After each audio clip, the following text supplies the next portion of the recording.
you the first time we came here. Oh, Paimon remembers! Nahita's consciousness had been trapped by the doctor, but we followed the clues she left behind to help her. So much time has already passed since then, and it seems Sumeru's changing for the better now that Nahita's in charge, right?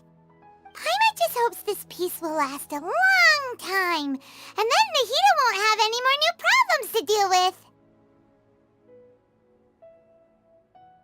Yeah, guess you're right.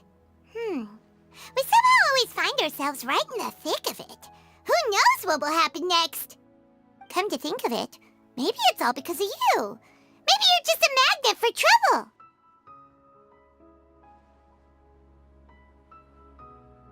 Huh? Me? Before Paimon ran into you, Paimon never ran into any trouble.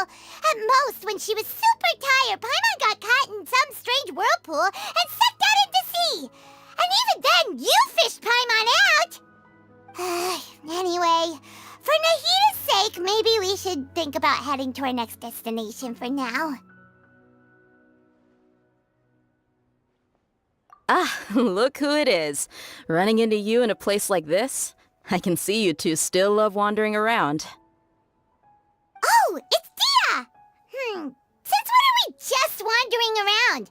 We're usually taking care of some serious business.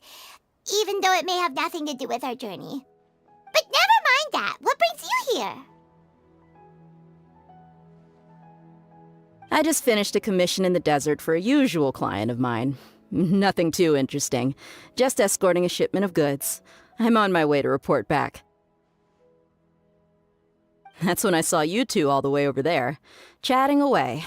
What were you two talking about anyway?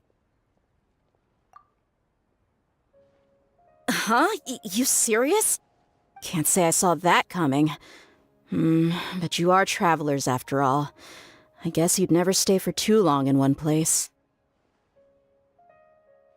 Bumping into you like this will become a rarity. I'm starting to feel sad just thinking about it. Hey, how about I gather a few mercs to escort you two? What do you say? Thanks, but no need. Oh, Paimon had no clue you'd miss us so much. But don't worry, we'll come back to see everyone when we get a chance. Sounds good. All you need to do to get to Fontaine is cross this stretch of desert and navigate some waterways. Knowing you two, I'm sure it won't be anything you can't handle. So, when are you leaving?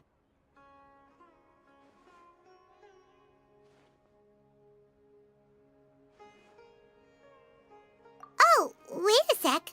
Paimon just remembered there are still a few dishes in Sumeru that Paimon hasn't tried yet. Now, where's that list Paimon made?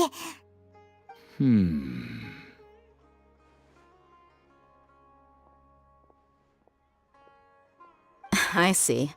Guess you won't be needing a going-away party or anything. It's sad enough to see you go like this. Though, now that I think about it, Sumeru wouldn't be what it is today without you. Seems true heroes always prefer leaving quietly. By the way, should we go say bye to Nahita?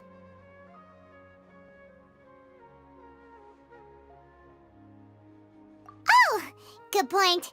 Then there's no need to bother her in the real world. Then, I guess this is goodbye for now, Traveler in Paimon. Whether as a client or a friend, you're always welcome to come find me. Goodbye, Dia. Bye-bye, Sumeru.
wherever.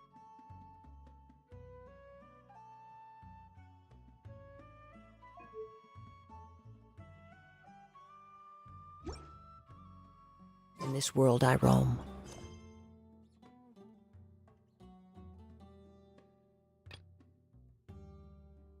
I carry memories of my home. This blade. It is the last link I have to the land of my birth.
The wind knows me.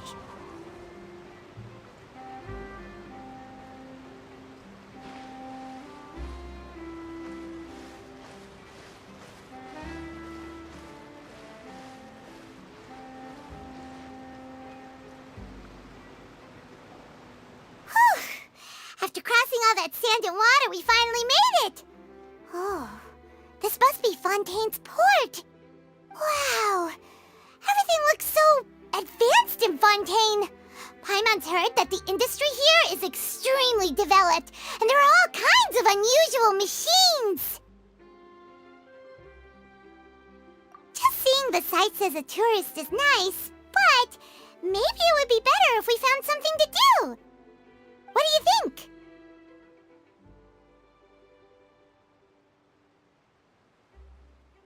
Good idea! Nahida gave us loads of useful information. Seeking out the Seven is probably still our best source for information at this point. Yeah, the more we can learn, the better.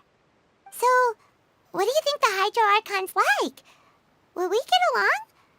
Nahida said that she has a very unique personality, whatever that means. To learn about a nation's god, start with the nation's people. There seems to be some locals talking over there. Let's go see if we can join the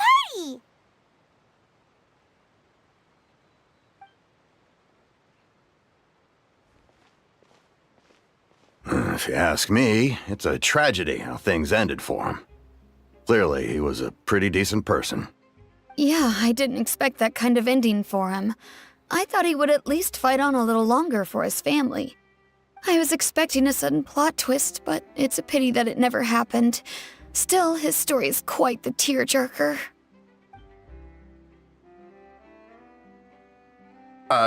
Excuse me. Can I help you two? I couldn't help but notice you standing here listening. Hi.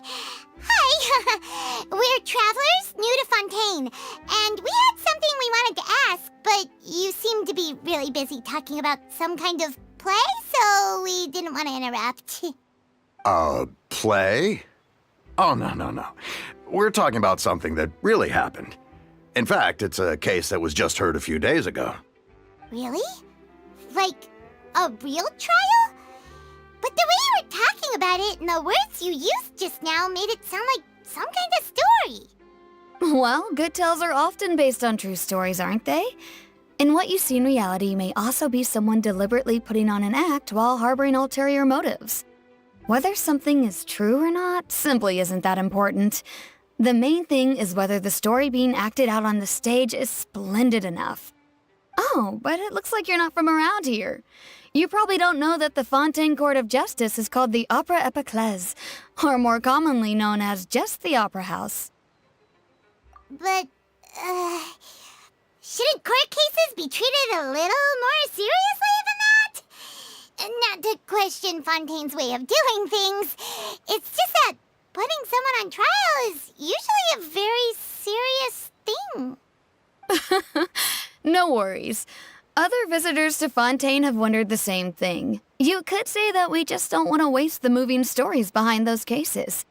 And as for your worries about whether the cases are treated with due reverence, we have the absolutely just and honorable Chief Justice Neuvillette, as well as the Oratrice Mécanique d'Analyse Cardinal, a machine created by the Archon. Between the machine and the Chief Justice, false charges and injustice are a thing of the past now. Oratrice? Is it some kind of machine, too? Oh, Paimon's curious. We should check it out if we get the chance. Wait, Paimon almost forgot to ask you our question.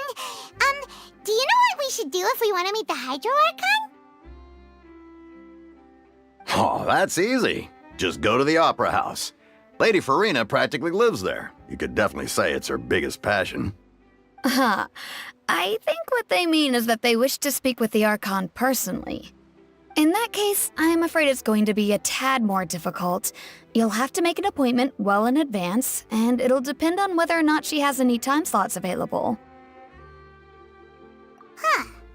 Is the Hydro Archon super busy taking care of official stuff? Wait, didn't you say that she's always at the Opera House? No. Lady Farina seldom takes an interest with a nation's affairs.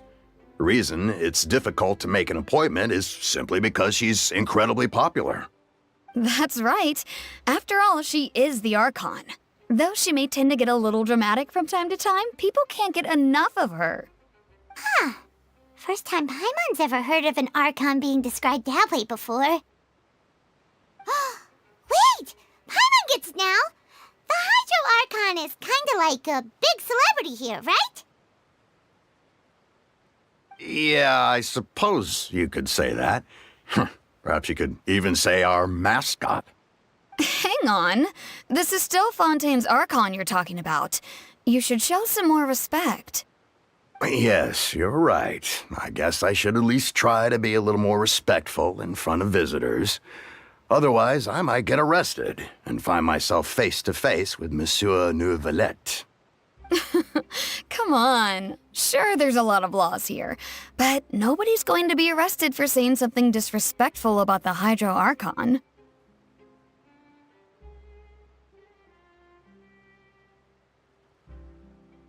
Alright, I think we get it. Thank you!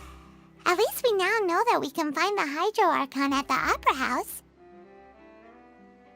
But who knows how long making an appointment will take? Guess we could have a look around the city in the meantime. Hey!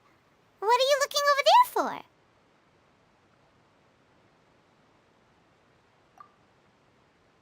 Huh. Maybe something's the matter.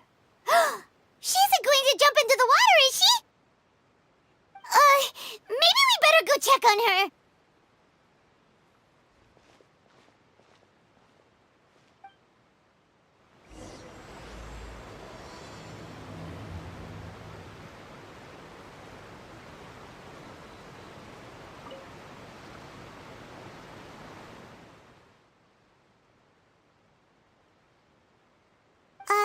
Hello there.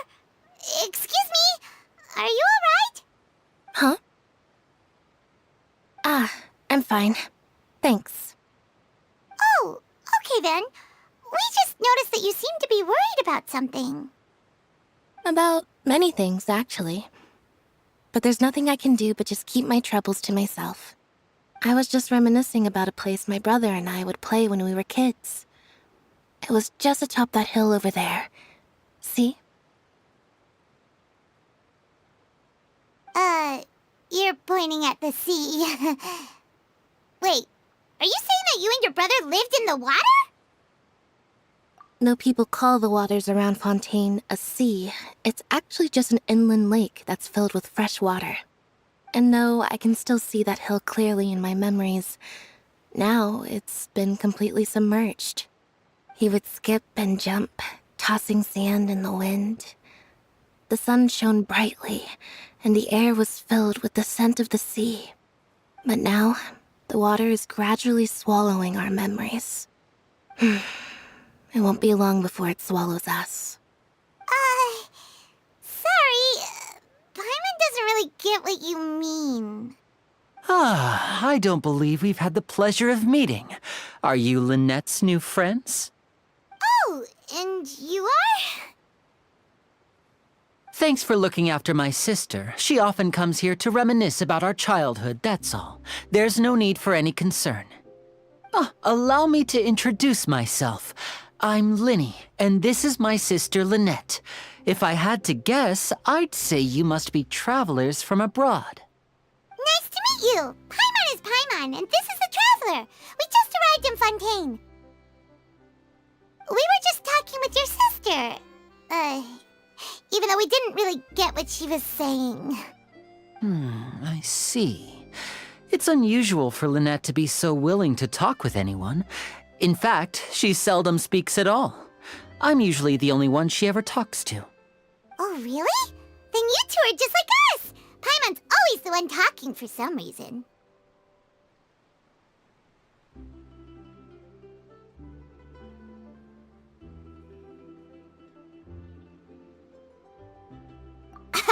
So that's how you think it is? I also think my brother can be too talkative at times. Seems you were right, Paimon.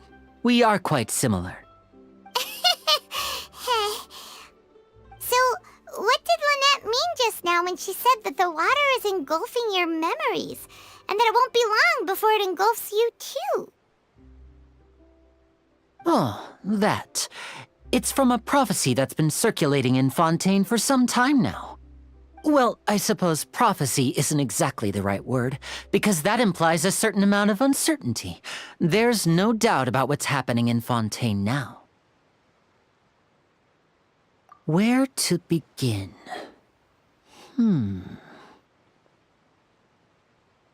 Let's put that question on hold for a moment. We still haven't formally greeted each other yet, have we? Did all the introductions earlier not count? Hello, traveler.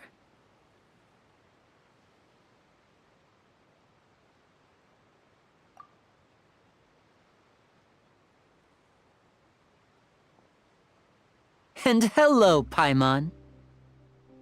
Hey! Why didn't Paimon get a handshake? You're not poking fun at Paimon, are you? Please, don't take offense. Just consider it a sort of etiquette we have here in Fontaine when making new friends. You should remember it. It might prove useful. Oh, all right then. Well, Paimon's just happy to have a local friend now.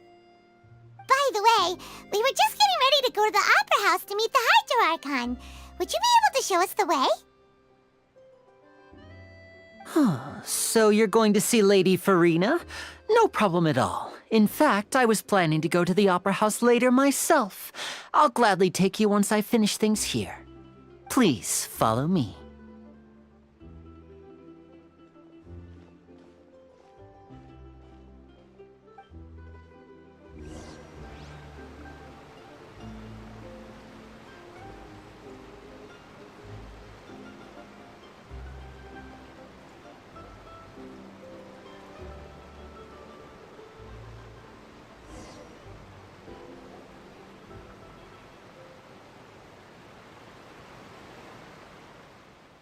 You said you were going to see Lady Farina?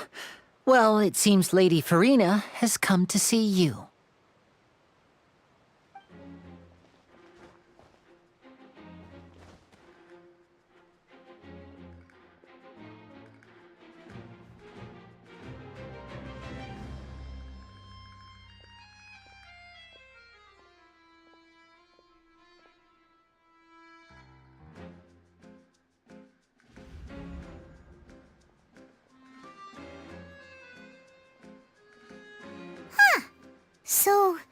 she's the Hydro Archon? But how did she know we were looking for her? My dear people, rich and poor, those with cup in hand and those with nothing at all, raise your glasses in celebration! If you don't have one, then just raise your hand in lieu.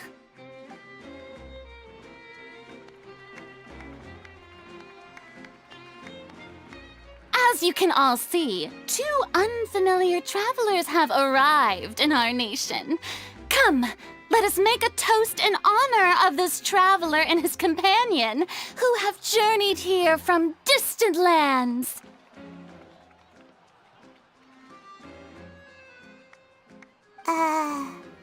Is she talking about us?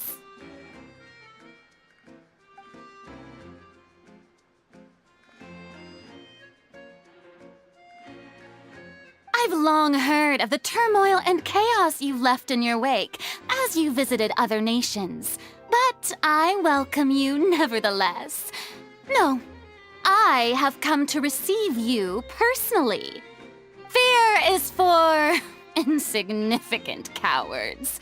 I am a god, and I will never entertain the notion of such meaningless wariness. You can be rest assured, I see clearly your sincerity. Of course, seeking an audience with me is the most sensible thing to do. It will allow you to truly behold my power and witness my authority. Intelligent people always gather under the correct banner. I, Fosalor, hereby welcome you to the nation of Hydro and acknowledge the value and significance of your trip. Now, you may rejoice in this.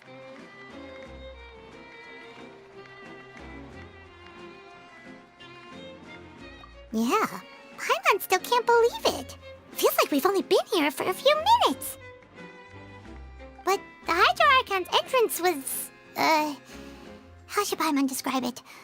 A little over the top? Miss Hydro Archon? How did you know we were coming? I see. As Outlanders, you inevitably lack even some of the most basic understanding. Don't forget that even the gods can be divided into the mediocre and the excellent. I suppose it's only natural for you to be awestruck by my abilities. You had best stop and consider. Do you really have the noble qualities and etiquette necessary to communicate with a god? All it takes is a flick of my finger for me to know everything about you. Whoa, talk about sounding high and mighty. Oh? What's with these looks? Perhaps the welcoming ceremony still isn't enough? What else should I say then?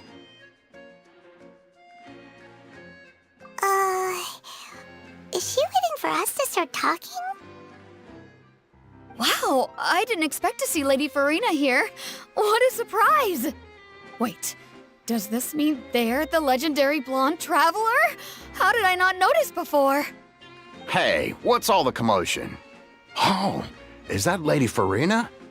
Is there some kind of drama going on? Of course. That's the blonde traveler, the one all those stories are about. Lady Farina came here to personally see him. Oh, I bet this is going to be the duel of the century. Ooh, I've got to see this. I knew Lady Farina would never disappoint.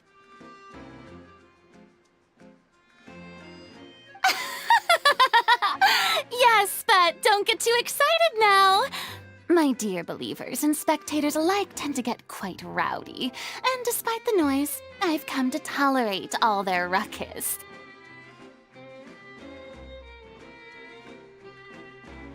You may consider this my reward to all of you. I have determined that there will be an epic duel between myself and this traveler from another land, just as you were hoping to see. Now she wants to fight? Aren't we getting a little ahead of ourselves?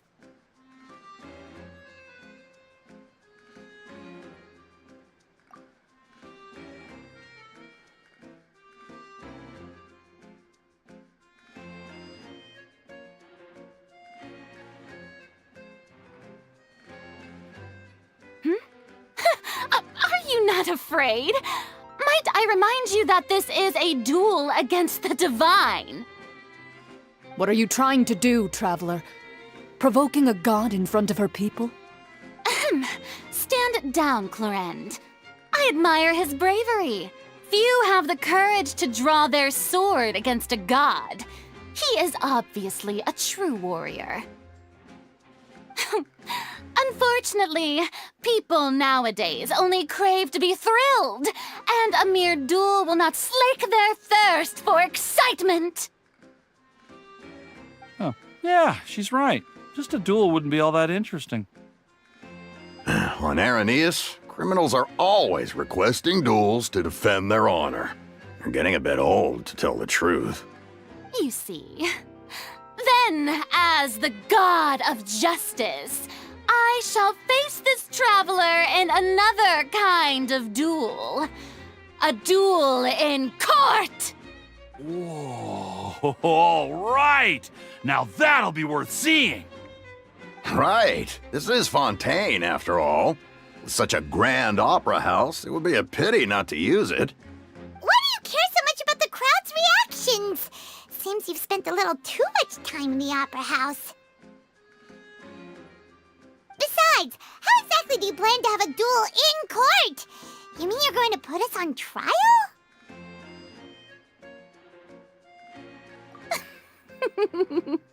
Oh, we have reason to put you on trial. It's obvious, isn't it? According to Fontaine law, no one is permitted to release any flying objects within Fontaine city limits during the first 3 days of each month. You are clearly guilty of violating this law, no? Oh, so that's what they've done wrong. That's our Lady Farina. No one knows the laws of Fontaine like she does. You call that obvious? What kind of law is that? Wait, flying object? You mean Paimon? Precisely!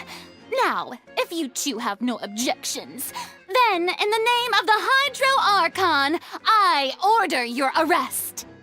My apologies, Lady Farina. I don't mean to spoil the fun. But if you would allow me to interject, I don't think that Paimon here meets the definition of a flying object. You tell her, Linny! Finally someone who's not crazy. How could anyone call Paimon a flying object? Ah, great magician Linny, my beloved citizen. I'll permit you to object, but how exactly do you plan to prove your claim? As a magician who just rained on your parade, I naturally should shoulder the responsibility of saving the show. So, with such an audience gathered here, allow me to perform a trick for everyone.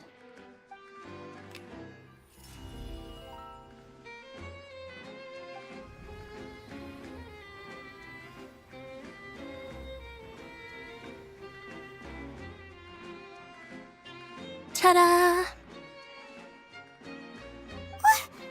What's that on Paimon's back? Hey, when did you do that?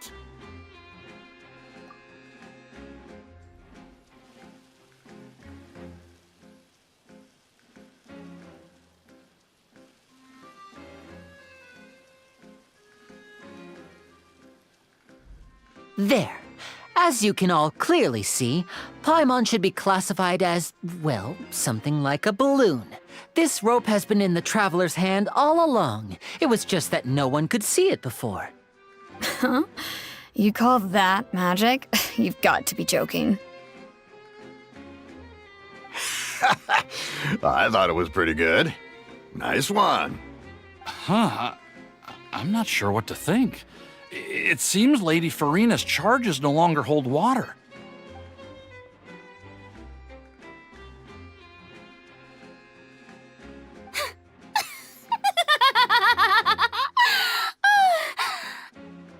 Amusing. Very amusing, Linny. Just the sort of unexpected twist that I enjoy. With you here, today's performance can finally be called complete. Performance? You see all this as a performance? In which case, consider the matter of your trial resolved. The god of justice will not bring charges against an innocent person. But when there are valid grounds, I will not only judge travelers from abroad, but even the gods of other lands. I look forward to seeing your upcoming performance at the Opera House, Mr. Linny and Miss Lynette. That's enough for now. Toodaloo!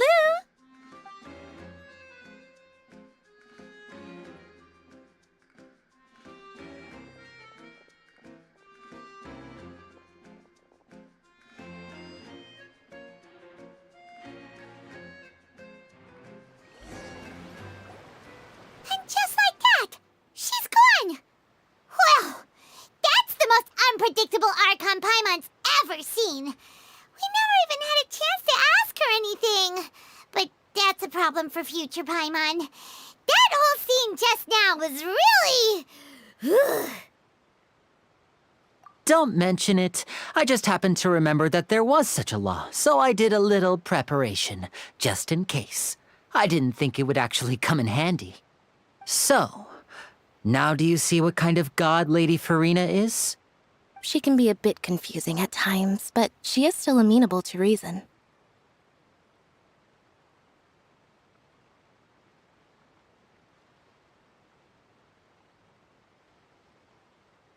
Anyway, Paimon had no idea you were a magician, Linny. It sounded like you'll be performing at the Opera House, right? I just know a few simple tricks I use to make a living. Lynette is my assistant. It will actually be my first time performing on the most prestigious stage in Fontaine, the Opera House. But isn't the Opera House where criminal trials are held in Fontaine? When there are no public trials being held, the Opera House hosts a variety of other performances. To the people of Fontaine, the line between a trial and a performance can be a little blurred. And speaking of performances, I would be remiss to forego this opportunity gifted by fate. Might I invite the two of you to see my performance? My brother's always excited to make new friends. Oh, sure. We don't really have anything to do now, and we wanted to go to the Opera House anyway. Splendid. In that case, why don't we go together? I'll show you the way. I just have something to take care of first. You really mean it? Then I'll take you up on your offer. This is a magical item known as a magic pocket. Perhaps you can help me distribute them to the people here. Huh? What are they going to use it for? About that, You asked me before about the prophecy, right? Let me start by telling you a little more about what it entails. I'm not sure exactly when it began, but a prophecy has been circulating around Fontaine. It says that every person in Fontaine is born with sin. No matter how the nation of justice holds trial after trial, this sin cannot be absolved. Until one day, the water levels in Fontaine will rise, and the sinful people will slowly be drowned. In the end, the people will all be dissolved into the waters, and only the Hydro Archon will remain, weeping on her throne. Only then will the sins of the people of Fontaine be washed away. That sounds pretty gloomy. Why are people in Fontaine born with sin? What is that supposed to mean? There are lots of guesses. Some say that the ancestors of Fontaine stole the power of the seas and stirred its wrath. Others say that the people of Fontaine never heeded the first Hydro Archon's warnings and offended Celestia. But here in Fontaine, evidence is what matters. There hasn't been concrete evidence for any of these claims, so they can only be regarded as conjecture. If even the people in Fontaine don't know what sin they committed, wouldn't it be better just to ignore the prophecy completely? Why bother feeling guilty all the time?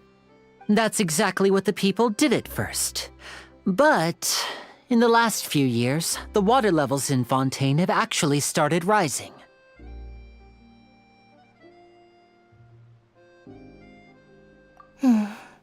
Many places have already been completely submerged, and now lie beneath the sea. Many people carry on with their lives as before and shrug it off as a natural phenomenon. But my family and I think that the people of Fontaine shouldn't ignore the possibility, which would end up sentencing them to death. We hope that at least the people who reside near the waterfront can move away before it's too late. So, we've started distributing magic pockets to them. As a magical item, these magic pockets have astonishing capacity. I'm sure they will come in handy when people are moving their belongings. Oh, Paimon gets it! It's like preparing for a rainy day! But this is more than a bit of rain. Perhaps only absolute power could ever contend with such a catastrophe. But who knows? We're just tiny specks in the grand scheme of things. Now, if you'd like to help, then please give these magic pockets to anyone nearby. Be sure to convince them to take it, regardless of what they say.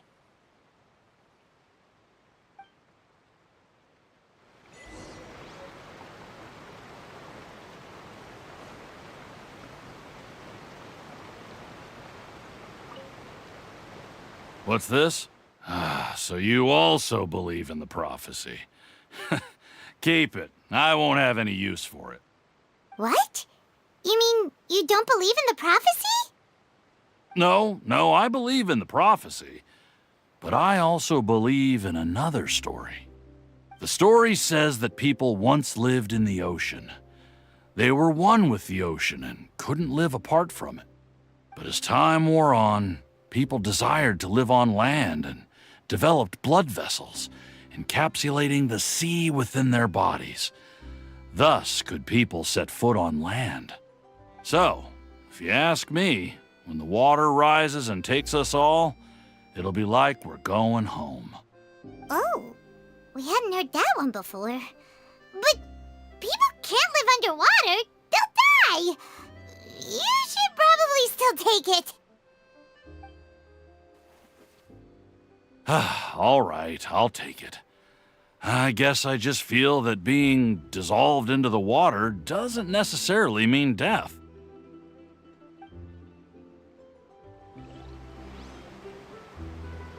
What do you think? Pretty interesting story, huh?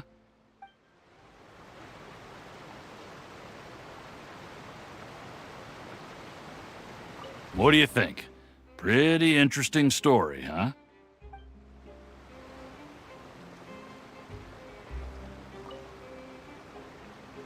So you're the blonde traveler that everyone's been talking about. My apologies for not recognizing you earlier. Oh, a magic pocket? Seems you really thought of everything. I guess it's better to prepare for the worst and hope for the best. Thanks. Please, also thank the magician on my behalf when you get the chance. But where would I move to? Snezhnaya? Liyue?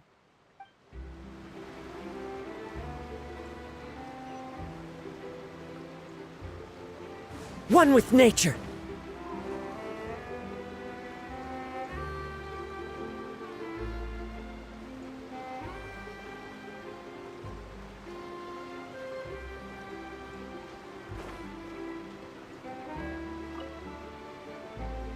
Huh?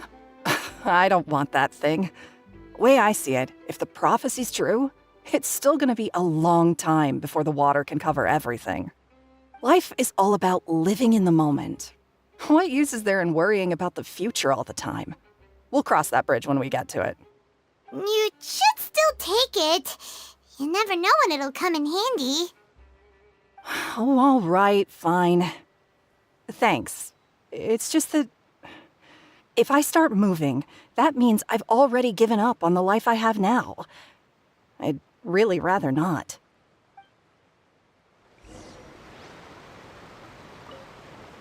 I really can't imagine what it would be like if things changed.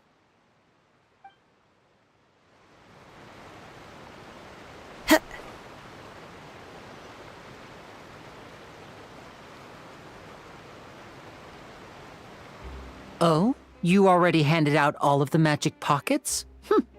That was fast. So, what did people have to say? I bet you heard some, interesting opinions. Yes, but that will change once disaster strikes. I know they'll change their minds, so it's only right to help them prepare. Is there anything else you need to do before we leave? Yes, one last thing. I have the magic pockets made by a workshop in the court of Fontaine. Since we're out and about, I was thinking about bringing him some more materials. So, you want to collect materials? Just tell us what the materials look like and we'll help. Many hands make light work. Oh, that would be much appreciated. We'll need some romaritime flowers. I remember seeing them near the waterfront on the east side of the harbor.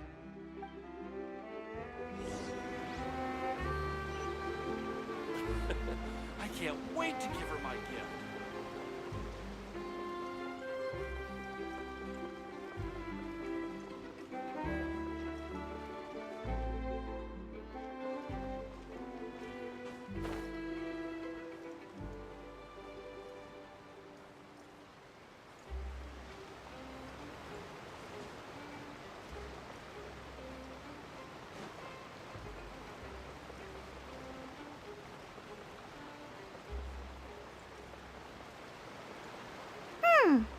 It seems we have to use Hydro to collect romaritime flowers.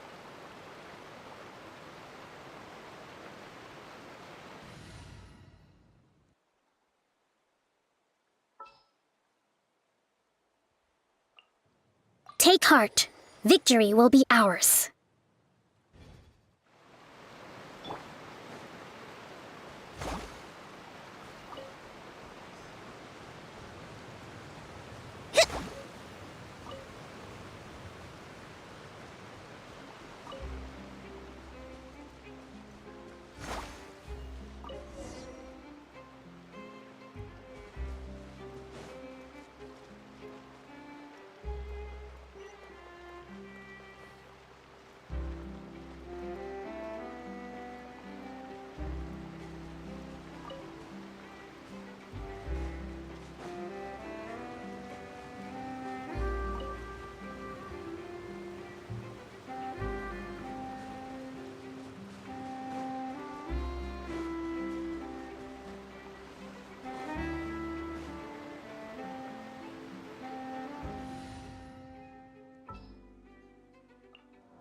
A walk would be nice.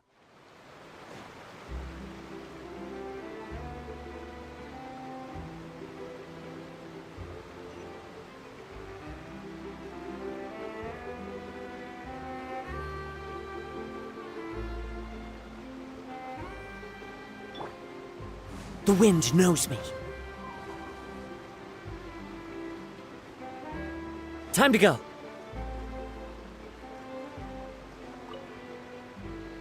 You made quick work of that. I can tell you're an experienced traveler. I've also finished collecting a few here. Maybe next time you'll feel like helping too, Lynette. No way. I'm in power-saving mode today. Otherwise, I fear I may not have any energy left for the performance at the Opera House. Fine. Though the performance is still a long way off. Now that we're finished here, we should get ready to head back to the court of Fontaine. So, we're going to the court of Fontaine before we head to the Opera House? Good. Paimon wants a tour of Fontaine's largest city and try...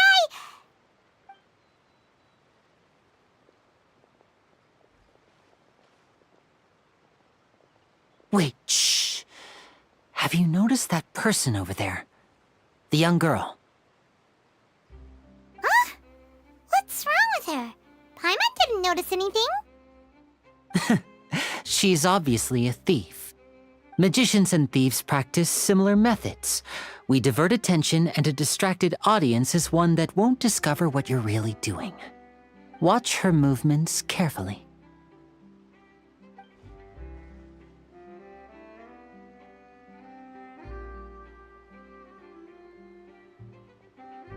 he's right! Shh, keep your voice down. We need to think of a way to catch her, but it seems she's very alert. Perhaps we should split up. You two can ride the lift over there and wait up top. I bet that'll be her escape route if she tries to run. All right, let's go.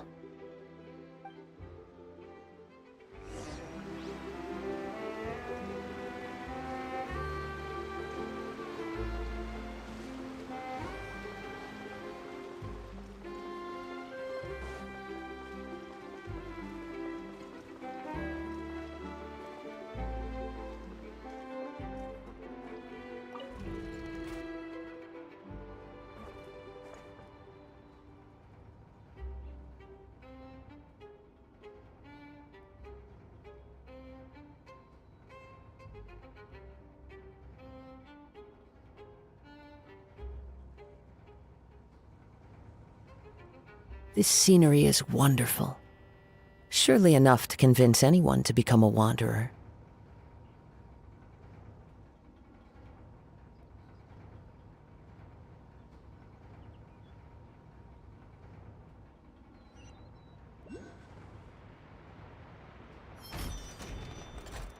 The lighting was perfect and I took...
There are leaves around, and I know just the tune to accompany them, if you wish to hear it.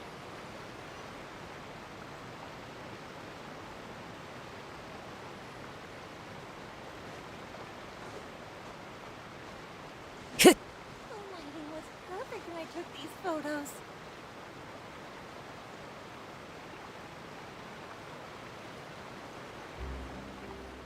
This is the spot where Linny wanted us to wait.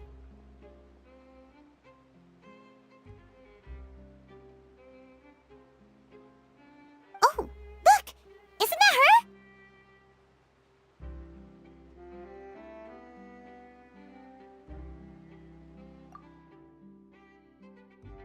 Oh no! Did she notice us?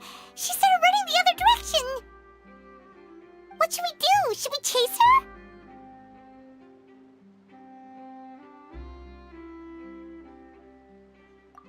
You're right.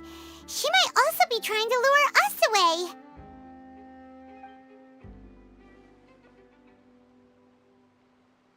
Nothing's happened for a while now. Paimon wonders if Linny caught the thief. Yeah, let's go.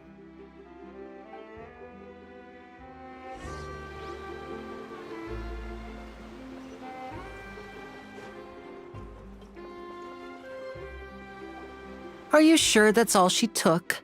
You should check to make sure you're not missing anything else.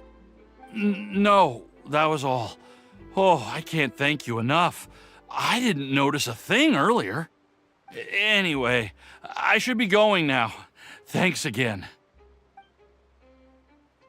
Oh, were you returning what the thief had stolen? That's right. Pity I wasn't able to catch her. She distracted me by dropping the thing she stole on the ground. By the time I looked back, she was already gone. I saw the general direction she went, but Lenny twisted his ankle, and I needed to make sure he was okay.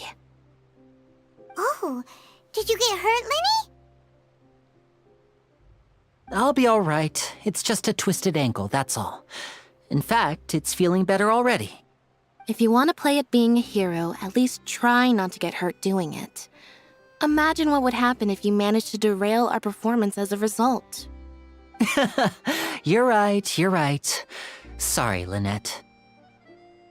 I have to admit that the thief was even more skilled than I had anticipated.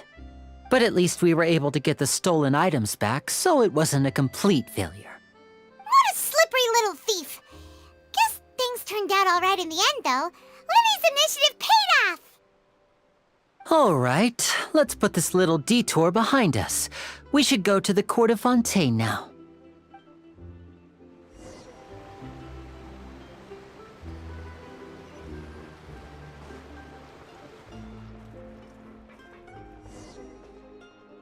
How long will it take if I set out?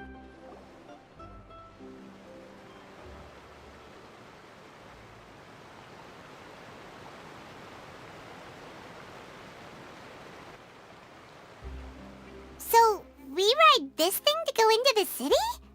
What an ingenious way to get around! People in Fontaine really know how to use water! This is an aquabus. It allows people to travel between several key locations around Fontaine. It's pretty convenient, but the ride can become a little dull after a while. The scenery is always the same. That's why it's better to travel with friends. So you mean it's still boring even when I'm riding with you?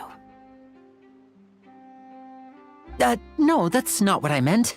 It's just that, well, you don't really talk that much. Besides, it doesn't really feel like a real trip when it's just the two of us. It's the same as being at home. Whatever. Guess that's what it's like to be an older brother. It's about time for us to leave. Let's get on board.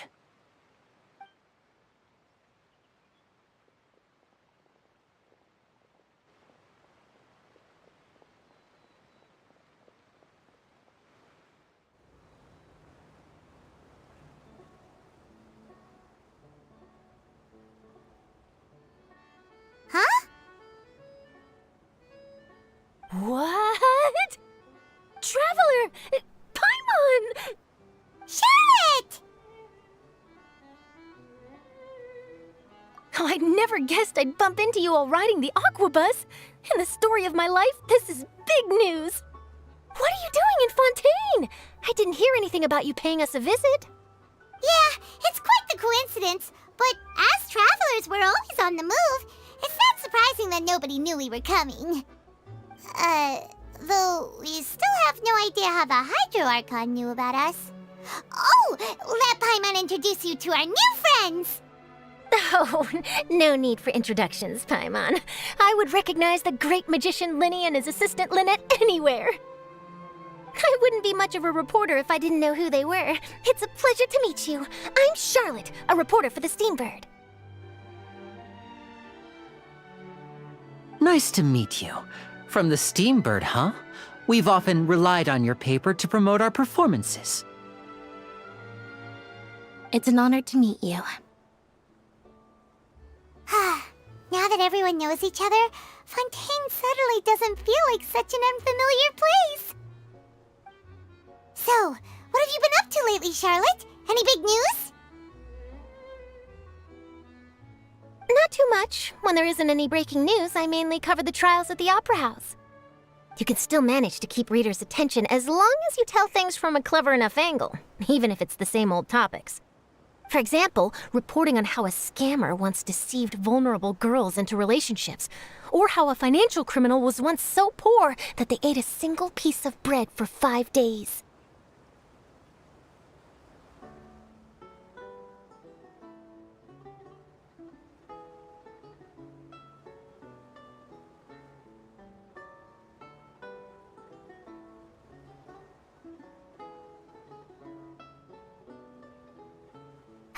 You're right. Seems you know me pretty well.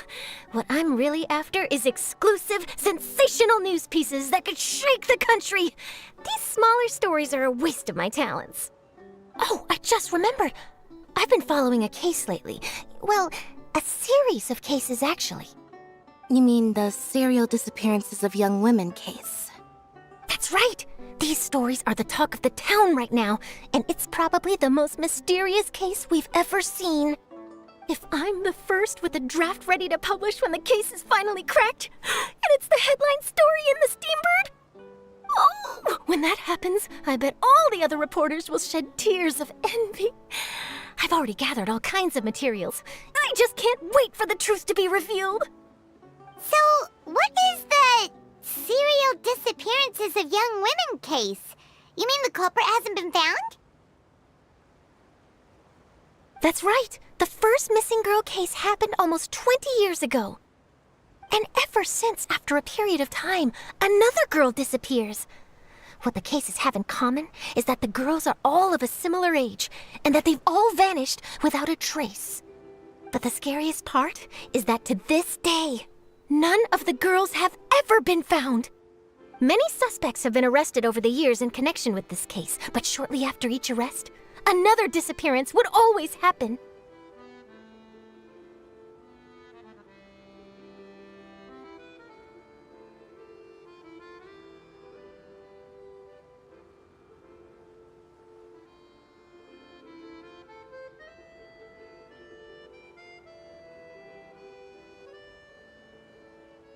Yes, it's possible. But either way, I believe that every case has some precise truth behind it, waiting to be exposed. Yes, I agree. And at the very least, the family of those missing girls deserves some sort of explanation. I just imagined for a second what I would do if Lynette were to suddenly disappear. I'd pay any price to get her back, and then find a way to track down the culprit. Please don't imagine that, Linny.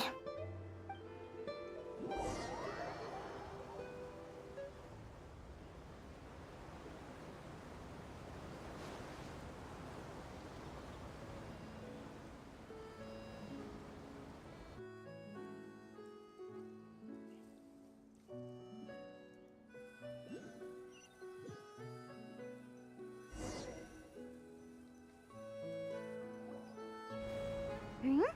Hey, we're almost there! Look!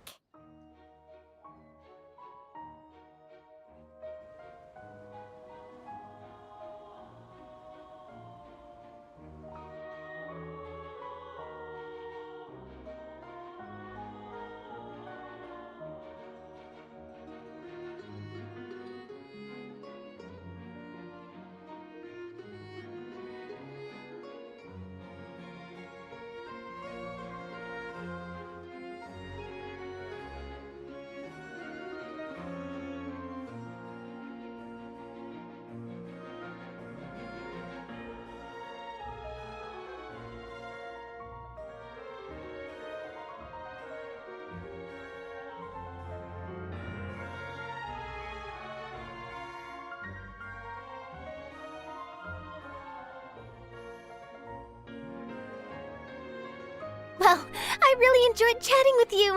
Life should be full of pleasant little surprises like this. Yeah, us as well. The ride went by too quickly. Ah, I have an interview to get to. I should get going before I'm late. Okay, Hyman hopes we can chat again soon, Charlotte. See ya! Bye now. Oh, be sure to stop by and see me at the Steambird when you have time. What a tough job. Always running around and interviewing everyone. Well, where should we go now? If you don't mind, how about we stop by my home first? Besides, I still have all the materials we collected. Sure, we wouldn't mind at all. This city is so huge, Paimon wouldn't know where to start anyway.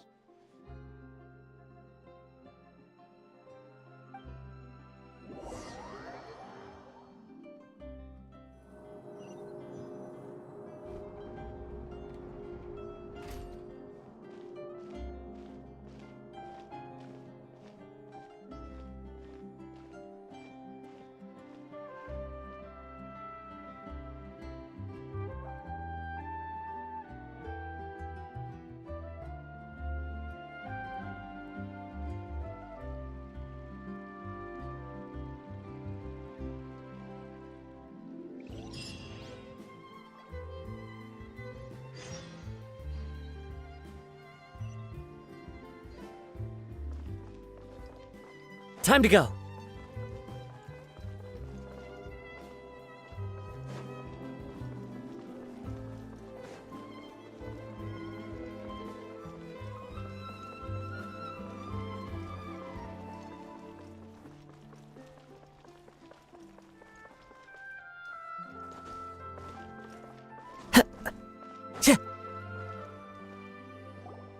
This is our current abode. Ah, Fremine, you're home. Where did everyone else go? I have some new friends that I would like to introduce. Oh, they all just went out a moment ago.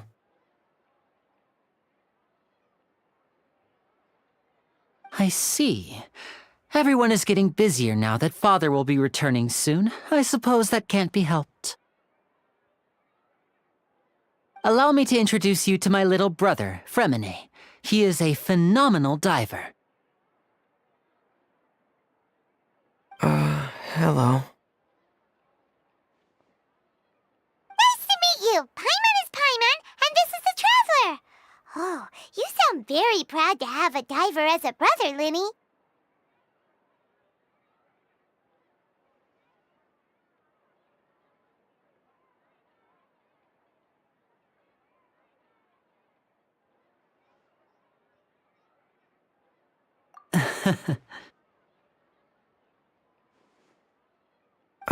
Linny, could you come here for a moment?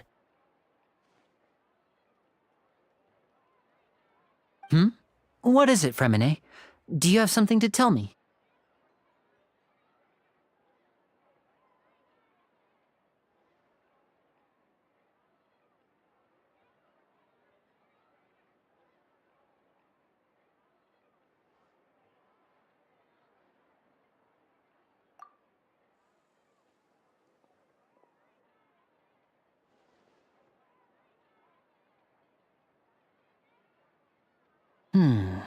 Okay, I see. Is everything all right? Oh, it's nothing. We were just discussing a little housework. Sorry for the interruption. Oh, before I forget, the Traveler and I collected more materials to make magic pockets. Were you able to get any, Fremine? Yes, I went diving and gathered lots of materials. I was about to give them to you. That's our Fremine, always quick with the underwater work. All right, I'll take these to the workshop.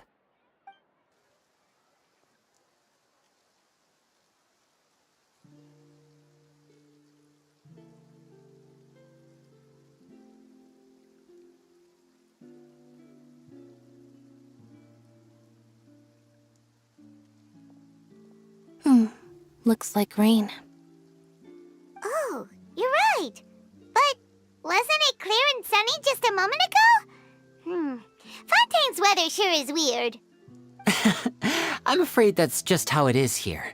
It often rains on days where there are trials being held in the Opera House, but don't worry, it'll clear up soon enough. What's wrong, Fremine? There's a legend about the rain that I tend to believe. It's said that a dragon of water once resided in Fontaine. Though we don't know where the dragon went, every time it weeps, the skies will cloud up and pour out rain. When I was a child, My mother told me that if I wanted to go outside and play, I should yell toward the sky at the top of my lungs. Hydro Dragon! Hydro Dragon! Don't cry!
dragon, then having the power to make it rain wouldn't be very unusual.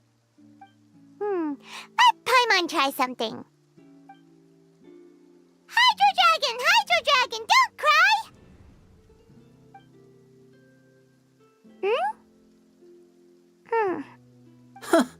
Doesn't seem to be of any use. It is just a legend after all. You know, you might be a more popular magician if you understood the concept of romanticism. Or could at least play along. Sorry. It might be because we've never met the Hydro Dragon. Perhaps it can't be comforted by the words of strangers.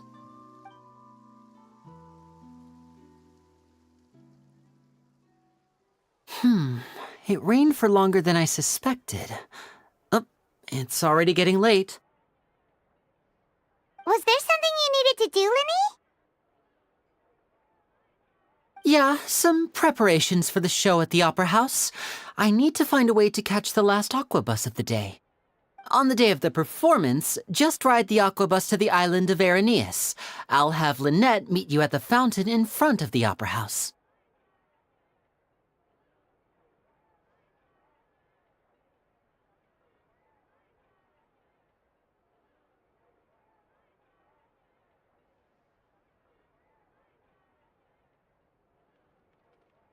Oh, are you leaving now?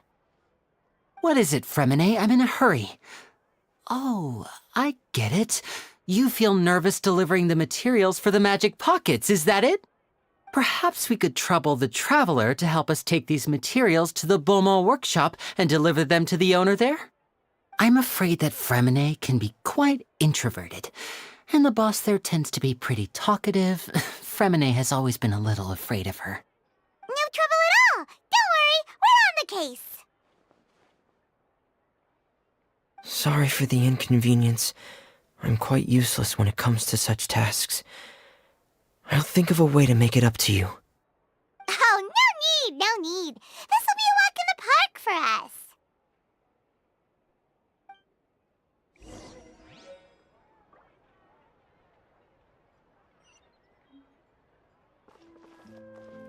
Thanks again, you two. I really can't deal with that lady.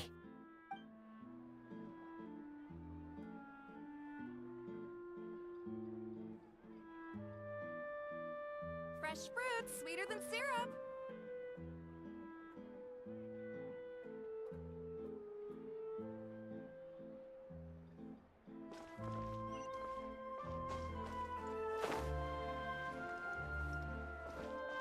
Time to go.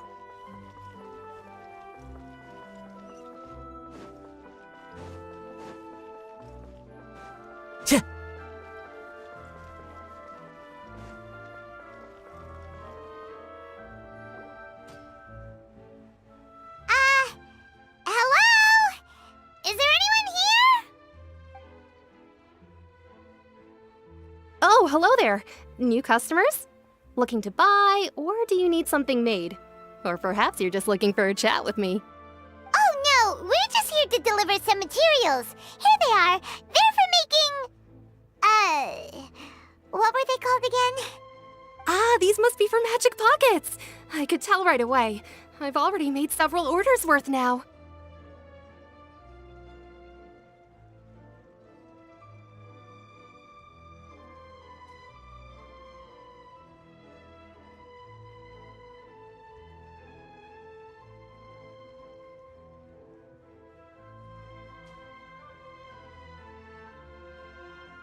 No need. They've already prepaid several batches worth.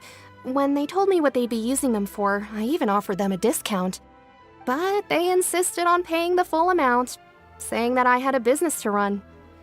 It seems both their hearts and their pockets are made of gold. Whoa.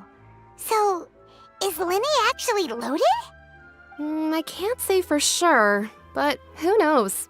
Maybe there's good money to be made being a magician in Fontaine. Hey! Is this machine what you use to make stuff here? It looks really advanced. Why use your hands when a machine can do the work? It would be a waste not to use the latest technology, and wasting is a kind of crime. But where does a big machine like that get its power from? Well, It's a little complicated. I'm not sure I can put it in layman's terms for you. But basically, everything we usually use here in the city is powered by indemnitium. It's a type of energy that's produced from trials. Huh? How can trials produce energy? Well, I'm not completely sure of all the details myself, but basically, when a trial is in session, the Oratrice Mécanique d'Analyse Cardinale harvests people's belief in justice and converts it into energy to be used all around Fontaine. So that's what its other function is? Paimon heard that the Oratrice was created by the Archon to make judgments. But Paimon still doesn't get it. How could something unreliable like people's beliefs be turned into a stable power source for these machines?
Archon relies on the machine to take the energy created by belief and turn it into power for all of Fontaine, right?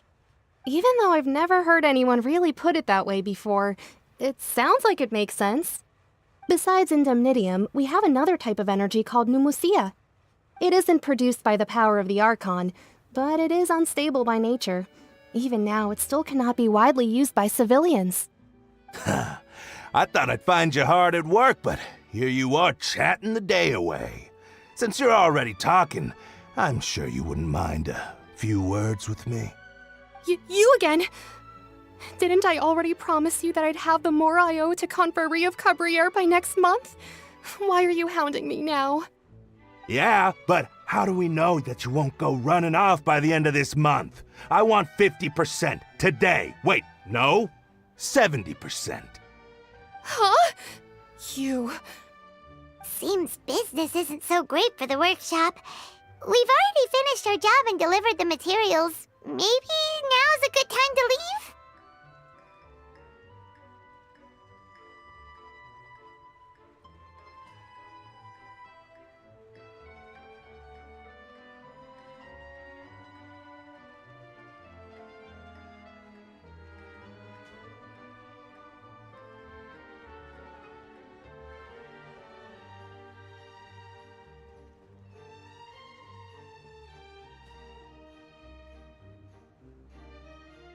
Hey, hold on! Before you go around trying to collect payments, why don't you settle your own debts first? If Confrérie of Cabriere wants to poach clients from Northland Bank, that's fine. But I'm afraid you still owe the bank a hefty sum of mora. So why don't we work things out between us first, before you get back to your little conversation here? You're from Northland Bank. But we said we'll pay everything we owe next month. Why are you hounding me now?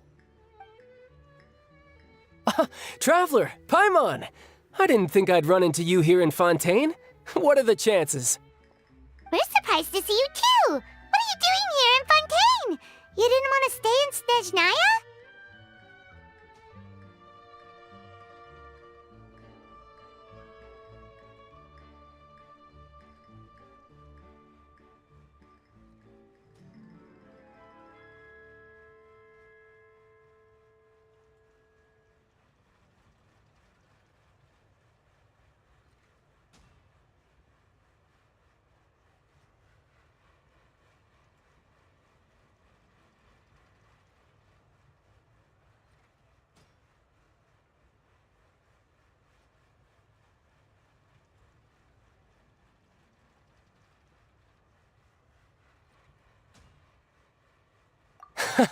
Long story short, I've already been in Fontaine for some time now, and honestly, things have been pretty boring.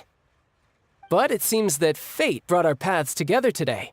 Not only will I have some good friends here now, but ones who always seem to find trouble. Either way you look at it, it seems things are going to get a lot more interesting now. Pretty sure we'd want to avoid anything that you'd find interesting. Besides, our trip here has gone pretty well so far, right, Traveler?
Hey, you, Northland Bank boy. Aren't you forgetting something? Don't interrupt. It's not often I run into the Traveler like this. Why don't you wait for me over there for a while? You kidding? Aren't you the one looking for us? You really expect us to sit and twiddle our thumbs while you catch up with your friends? Listen to me, boy. If you want your Mora, fine. Why don't you come and take it? Hey, I just said not to interrupt. Oh, by the way, Traveler, the last time I took Tonya and Tooser ice fishing, Tooser said, "Hey, that's way over the line! All right, boys, let's see who has to pay up now!" Can you at least let me finish one sentence? Fine. Though the bank told me not to get rough with our clients. You're the ones who started it. This is an act of self-defense.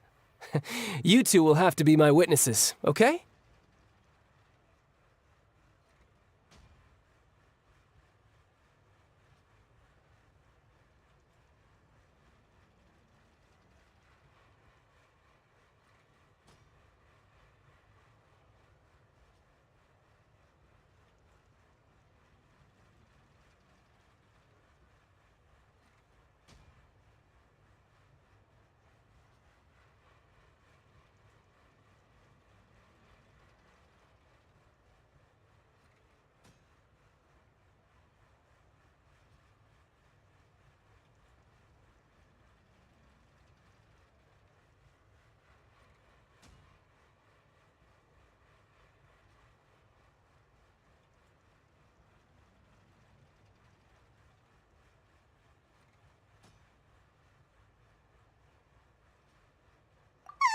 I'm sure this won't take long.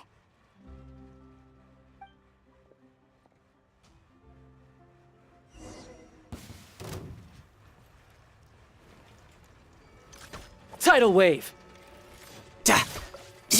Shouldn't let your guard down.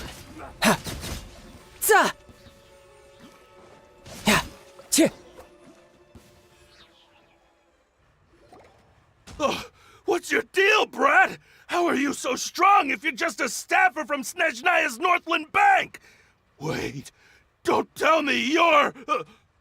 Oh, now you notice. It's a little late, don't you think? Just make sure you understand that you don't mess with Northland Bank. Got it?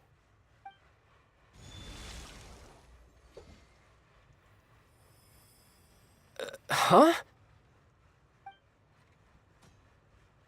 Now's my chance!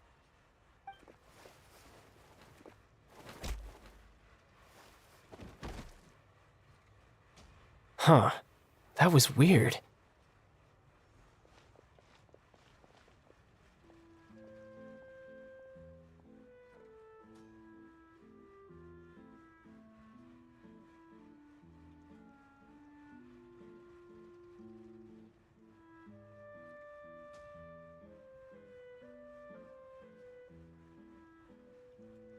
I'm not sure. It's as if I suddenly lost control of my hydropowers when I needed them. Maybe there's something wrong with my vision? Strange. How could that happen? First time Paimon's ever heard of someone losing control of their vision. Never mind. It doesn't matter. If I want to stay sharp, I shouldn't be relying too much on my vision anyway. Besides, I always have my delusion in case I need it.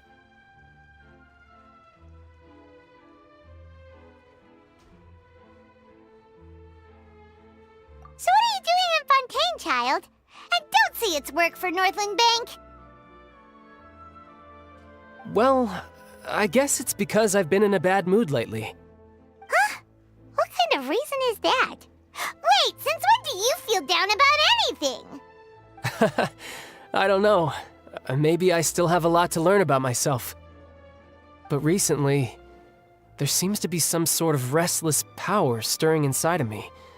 And I don't know why, but every now and then I feel like I'm in a terrible mood. Maybe you losing control of your vision just now is connected with that power you're feeling inside. That is a possibility.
I can't remember if I ever mentioned it before, but when I was 14, I fell into some unknown abyss. It was during that time I learned nearly all of my abilities. The one who took me under her wing and taught me was named Skirk. She was always quiet and very mysterious. Nobody knew where she came from or what she had been through, and she was always very strict when teaching me combat techniques. One time, I asked her why she was willing to take me on as an apprentice. From what I could make of her answer, it was because I had awakened it, and traces of it remained on me. She said that all my combat training would be useful in the future. But what is it? What did you awaken? She never explained that, but my guess is that it's related to a dream I saw when I had just fallen into that abyss. In my dream, I was in the deepest depths of the sea, and the boundless seabed was all around me. But in front of me appeared a whale that was so massive, I felt like I couldn't breathe. A whale? Oh, that sounds familiar! When we fought against you before, you summoned a huge whale that seemed to leap at us. Is that the one?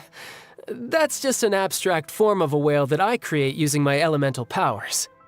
It takes that shape because the scene I dreamt of the whale has always been stuck in my mind. I'll never forget it. So you used the whale as inspiration for one of your moves? Huh. Seems a little twisted to Paimon.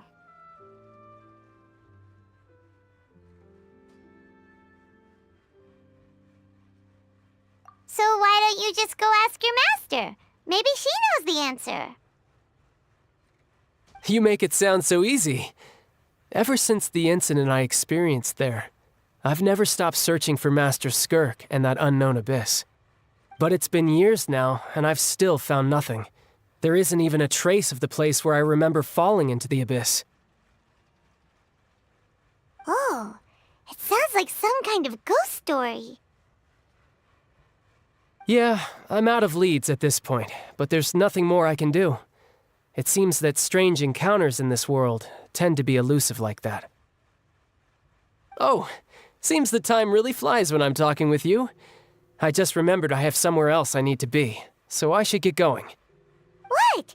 More work for the Northland Bank? No, it's more of a personal appointment. Lately, I've been sparring with some of Fontaine's official champion duelists whenever I'm feeling bored. Official champion duelists? You mean it's their job to duel? Yep, in Fontaine, before a criminal goes to court, they're given one chance to defend their honor by requesting a duel with an official champion duelist. The champion duelists are all-powerful fighters selected from among the nation's best, and the duel itself is a no-holds-barred fight with no specified stopping point. So engaging in such a duel is regarded as a symbol of defending your honor. If a criminal manages to win the duel, they'll be acquitted. But if they lose, they'll have no choice but to stand trial. And the worst-case scenario is that you're simply killed in the duel. Though it's rumored that Fontaine has a death penalty, from what I can tell, no one has ever been officially sentenced to death. So really, the only people who opt to duel are those who have suffered a grave injustice in being accused, or those who greatly value their honor. Otherwise, why gamble with your life? So, do many people actually get out of their trials by winning the duel? Apparently, it's exceedingly rare for anyone to actually win. Fontaine probably enacted this system as a way to show that the nation respects the honor of its citizens. Besides, none of the champion duelists are to be trifled with, which is exactly why I was itching to face them as soon as I got to Fontaine. Apparently, the one I'm meeting today, Clorinde, is the strongest of the champion duelists. I had been asking her for some time before she finally agreed to face me today. Well, that's child for ya. Paimon feels like we heard that name somewhere before. Clorinde. Huh.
Oh, before I forget, I want you to have this. Huh? Your vision? You're seriously just giving it away? I'm just worried that it could become uncontrollable again. I'd be pretty upset if it got in the way of my duel, so I think I'll be better off without it for now. Besides, I just need you to hold on to it for a short while. I'll come retrieve it when I have some time later. Paimon knows what you're up to. You just want an excuse to come talk to us again, don't you? Whatever gave you that idea? I'll be in touch later.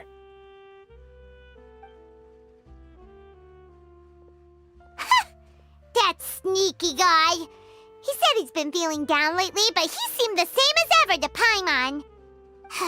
Well, since we don't have much to do for now, we might as well walk around and see the city before Lenny's performance.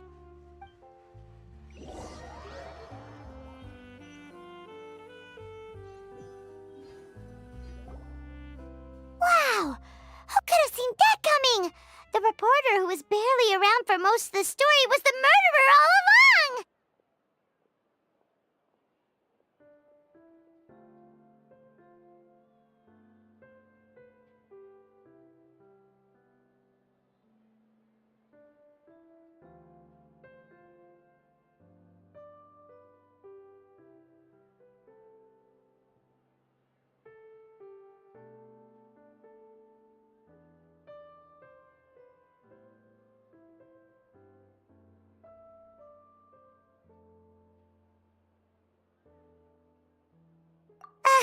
Sorry.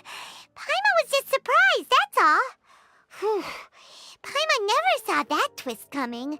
The murder mystery novels here are amazing.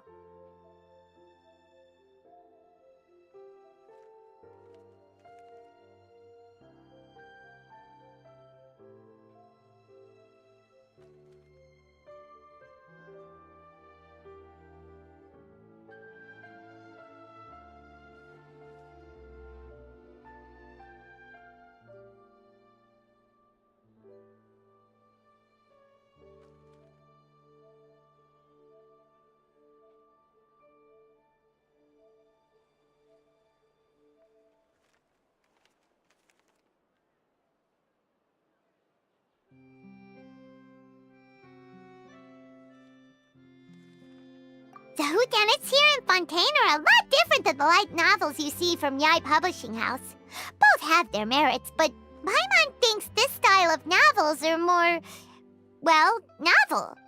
It's so exciting to reach the moment when the mystery is uncovered, especially in the one Paimon was just reading. You should buy a copy and read it too.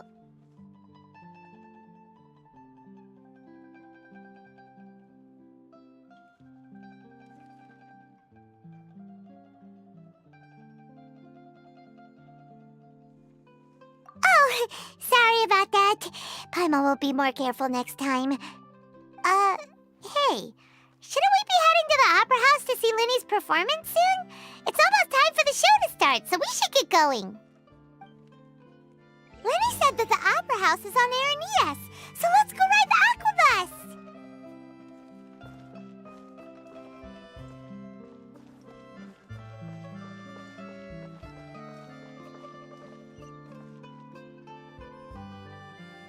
Time to go.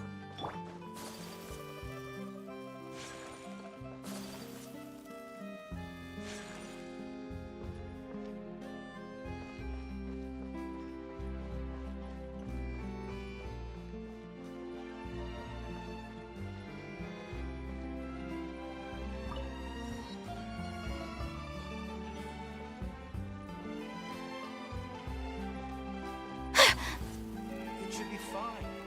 I'm sure. A good newspaper should be a lighthouse of truth.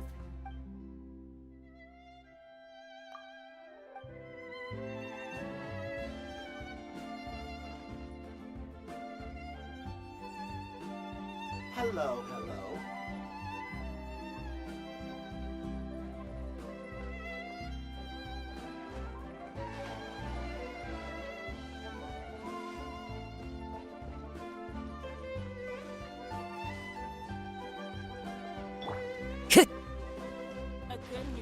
should be a lighthouse of truth.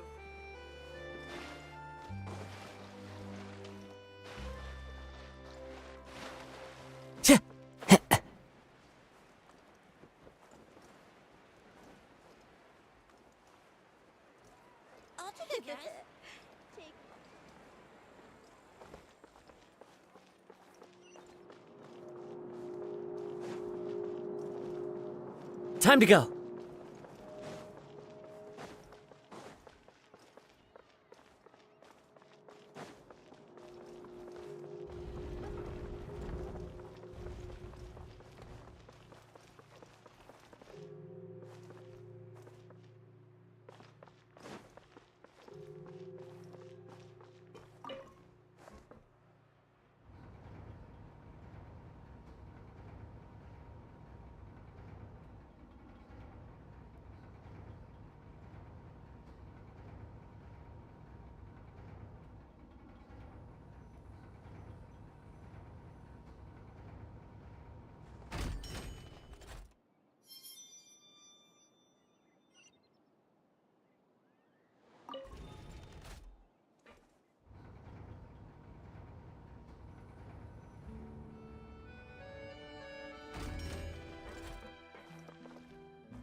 Welcome to the court of Fontaine.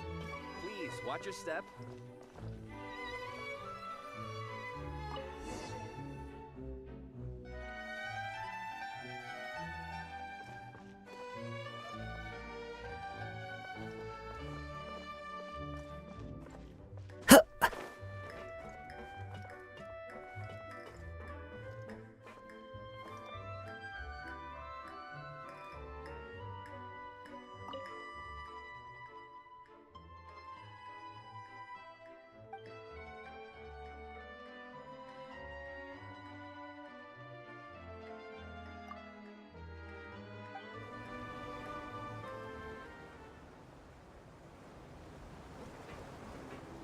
Welcome to the Navia line.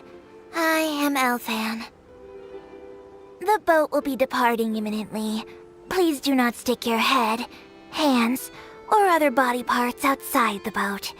The Aquabus operator is not responsible for any accidents or injuries resulting from doing so. Also, please remember to buy the Steambird, though I don't read it myself. The destination of the current tour is Arenias. Points of interest worth visiting include the Fountain of Lucine and the Opera Epiclese. If you look to the left in the direction we are currently traveling, you will see the famous Fontaine Research Institute up in the sky. An experiment gone wrong turned new sightseeing opportunity. Human ingenuity truly is a wondrous thing.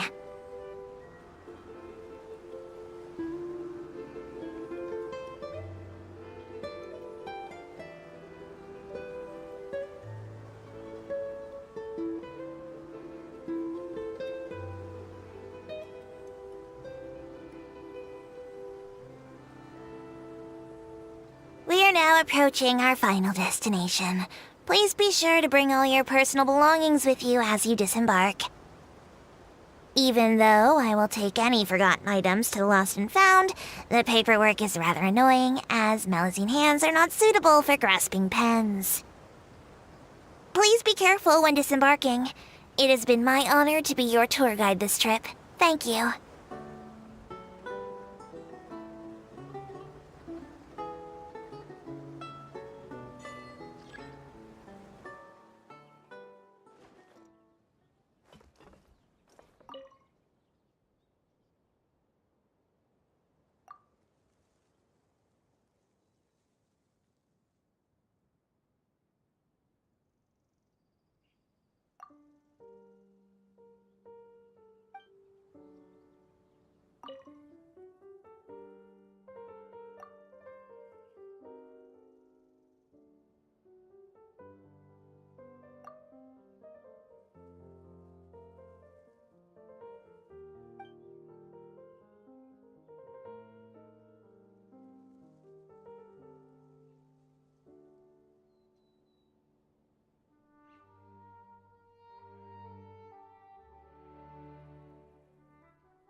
Time to go.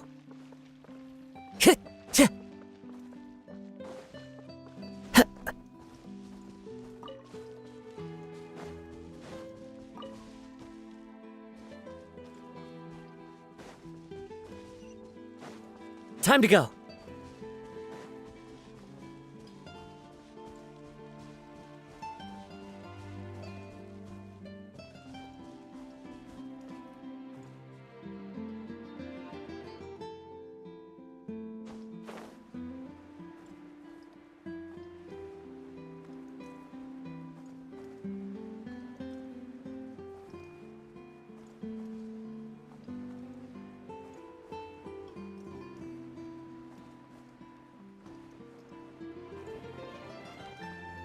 Chih!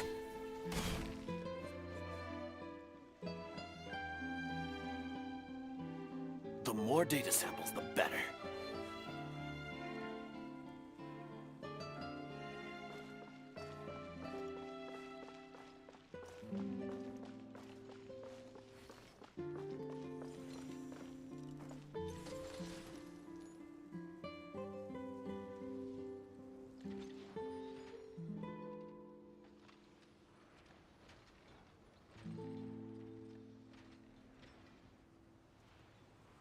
Wherever in this world I roam, I carry memories of my home. This blade, it is the last link I have to the land of my birth.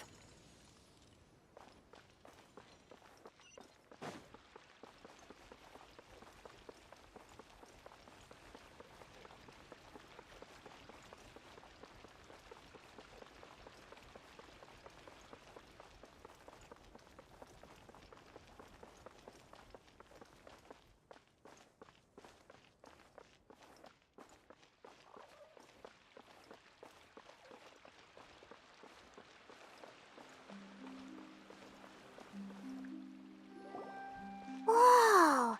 Now this is fancy! The Opera Epiclese. What a place to hold a performance! No wonder Linny and Lynette were looking forward to it. Huh. Looks like there's a lot of people standing around the fountain up ahead. Oh, Archon, please bless us with a bright and healthy child. We pray. I don't know why you always feel the need to ask so much. I'll be happy as long as our child is healthy and lives a peaceful life.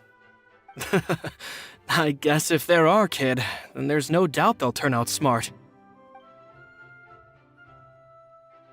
Maybe this is one of the customs in Fontaine. There sure are a lot of couples here. Vache. What's wrong? Vache. Vache.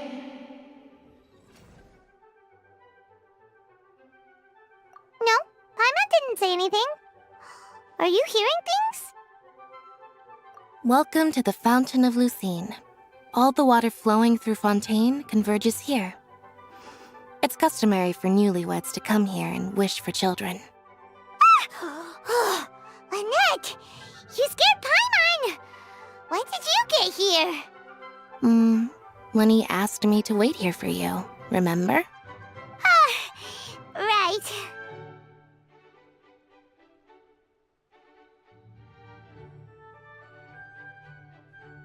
What do you mean? There are a lot of people here right now. Hey, you're not trying to scare Paimon, are you? Besides, it's the middle of the day. It's not the time for eerie things. I see. I might be able to tell you something that could help explain the voice you heard. In fact, you might not be imagining things at all. I suspect that what you heard is a result of your hypersensitivity to the hydro element. Others in my family have had similar experiences. It's because of his sensitivity to the hydro element? But what would hearing a voice have to do with elemental power? When do you cry, Paimon? Wait, what? What does that have to do with anything? Just answer me. When do you cry?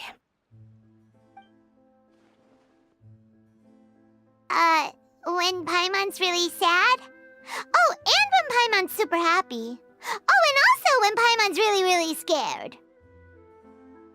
Then you should understand that tears contain your most intense emotions. Like I just mentioned, the Fountain of Lucine is where all the flowing water in Fontaine converges. Even the tears that fall to the ground will eventually gather here. So maybe what you heard was the intense emotion coming from someone's tears.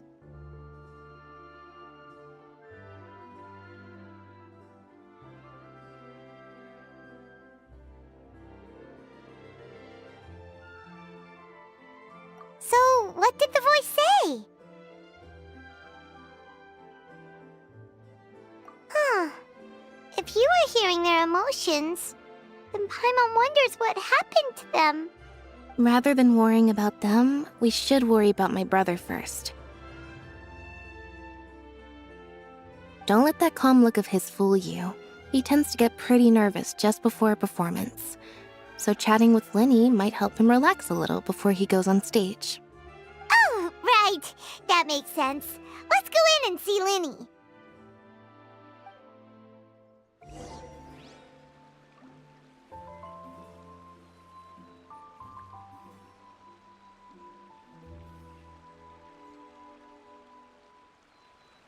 I wonder where humans come from. I think the hyper-emotional element you're adding is just, gratuitous.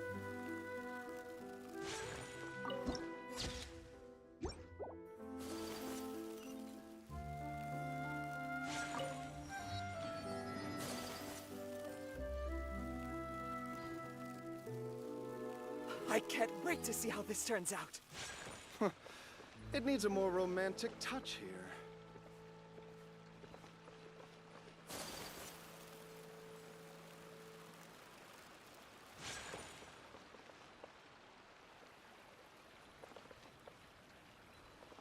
Honestly, I'm not a big fan of opera. The details guide the story.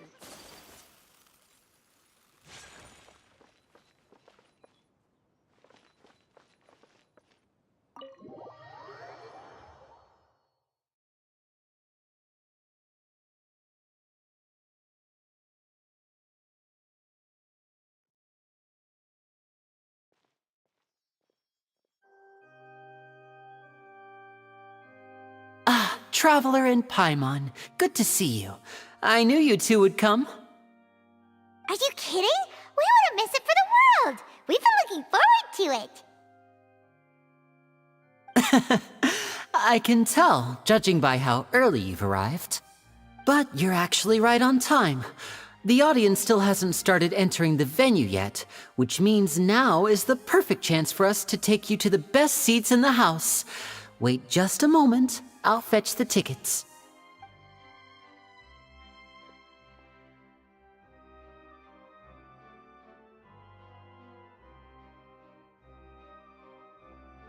The Opera House has assigned seating, so you always have to make reservations.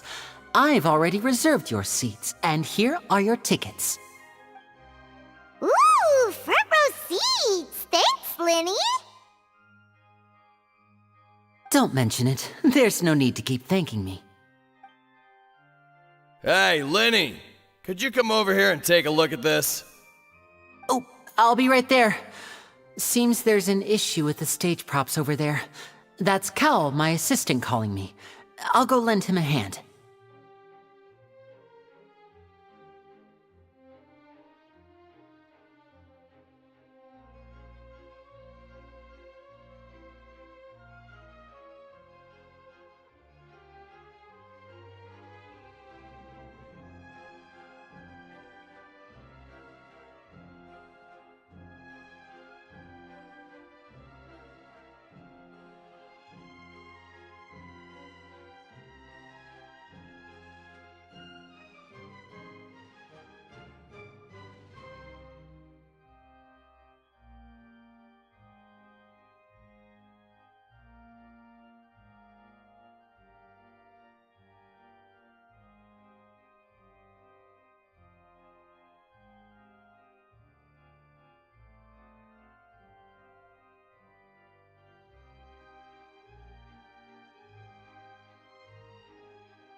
Yeah, we'll just go to our seats. You go ahead, Linny.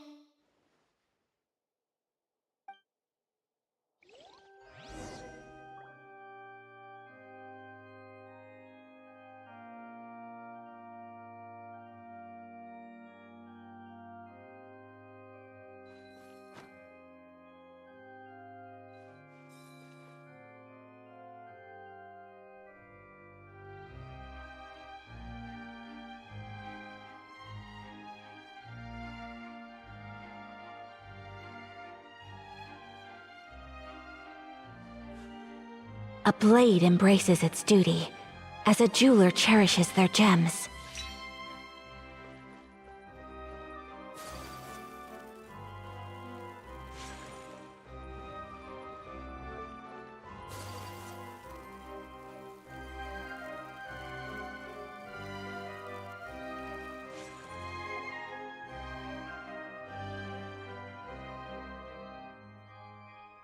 Oh, these should be our seats. Come on, let's sit down.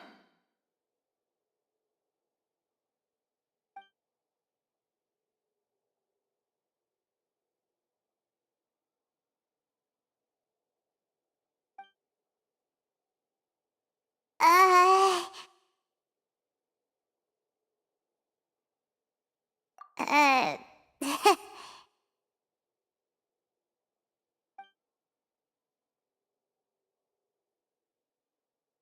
Hey, Traveler. Maybe we should strike up a conversation with the person next to us. Since we're sitting together and the rest of the place is practically empty still, it's kinda awkward if we don't say anything. Oh, you little...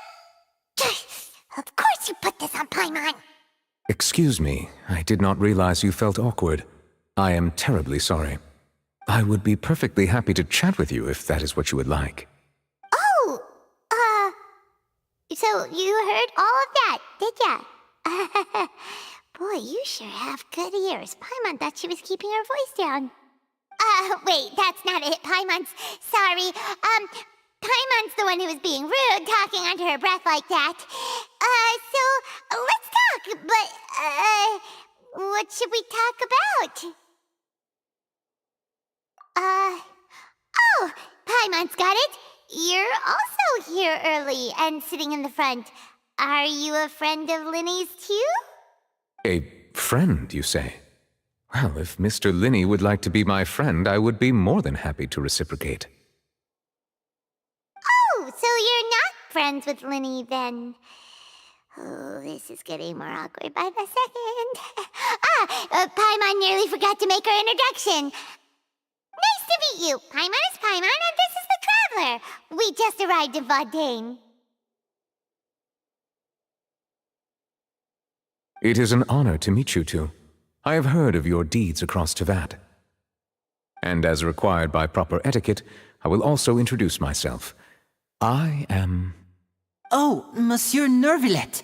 What an honor it is to have you here to see my show. Ah, Mr. Linney. I should say it is in fact an honor for me to see your performance in person. Wait, Nervillet? Could he be... I saw you all chatting just now, but it seems you still don't know who Monsieur Nervillet is. Allow me to introduce you to Fontaine's Chief Justice. That seat is always reserved for him. It wouldn't be too much to say that he's the symbol of justice and honesty here in Fontaine. Whoa! Sorry for being so rude just now. Paimon had no idea you were such an important person. No offense taken. Being Chief Justice is merely what I do for work.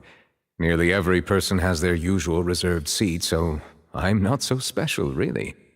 And by the way, I should probably let you know, even though I would prefer not to, there's someone sitting up there in the VIP seats that has been striking a pose for quite a while now. I believe she is trying to give you a most elegant and impressive first impression. So I think you should take notice of her sooner rather than later, otherwise she may become flustered.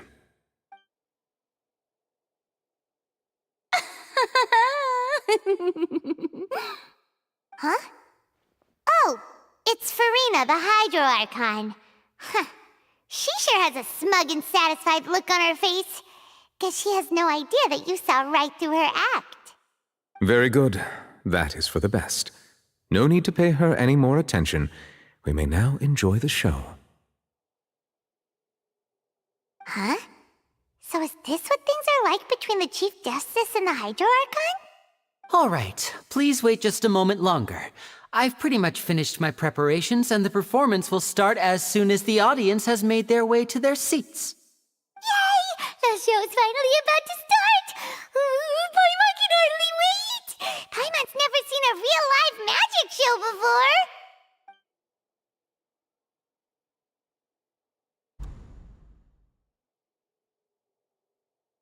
Oh! They're dimming the lights! The show must be starting!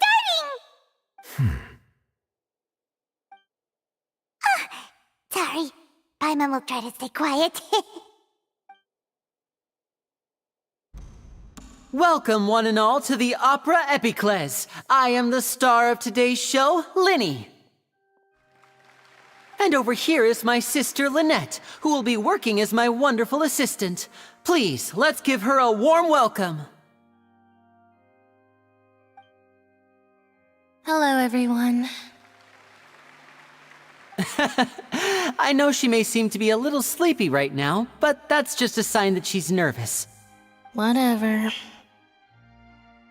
Now, some of you may be thinking, two vision holders who can freely manipulate elemental powers performing magic is not true magic at all.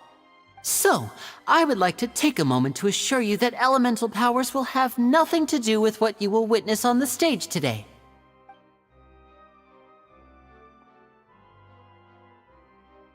Both Lynette and myself have removed our visions for the show. That way, even the gods won't be able to help us. Oh, good point. That's what makes the show real magic. Now, without further ado, let the show begin.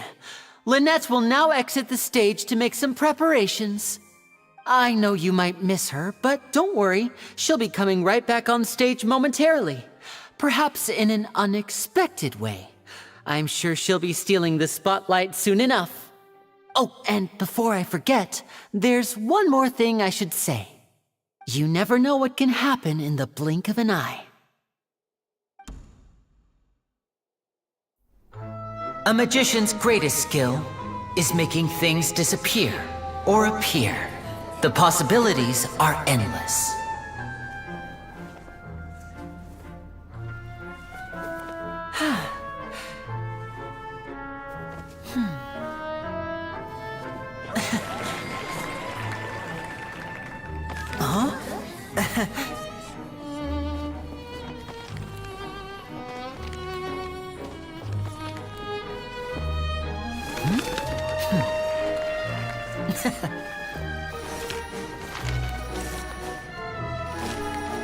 But this isn't what you came for. These little tricks, you've seen them all before. So it's time for something truly extraordinary, don't you think? This one's a little tricky.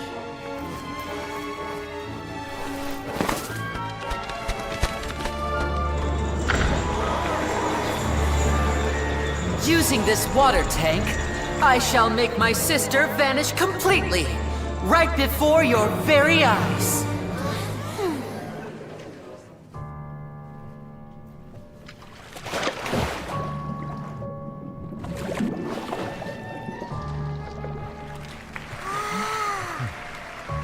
It's actually quite simple. She'll just turn into air bubbles and float right out of the top.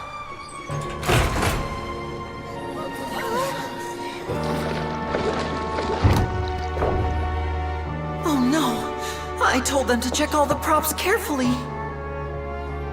With the lid on, even air can't escape.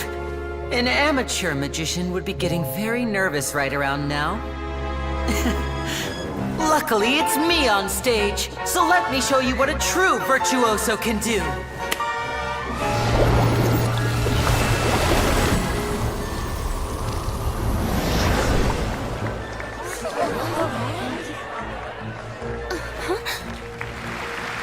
Lynette, are you still there? Don't go too far. We don't want to use up all our magic. Hi, I'm back. Uh-huh.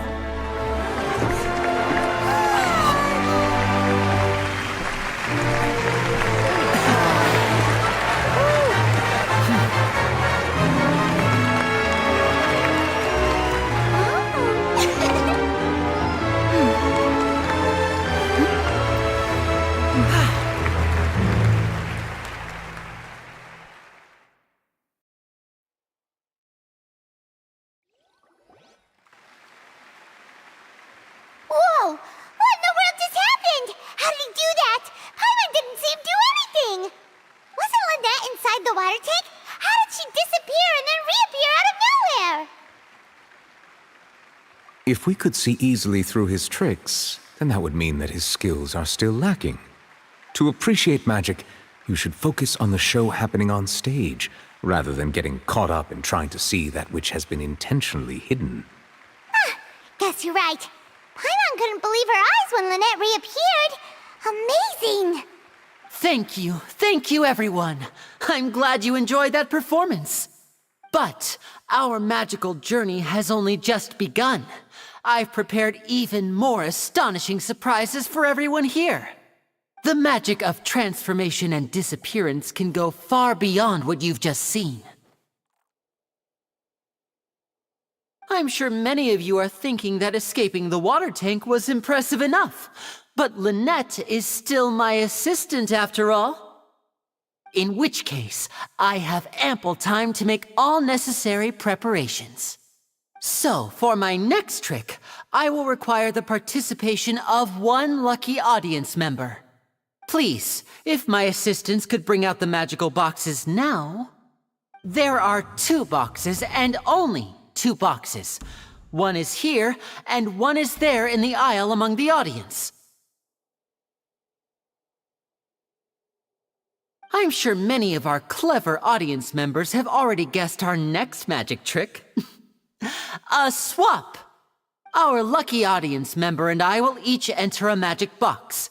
After 1 minute, we will each emerge from the opposite box. Now please, everyone pay very close attention to the box you see here. Don't give me any chance to make a move. Wow! How's he gonna do this? Hey, do you think this is all magic tricks, or does Lenny have actual superpowers? The lucky audience member will be generated by this random number selector. It selects numbers entirely at random. Even I don't know who will be chosen to participate. Now then, let's begin. Let me see. Oh, row 7, seat 3. Congratulations! You now have the chance to experience magic firsthand for an entire minute. Please, come forward. My assistant will take you beside the magic box. I'm sorry, it might be a little cramped inside, but no need to feel nervous. We've carefully arranged everything for you to be as comfortable as possible. You don't need to do anything, but no matter what strange things may happen, don't come out of the box. If the magic is interrupted, who knows where you might end up? You might even find yourself in the Fortress of Meropide. Oh, okay. All right. Before I enter the magic box, there is one more thing I need to ask the audience to do. Could you all give me a countdown? Like this. 60, 59, 58. Just keep counting down. You can go a little faster or slower if you like. I won't be able to see anything in the pitch-black box, so I'll be relying on your voices to know when time is up. Oh, and no tricks now. If you quickly count from 60 in just 30 seconds, then I'll be in a tough spot. Ooh! Paimon kinda wants to count faster after hearing him say that! No, that won't do. I can see it in your eyes. You still can't be trusted. Let's practice together. Come on, repeat after me. 60, 59, 58. 60, 59, 58! That's right, perfect. Keep it going. All right, I'll see you all on the other side once you've finished counting.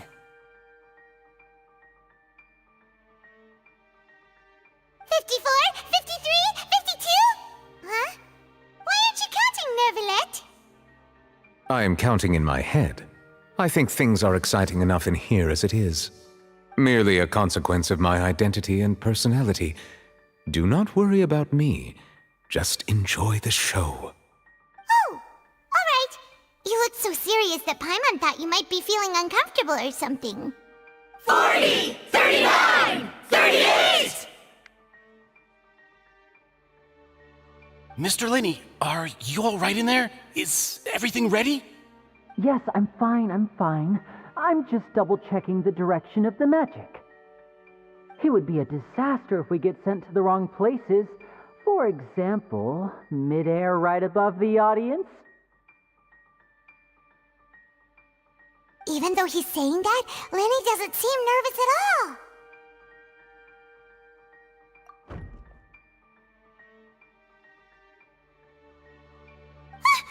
What was that noise? Did you hear it too?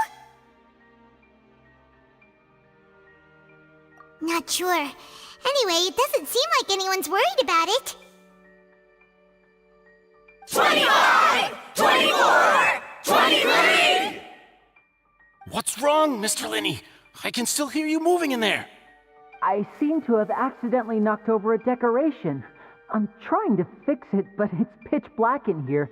I can't tell left from right. Never mind the decorations. There's no time for that. The show is what's important. No, that's unacceptable. I want my show to be perfect. Don't worry, we still have 20 seconds. Hear them counting? 19!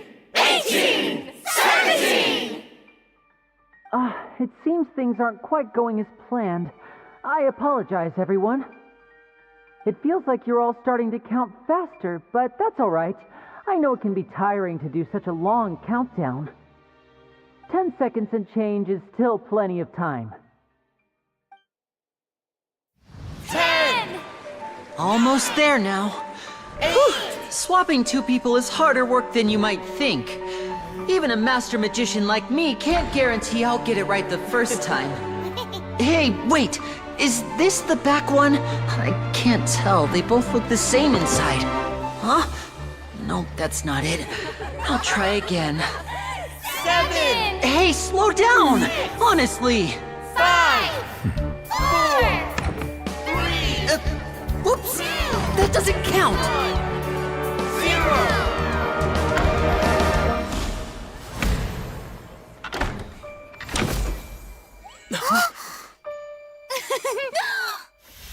Ta-da!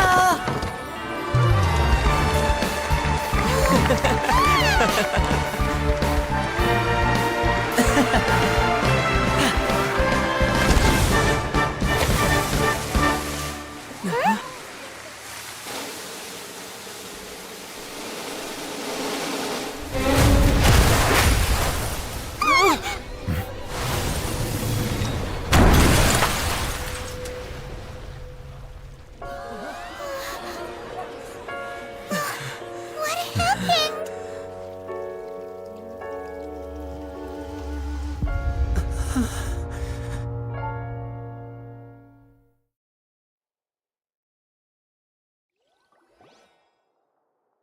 Huh? Is this part of the show? Mr. Linney, you're going to use magic to fix the stage now, right? What happened? Oh no. Maybe this isn't part of the show. The girl was still in that box, right? This performance is over. Medical staff with me. Guards, secure the scene and detain all the performers. Seal the exits. No one is allowed in or out at this time. Yes, that's right. If this was just an accident, then we must investigate the cause. But if this was all part of some scheme, then those accountable will not escape the judgment of the God of Justice! No need to be alarmed, you two. We'll get to the bottom of this soon enough.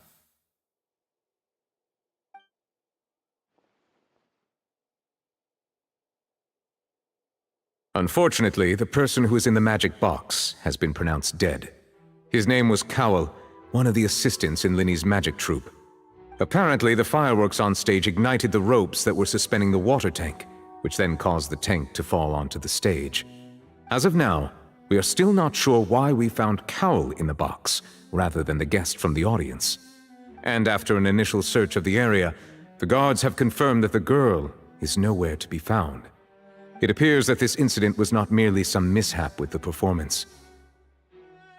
And there are many indications that it is connected with the case of the serial disappearances of young women. The serial disappearances case? That's the case that Charlotte mentioned before!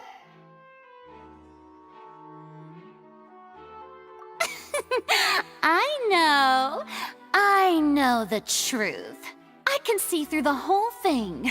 Really, using such a shallow and obvious mystery as his finale, did he really underestimate us that badly? I say that our powerful magician, Mr. Linney, is now the prime suspect for the serial disappearances case. Huh? Why me? This whole thing was an accident. Oh, this all occurred during your magic show, did it not? The missing girl disappeared after being chosen, did she not? The deceased is one of your assistants, is he not? Now that I think about it, that whole speech about magicians making things disappear was nothing more than a provocation, a bald-faced challenge. That can't be right! How can Linny do this? He was in the box on the stage the entire time! We can even hear his voice! Besides, before the show, he told us that he would like to catch the criminal behind the disappearances! He couldn't possibly mean catching himself! Save discussion for a later time, please. Lady Farina, may I assume that your comments just now constitute an accusation against Mr. Linney and his associates, and that you are pressing charges? Huh? I just think that I think it might be a little early to talk about formally pressing charges. But what Lady Farina said just now makes perfect sense. Looks like she's gonna personally deliver justice. A kidnapping and murder carried out under the cover of a magic show.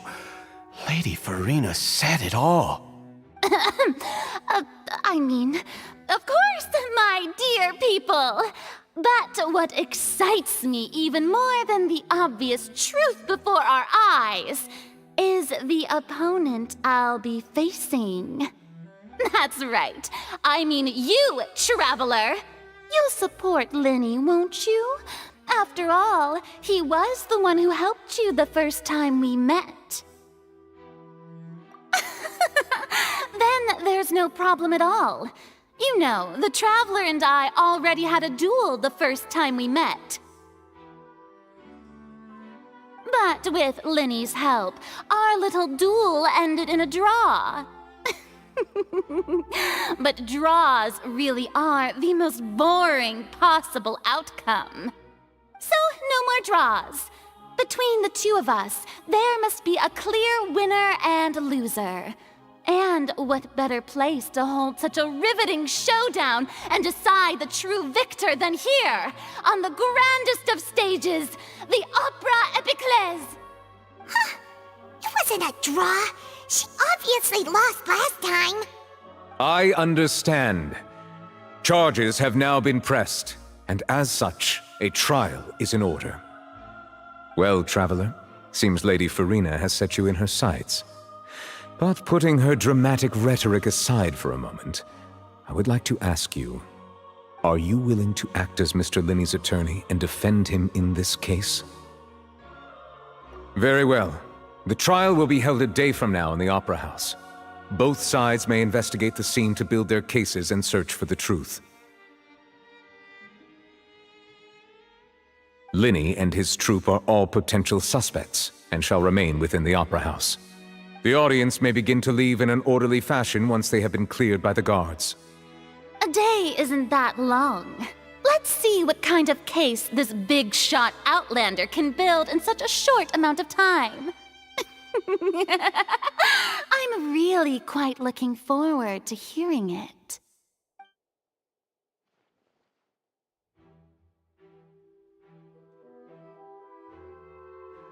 Lenny! Sorry about everything that happened just now. Were you frightened? Of course! Who wouldn't be scared after witnessing an accident like that? Yeah, I'm a little shaken up myself. How could this happen? And poor Cal. I know you already claimed that you would defend me, but now it's just us talking. Tell me, do you think I could possibly be the murderer? Good to hear. Thank you so much for trusting me. I'm sure everyone sees me as the biggest suspect at this point. But if you ask me, the whole thing is mysteries layered upon mysteries, such that all that's left is confusion. I don't know whether what happened there on the stage was purely an accident or not, and I don't know why poor Cal was in the box. As for how that girl chosen from the audience could suddenly disappear, I'm afraid I don't have any answers either. If someone tampered with my performance, then we need to figure out what they did. Even a skilled and knowledgeable magician like myself couldn't pull all that off in just 1 minute.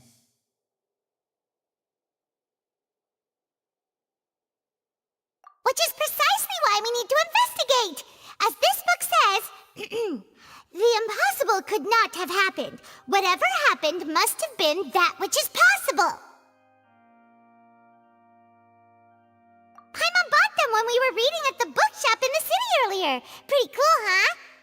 Don't worry, Paimon used her own savings to buy them. It wasn't from our travel funds. I think they look cute on you, Paimon. You have good taste, Lynette! That's the right attitude. Feeling depressed isn't going to help me now. I need to get back to my normal self. But with the guards watching our every move, it's going to be especially difficult for Lynette and I to prove our own innocence. Good thing you agreed to be our attorneys. Thanks for that. We'll be counting on you. Yes, thank you so much. Yeah, just leave it to us. Oh, since we're going to start investigating, Paimon has a question first. Where did Lynette go during the performance? Ah, well, I'm afraid that would involve some of our essential trade secrets as magicians. The secrets behind our magic are past saving, Linny. I suppose you're right. The truth behind our tricks is going to be important evidence that will be weighted during the trial. 'Tis truly a pity. As a magician, our magic show is a work of art. We've poured countless hours and spared no effort in perfecting it. But if revealing our secrets will help you uncover the truth behind what happened, then it will be well worth it. We should go somewhere else if we're going to discuss our magic tricks. We'll go speak with the guards, and in the meantime, you can go investigate the stage and the seating areas. Let's go have a look while the investigation teams are still here. Detective Paimon is on the case!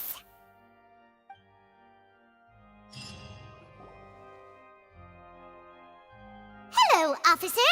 How's the investigation going? Ah, I see. You must be the traveler that Lady Farina mentioned. Listen, I'll be perfectly honest with you. I'd avoid getting mixed up in this whirlpool of a mess if I were you. Huh? What do you mean? Come with me and you'll see. The deceased is one of Linny's assistants named Cal. Even though he hadn't joined the troupe long, he was hardworking and everyone generally liked him. The assistants are usually in charge of setting up and inspecting the props, as well as assisting with the show and keeping the crowd engaged. As you probably saw when you were in the audience, the water tank suddenly fell and smashed the box with Cowl inside it. This is the real mystery. We've already searched the scene and were unable to find any traces of the girl. However, if you look carefully, the box was positioned directly under the water tank. The ropes holding the tank were then burned by the pyrotechnics on stage, causing them to snap. All these factors lining up so perfectly makes it hard to see this as a mere accident. If anything, the more logical explanation is that the whole incident was intentionally planned, and Linny is the most likely person to have access to all these areas. But he doesn't have a motive. Are you both good friends of his? Well, you can't say we're good friends, but we've known each other for a little while. So in just a short time, he was not only able to win your trust, but even convince you to act as his attorneys. I know there's no such thing as magic. The real trick of a magician is holding the audience in the palm of their hand. I've seen a lot of cases, and I can tell you that people are the least reliable kind of evidence.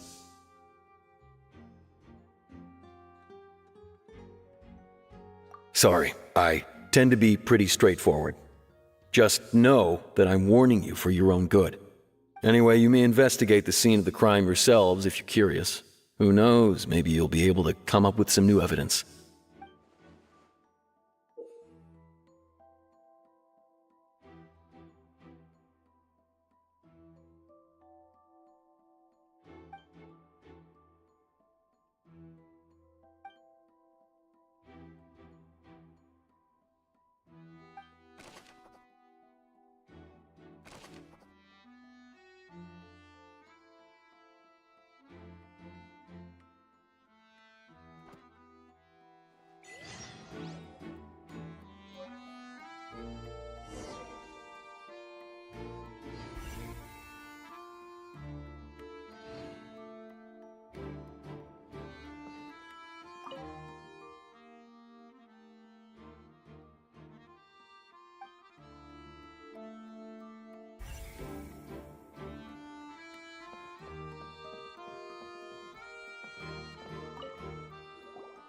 So this is the rope that broke and caused the water tank to fall. The rope looks pretty durable. How can it be burned through so quickly by fireworks?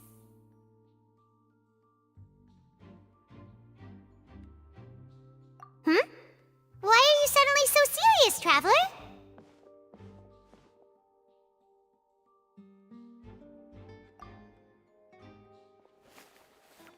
Whoa! Look! This bit is made from different material! Most of it was burned away, but there's still a little bit of it left.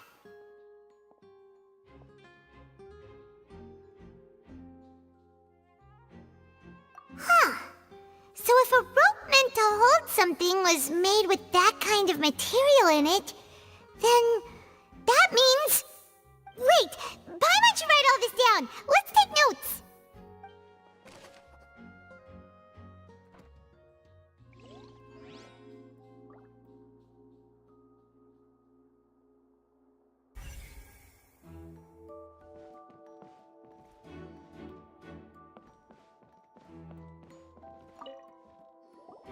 Hello there! What are you investigating? Oh, this location has also been cordoned off because the Magic Troupe members are currently considered prime suspects. The investigation team is still collecting evidence. The seats were all booked in advance, so we were able to deduce the missing woman's identity by checking the guest list. Sure, it's not like this is confidential information. We will publish it later anyway when we petition the public to help us find the missing person. Her name is Halsey. She's a painter from Fontaine who's made a bit of a name for herself. Apparently, she wasn't a regular at the Opera House, but she'd been feeling some pressure with her work lately, which made her decide to come see the magic show. The Magic Troupe members all claim not to know her, and we have looked into her social connections. It seems that she has no personal grievances or conflicts of interest with the suspects. Simply put, she wasn't related to the Magic Troupe at all, which matches the features of the previous serial disappearances. Were the victims of previous cases also chosen at random? That's how it seems to us, in any case. Apart from the fact that they were all young women of around the same age range, there really weren't any other connections between them. No need to be so formal. If you do happen to see the missing girl, please be sure to contact us. It is of utmost importance that we get to the bottom of these disappearances.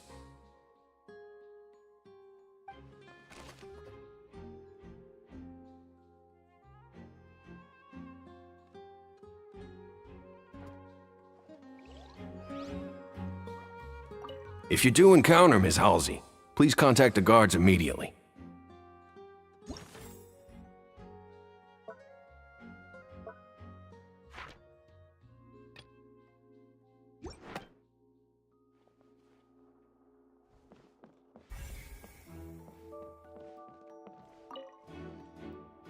Go ahead, have a look around.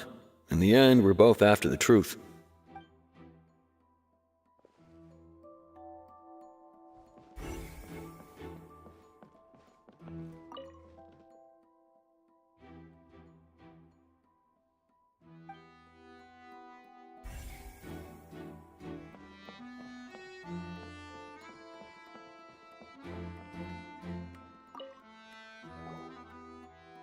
The investigation team has some new findings.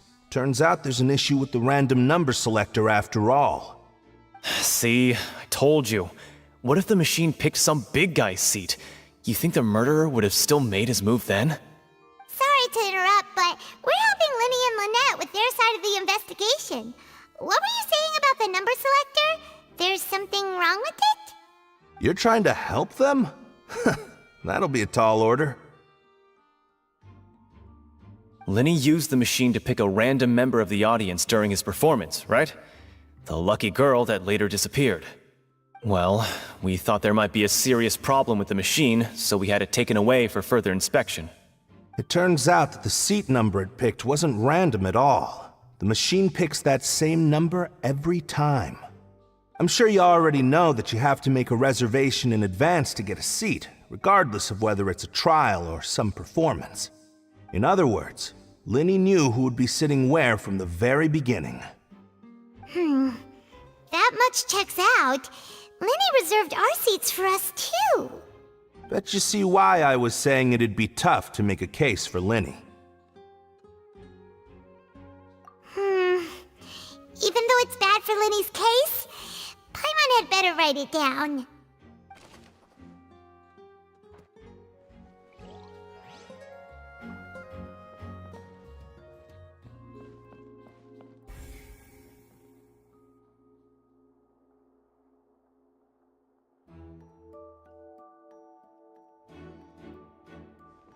Why would it be him?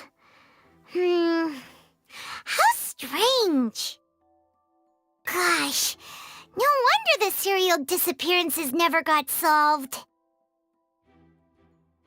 Gosh, no wonder the serial disappearances never got solved.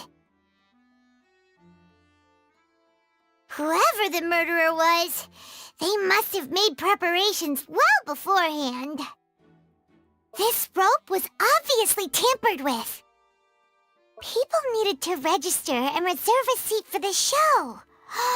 That, combined with this number selector, could allow you to pick a young lady instead of some old fogey.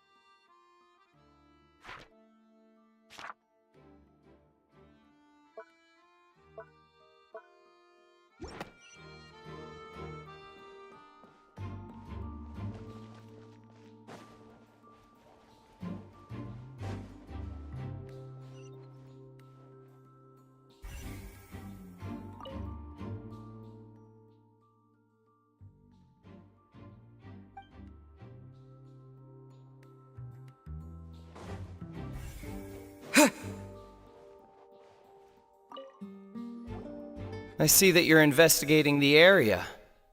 Well, it just so happens that I'm interested too.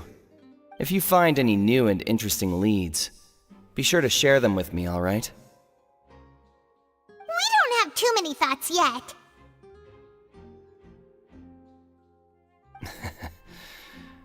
Then why don't I tell you my hypothesis first?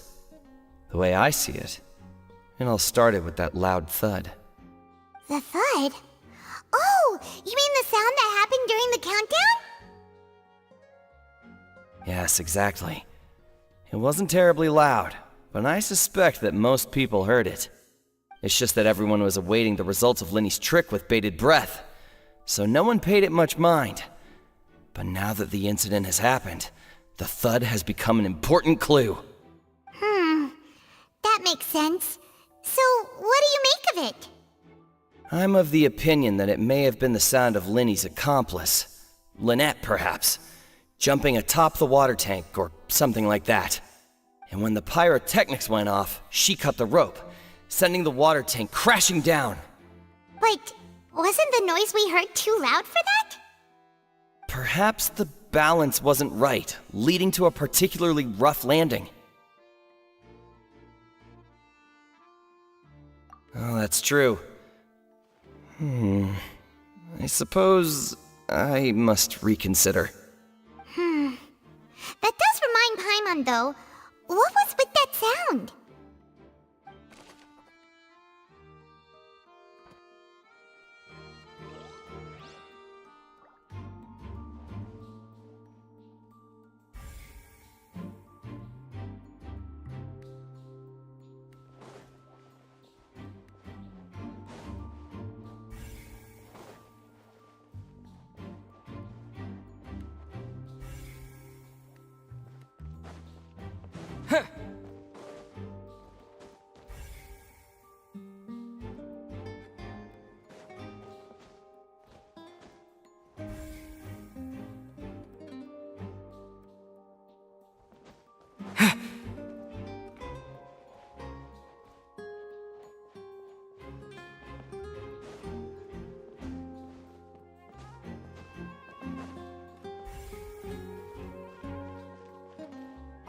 Lenny's still talking to the guards.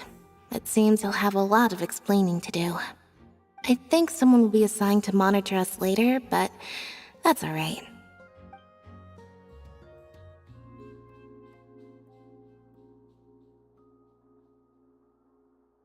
Lenny's still talking to the guard. I think someone will be...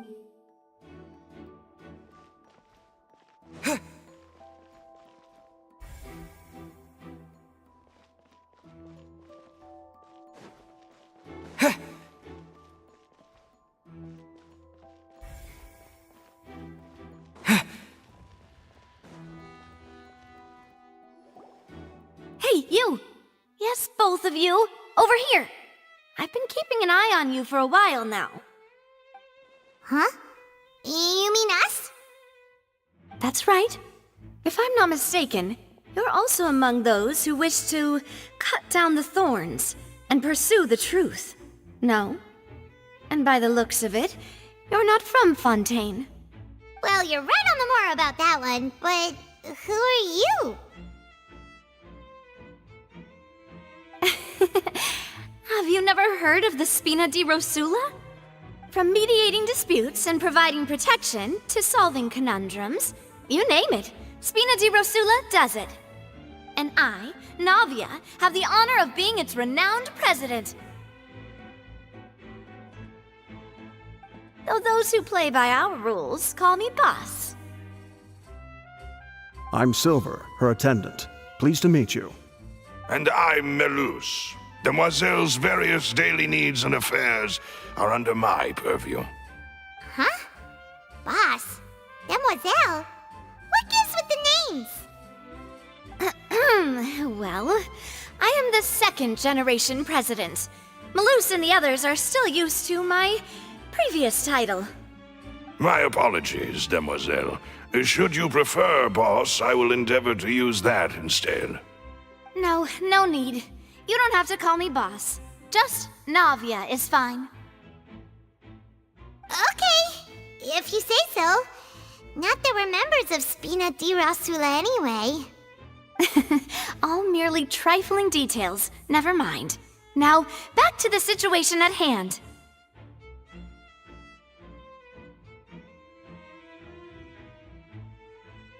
That's right. I've always kept an eye on the serial disappearance cases.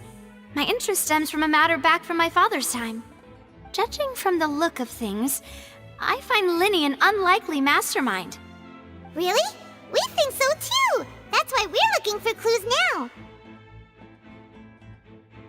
But how did you come to that conclusion? Intuition, naturally. My unparalleled intuition.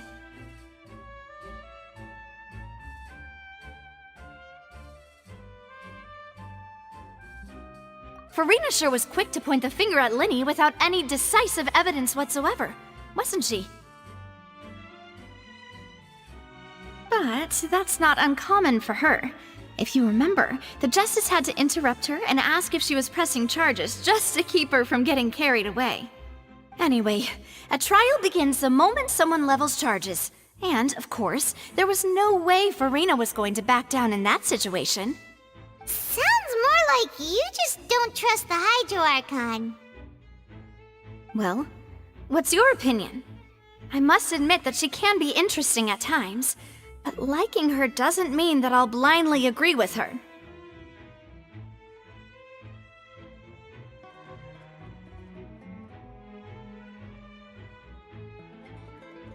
All right, I've answered your question. Now, it's time you answer mine. Wait a minute, did that answer count? Well, I say it does. But don't worry, you won't hear any pointless questions from me. In your opinion, do you think it's right to treat a trial like it's an opera? Well...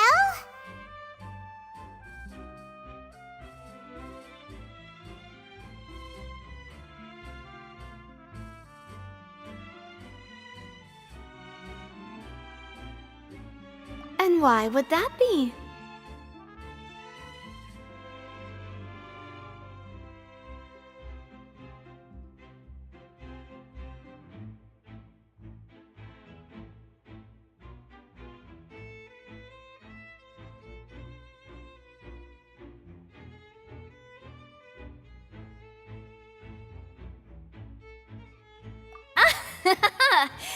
See, Silver and Maloose? I told you they'd be different. Most astute of you, demoiselle. I too think that the traveler's response was most excellent. No matter how wonderful the script or how fervent the audience's expectations may be, the trials that go on stage here must be based in fact. And if that can be done, boss, then... All right, that's quite enough, Maloose. Anyway, I like your answer. You passed with flying colors. Now, I need to make some preparations, following which our joint investigation shall commence. You two shall be my assistants. Wait! Since when did we become assistants? Oh, well, I can be the assistant, sure. Or your companion, if you like. I'm really not that fussy. That's more like it.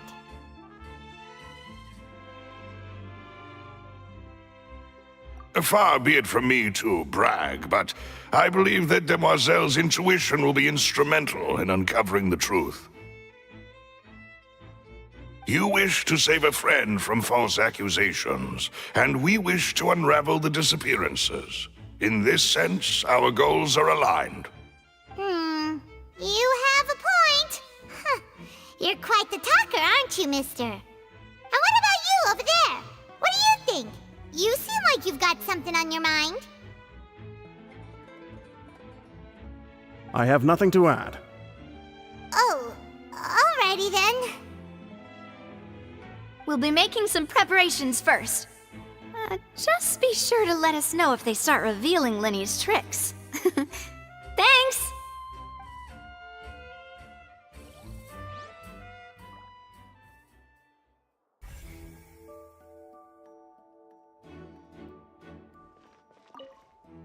Speaking of that, I think magic shows would be very popular in Poisson.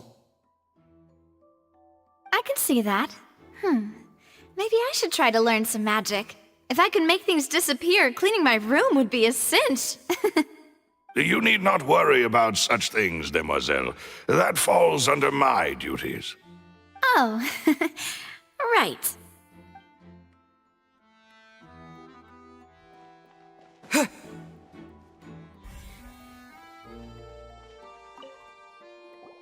Sorry, but no one can freely enter or exit the Opera House at the moment. If you wish to leave, you must register your identity with us first. No, we're not leaving. We're representing Linny and Lynette as attorneys, so we're investigating the case. Were you always guarding this entrance? Yes, after the Chief Justice gave the order, everyone coming in or out must undergo a strict inspection. So, the missing girl couldn't have left from here, at least, not from that point on.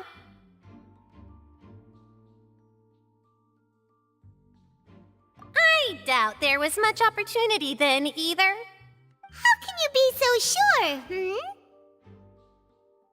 Well, because I was in charge of security near the entrance at that time. I couldn't see Linny's performance from here, which was quite a shame. Just my luck. But still, I did not abandon my post, and I stayed put no matter how loud the applause was. If someone had so much as even approached the door, I would have noticed it, let alone if they had tried to leave. We Melazines are good at that sort of thing, you know. So, it's safe to say the girl couldn't have left through here. Alright, thank you for your help. This will be useful info.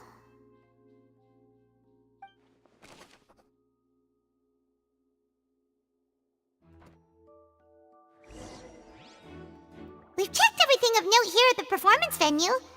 Paimon wonders how Linny's discussion with the guards is going. Let's go see, shall we? Ooh, things are getting interesting, huh? We're about to see how magic is made.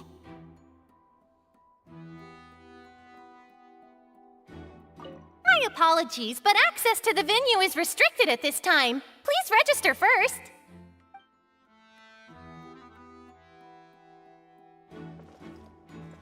Windstrider!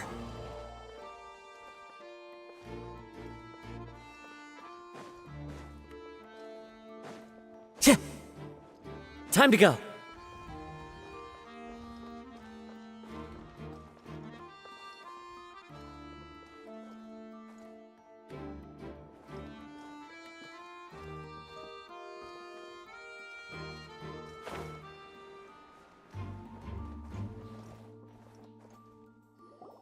Understood. Then I will be going with you. Just so you're aware, I will be monitoring your actions and making notes as necessary. Very good. Thanks for being so agreeable. I'd pull a rose out of my hat as a gift for you if I could. You may spare the pleasantries. I'm just doing my job. You've arrived. Who's this? Me? I'm Spina di Rosula's guardian angel. If you've got a problem, I've got the firepower. Sorry, I got a little carried away there. Call me Navia. I'm a partner of theirs, and will be helping investigate this whole situation. And these are my companions. Would you mind if they join as well? Fine by me. Oh, new helpers? I would be most grateful. Well, let's just say we're tagging along.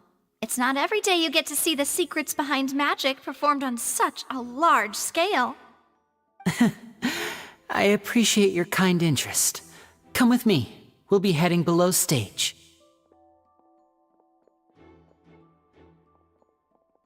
Huh? Below stage? Yes, a world of secrets is hidden beneath this magic box, prepared specifically for this switcheroo trick. But before I reveal everything, you should have a look first. Notice anything strange here?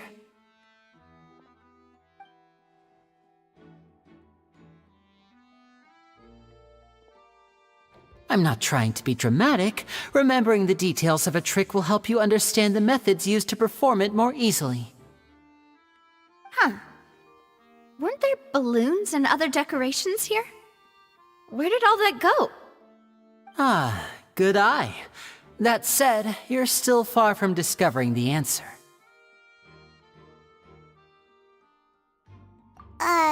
The back? You mean the inside of the door? What's different about it? Paimon didn't notice anything. Very good indeed. I thought you might not be able to catch that, given that you were sitting in the first row. The back of this door was patterned. Those patterns are now gone, replaced by a smooth wooden board. So, if you put 2 and 2 together, what do you get? Exactly. All right, let's go. I'll tell you how it works as we head down.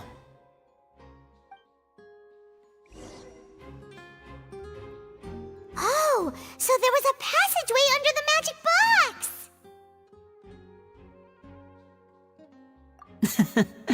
I knew you'd figure out most of it as soon as you saw this place.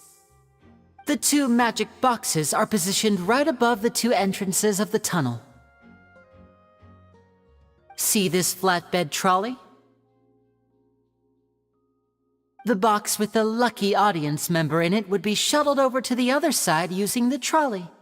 This trolley can raise and lower and even rotate, ensuring that the box will face in the right direction. I see. So that's the purpose of the box inside another box. Precisely. The inner box would descend after the audience member was put inside and be moved along the trolley, all while the outer box would remain on stage as if nothing had ever changed. So that's how you did it! Once the box was lowered, the trolley would store some energy through this device here, with which it would complete the rest of the steps. The audience member would only be able to feel some slight movements in the dark, and by the time she walked out, she would already be back on stage. Right! You were talking that whole time, and you even came out for a moment near the end! Ah, yes. A phonograph operated by Lynette was used to achieve that effect. My assistant and I had already scripted our conversation beforehand. When the countdown began, I had already gone to the opposite box via a tunnel using that ladder. And what about Lynette? Where was she? I was in the mezzanine space in the back of the box. Oh, interesting! That's how we were able to coordinate Linny's lines with the assistant. And, by the way, I was the one who walked out of the box at the end. I mean, we are twins. All it takes is a change of clothes and no one can tell who's who. And that's my favorite part of this trick. Only Lynette and I can perform it. So that's how it all worked! Wow, every detail you revealed was more amazing than the last! Lynette would briefly walk out of the box and then go back in, jumping into the tunnel and escaping before the box on the trolley could finish ascending. And then I walk out of the other box in the audience area, and the trick would be complete. The operative word here being would. But as you saw, Cal was in the box, not our audience member. She, on the other hand, mysteriously vanished. We really don't know how that happened. If not for that interlude, this would have been an astonishing trick. I probably never would have figured out how you pulled it off. And yet, to think that someone was able to use this magic trick to commit a crime. Could we have a look around? I think we can come up with some more leads. This is the scene of the crime, so Linny and Lynette are not permitted to stay here. I'll escort them back up. Yes, of course. No need to be so strict now. I won't disappear into thin air, you know. Thanks, everyone. We're counting on you.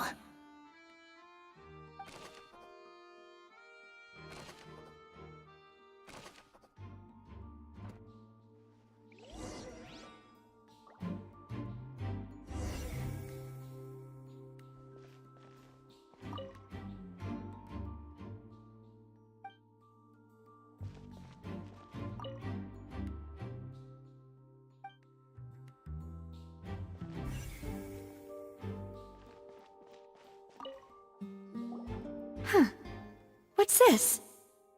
Looks like a hook tied to the end of a rope. Huh? There's all kinds of odds and ends here. Perhaps it was a prop for a different trick. But why would it have been left here? Whatever it is, Let's make a note of it first.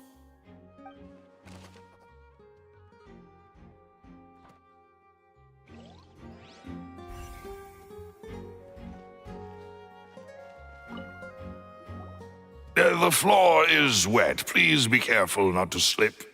Speaking of which, why would there be water here? Oh, Paimon knows! It's one of those tricks where you pour water into a jug and then flip the jug over only for the water to disappear? And here's a broken vase. Huh. Did the trolley knock it down while moving? That can't be. The trolley moves along tracks from start to finish. It couldn't have hit the vase at this distance. Let's note this down too and think about it later.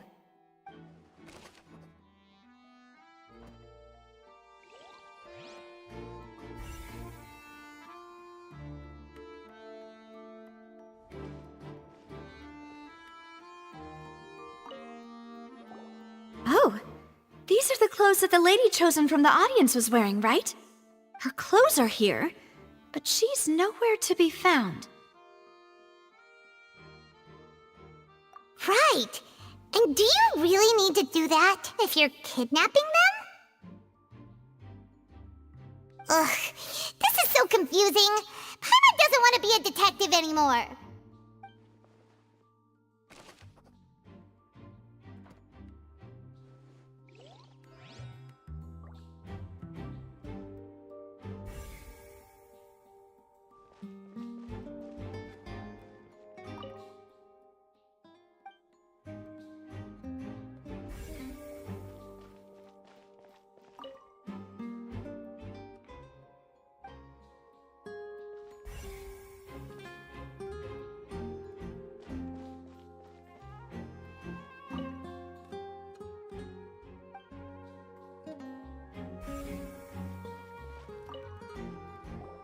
What is this place? It seems someone could fit through here. Could this have been the suspect's escape route? Alone, perhaps. But if they had to pull another person with them, the space would be too narrow. But there are no other ways in or out of here.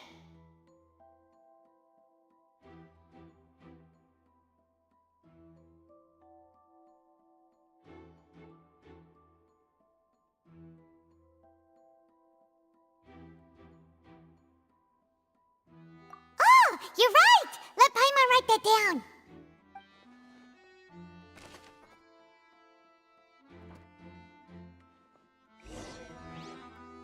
Seems we're just about done investigating down here. Yes, let's head back up.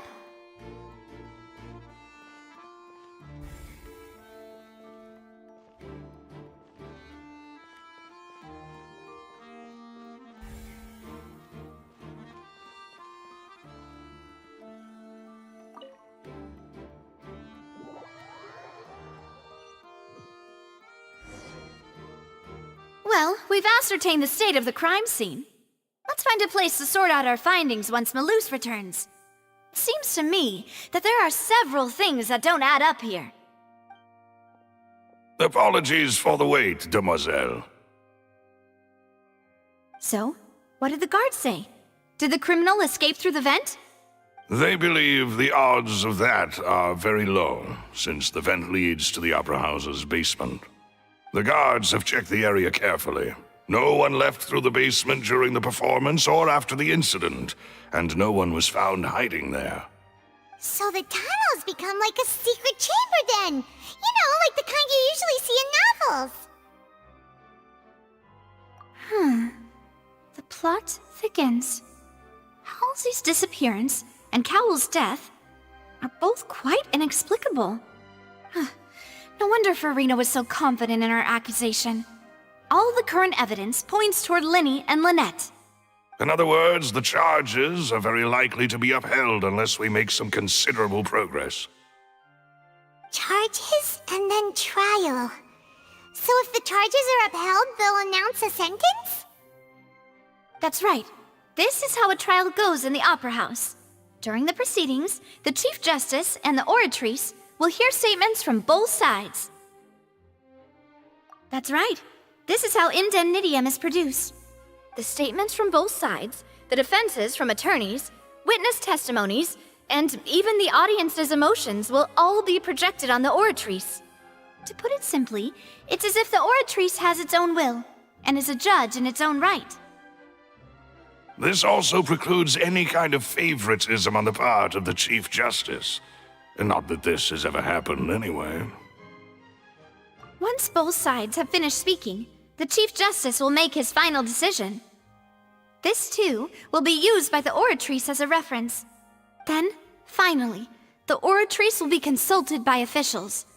The result it returns is the will of justice itself. Huh?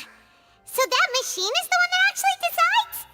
Paimon thought Neverlet called the shots. In practice, there is very little difference. Both have always come to the same judgment, which is why people have great faith in the Chief Justice.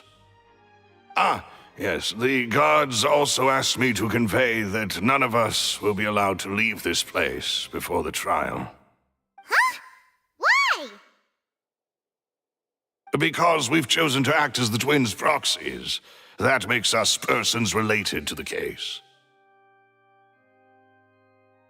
They're concerned that we might be colluding with outside parties, or that we might find outside help to disrupt the case. And even if that were not so, it could prove problematic if we happen to spread key information about the case ahead of time. I'm ready to break out at any time.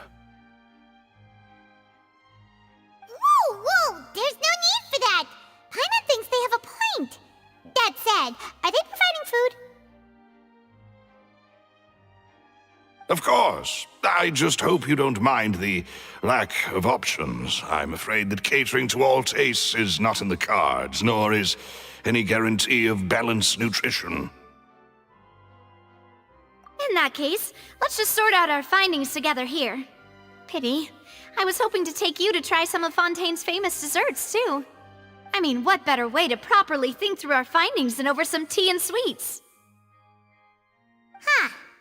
Breaking out suddenly doesn't seem like such a bad idea after all. Just kidding! Paimon will still do her best, even if there are no snacks. What do you mean, no snacks? Of course we'll have snacks. If we cannot buy some, then we'll simply make some. Huh? Here? But how? Understood, Demoiselle. Everyone, please come with me.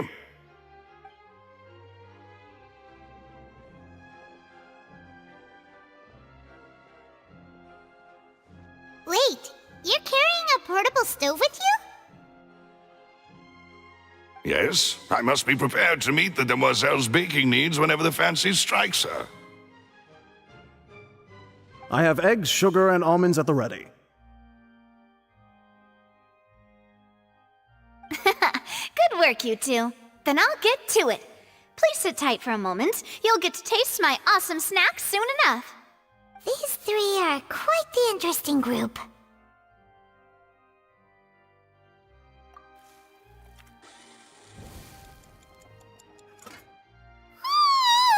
And Paimon thought it smelled good while it was still in the oven! Oh, it's even better now. Paimon can't stop drooling.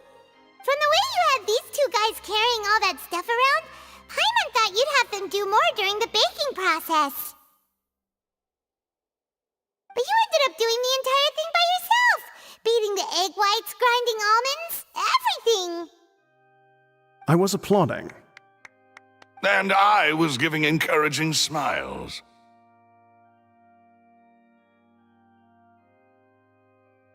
Paimon was just thinking, aren't you worried about getting your fancy dress dirty beating egg whites and baking like this? Well, I don't think it's carved in stone anywhere that fancy ladies can only read books, sip tea, ride horses, and play the piano. I just really enjoy making snacks. Don't underestimate beating egg whites, by the way. It's a real arm workout. You also need to beat them to just the right consistency, or your macarons will crack. Anyway, give these a try, fresh out of the oven. There's 3 for each of us. Only 3? Well, eating too many sweet treats might send all that sugar to your head. You wouldn't be able to think clearly about the case on a sugar rush, would you? Tea is ready to be served as well. This is Demoiselle's favorite, strong black tea with a floral fragrance that clears the mind and lifts the spirit. No need for concern. I'm merely doing as I should.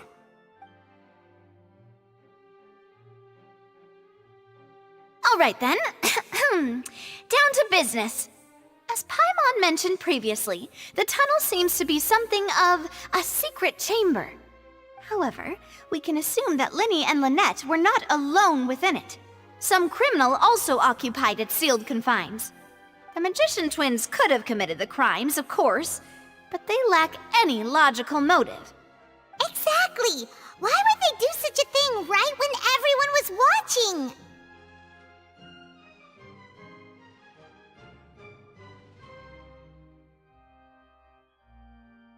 The flower vase and the thud we heard during the performance could indicate some altercation between Halsey and the criminal in the tunnel, resulting in the shattering of the vase, the discarding of her clothes, and her abduction. Perhaps the criminal thought that since she was chosen from the crowd, she would be too easy to identify if she was still wearing the same clothes. Paimon thinks that makes sense, but the real trouble is... True. None of the clues we found thus far support the existence of this third person. But the only people left to consider are both technically victims, whether it's the missing girl, Halsey, or poor Cowl. Huh.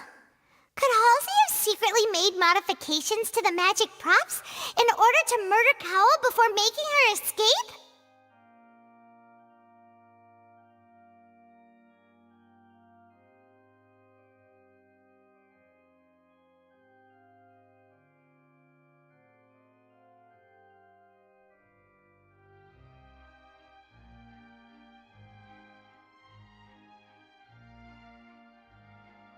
That's right.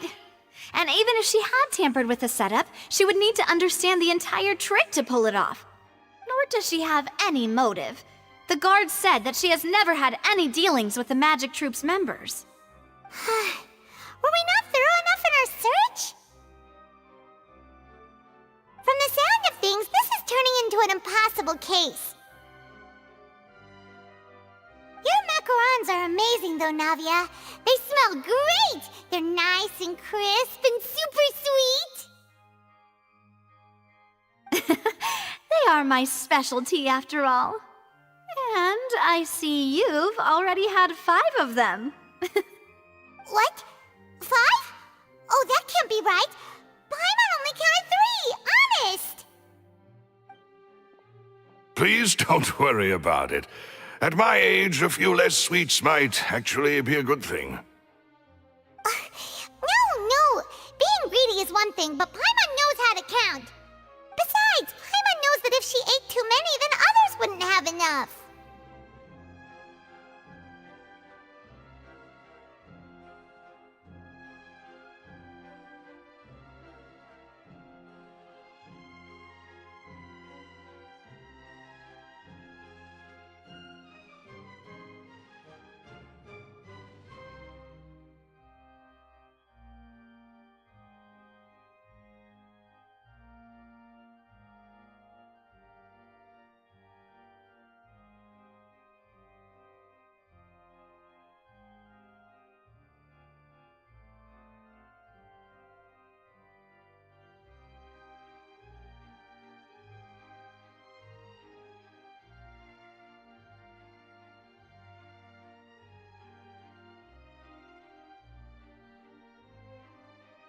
Wait! Even you don't believe Paimon? How could you? If Paimon ate those 2 extra macarons, then may they turn into stone in her stomach! All right, we get it. Well, I suppose one of us might have gotten too engrossed in our chat and eaten them by mistake. No big deal. Maloose, set up the stove again if you would. Huh? What are you doing? Making sure everyone gets 3 macarons, of course.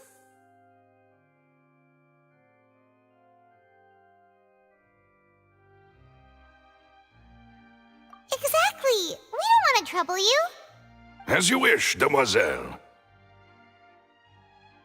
And I have the egg, sugar, and almonds.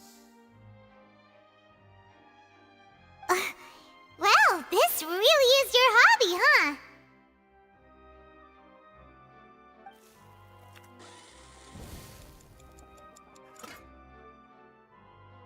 Well, that's it for snack time. I'm going to have another look around the area. I don't know what we're looking for yet, but we've still got some time. As attorneys, I suggest the two of you think the case over again. It would be awkward if you got all tongue-tied on stage during the trial. All right, thanks for your help and for the snacks. It was nothing. A small task for the Spina di Rosula. Silver, Malouse, it's time to go. I'll be back if I find anything new.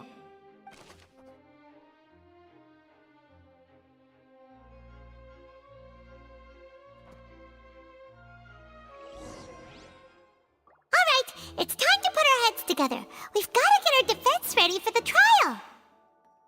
Oh, it's probably gonna be a long and difficult case. There's no point in worrying about that now. We just need to prepare. Here, take Paimon's notes. They should help you review the situation.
What do we do? The whole situation is so confusing.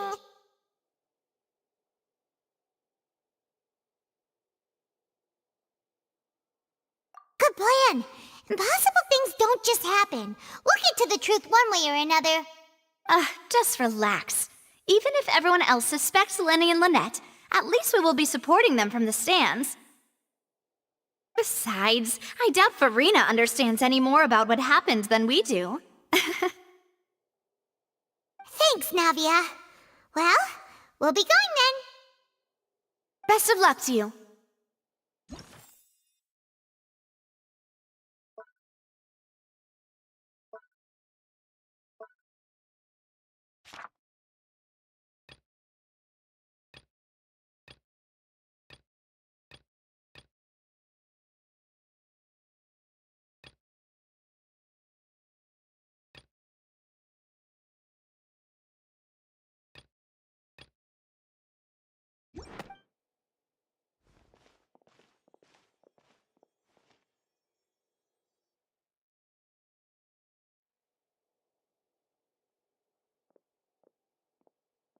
Ah, finally, you're back. Well, how did your investigation go? To be honest, you might be disappointed. No. We're already very grateful that you were willing to help. Well now, don't you all look disappointed. Don't tell me that your investigation came up empty-handed. That was to be expected, of course. The guilty can never produce proof of their innocence. But don't let that stop you. I shall be terribly disappointed should you, my most anticipated foe, concede so easily. Since both parties are present, I declare that the trial regarding the magic show incident is now in session. Firstly, in order for the audience to understand the causes and results of the incident, could we please have Mr. Linney explain the trick? Yes, of course. I will explain while Lynette demonstrates on stage. All the necessary items have been prepared.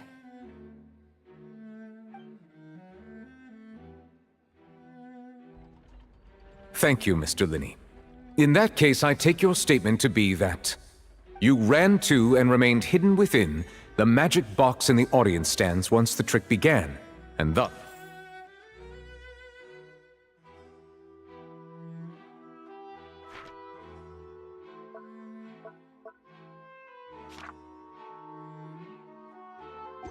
could not have committed the crime. Is this correct? Yes, that's correct, Your Honor. In that case, I call upon the prosecution. Lady Farina, do you wish to refute his statement in any way? Why, of course I do. Allow me to take the first shot and break this case wide open. Mr. Linney is clearly lying. There is no way you could have been in the box the whole time if you were to abduct Halsey and murder Cowell. In fact, I'd say you were hardly in that tunnel at all. That is simply your hypothesis based on the presumption that I'm guilty. Oh, is that so? And if I may ask, what did you hear while you were inside your box? The roaring countdown of the crowd, of course. That's how I kept track of the time and built anticipation for the finale. And you didn't hear anything else at all? Nothing that might leave an impression of any kind? No, nothing. I see. But when the count reached 30 seconds or so, there was a thud. One so loud that I believe practically everyone heard it. Huh? Hey, hang on! Something's not right here.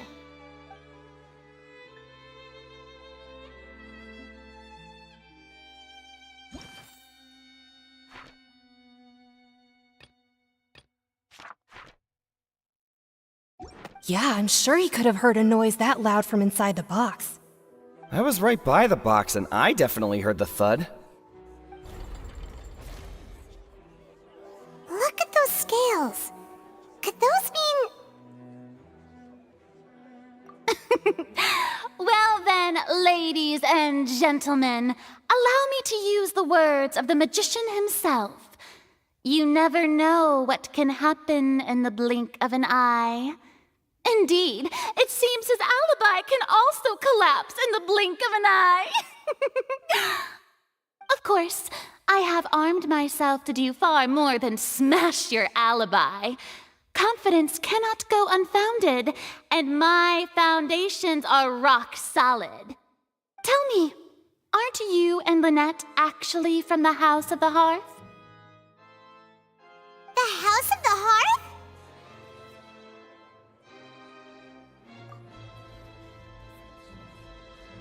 No wonder they did something like this. So the serial disappearances were the Fatui's doing. Now it all makes sense. I've got a feeling that what happened on stage probably wasn't just an accident. That's irrelevant. Our identities have nothing to do with what happened. Indeed. Then perhaps you could tell us everything that happened during that 1 minute. Your first priority is to prove yourself innocent, after all. I'm sure there is little that needs to be kept secret now. Unless your script already has holes in it. The Outlander is speechless. My, oh my, don't they look flabbergasted? Now comes the infighting and discord, I suppose. This was almost too easy. Good thing I made all those preparations. Seems the all-nighter I pulled last night is really paying off. Hey, Linny! Why didn't you tell us this before?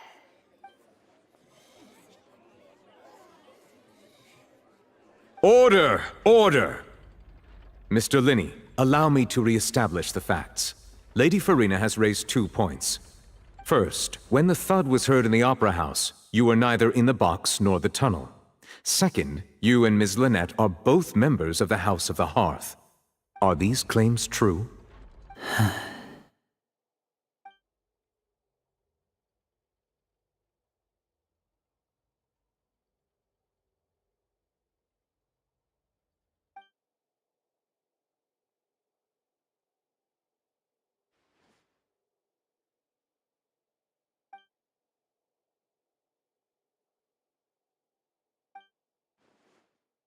Please answer my question, Mr. Linney. I'm sorry. Yes, they're true, Your Honor.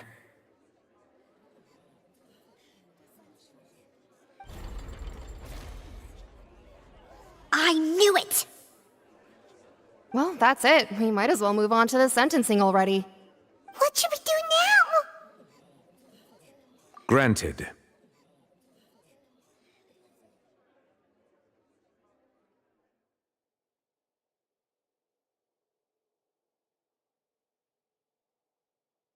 In that case, what is your request? Is that really necessary? They're already as good as guilty. The defendant deceived their own attorneys. What is there left to discuss? Order! Order, I say! Your request is reasonable, and we shall adjourn.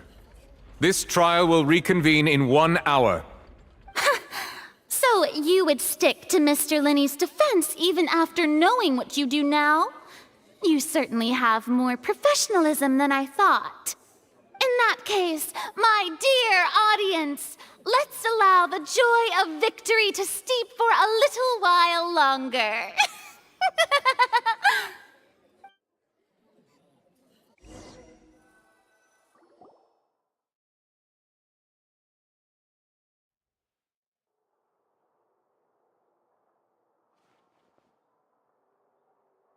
Well, this is awkward.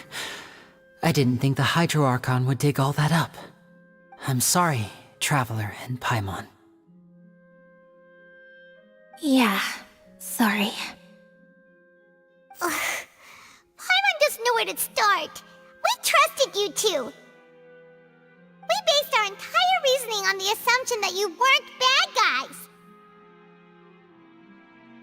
Not to set the wrong tone or anything, but Paimon's really mad! I'm very sorry. I know you're angry, and reasonably so, but please, let me explain.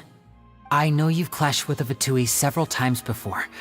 I wouldn't be surprised if just hearing the word is enough to make you upset. But our organization is very, very large, and the Harbingers have very different personalities and goals. Right now, we want to save people. As many as we can. That's right. I'm sure we're on the same page when it comes to this nation and the disaster that its people might face. I knew if it weren't for our respective identities, we could become good friends.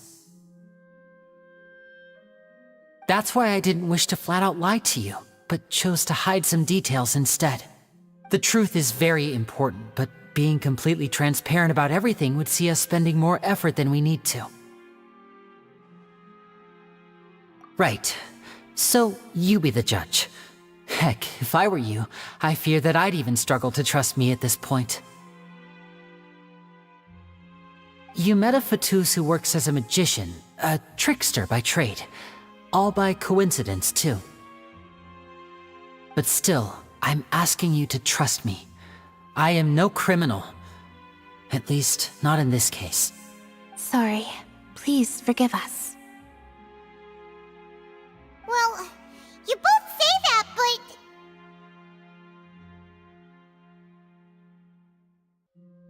Right, let's hear your answer first, and no lies now!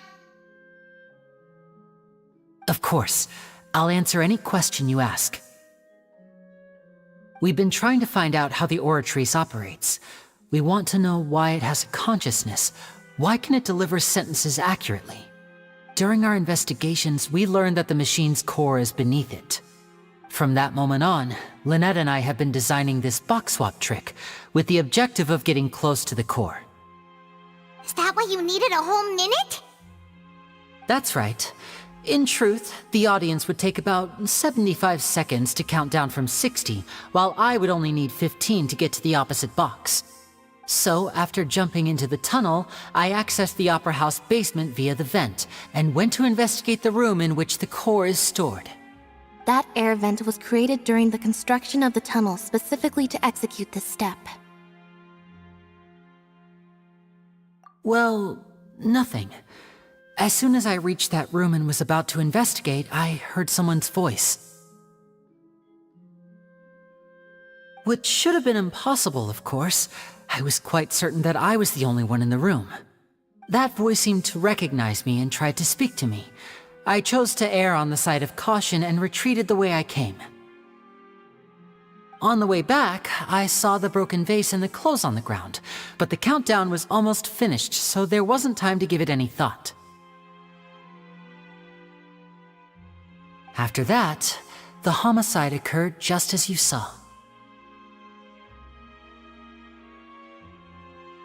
Well, that explains why you didn't hear the thud. Because of that prophecy I told you about, of course. We must know all we can about this nation's secrets in order to deal with that prophesized crisis. That's the only way we can save everyone. So, there you have it. The whole truth. I swear, I didn't hide anything from you this time. It was never my wish to proceed under this cloud of mistrust either. But like I said earlier, you can be the judge. If you want to leave because you don't trust the Fatui, there's nothing I can do to stop you. Well, Traveler, you decide. Paimon will follow your lead however you choose.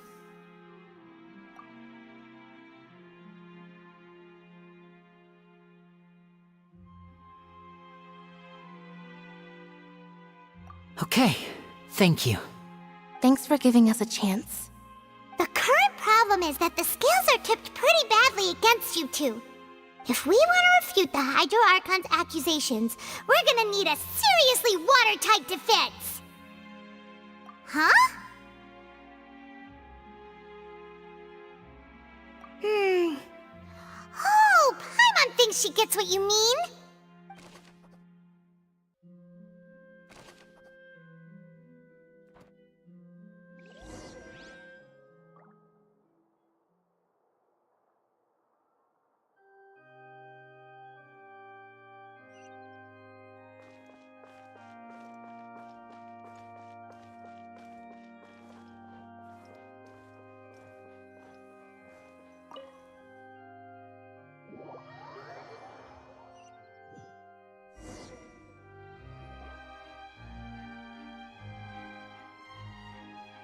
Both parties have returned to their positions. Let us continue the trial. When last we left off, Mr. Linney acknowledged the new evidence presented by Lady Farina as fact. Therefore, Lady Farina may continue stating her reconstruction of the events. Ugh, that took long enough. Now then, if everyone would lend me their attention. At this stage, let's revisit that scene from Linney's perspective.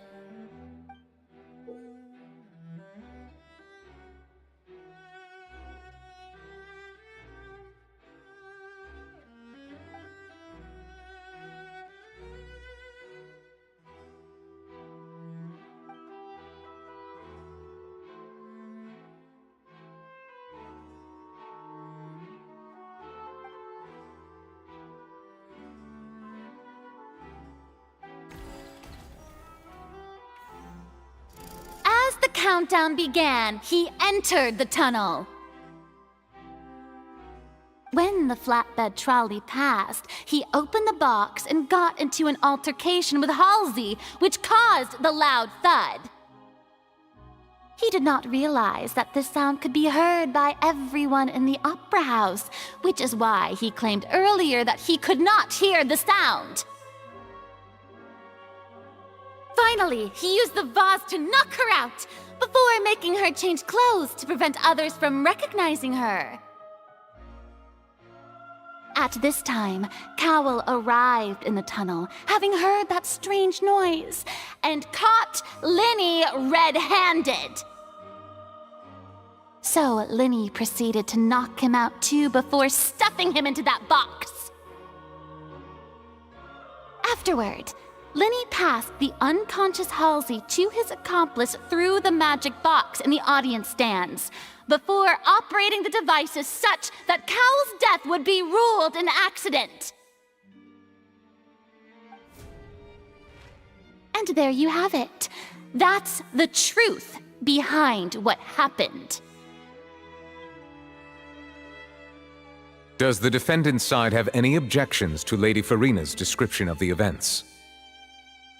The key to refuting Lady Farina is the order of events, what Linny experienced, and what he saw.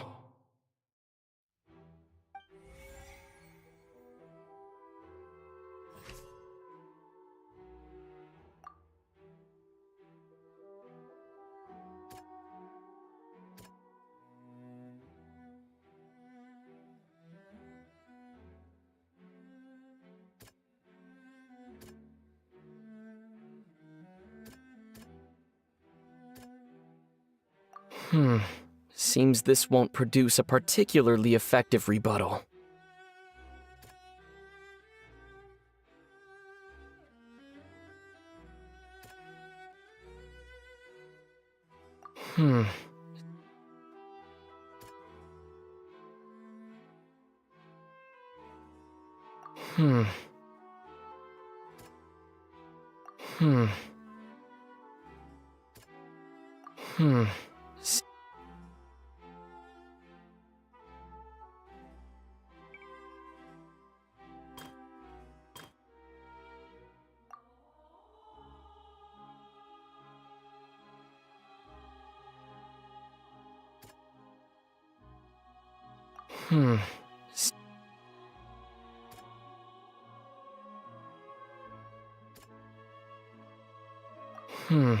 Seems this won't produce a... According to Linny, he left via the vent after entering the tunnel.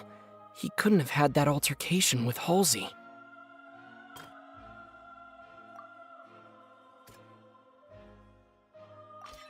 Linny went to the room that contains the Oratrice's core. This is the actual truth.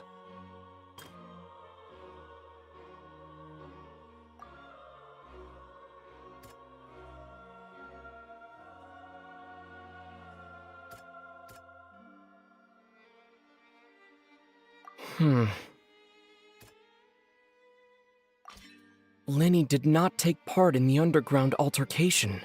He only witnessed traces of the aftermath. Attention! Ace Detective Paimon has something to say!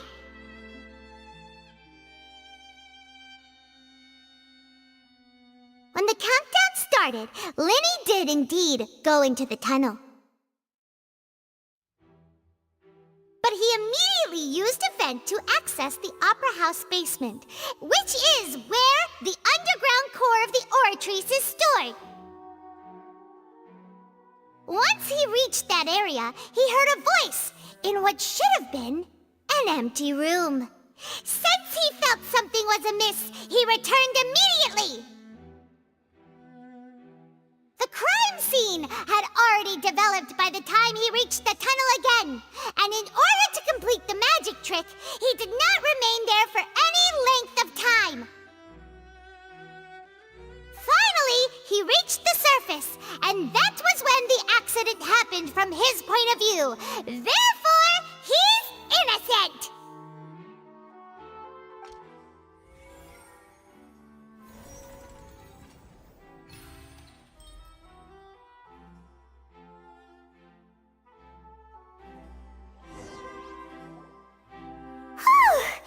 Paimon did it! Paimon actually managed to say all that! Wasn't it awesome? In other words, you believe that he knew nothing of the incident? That's right!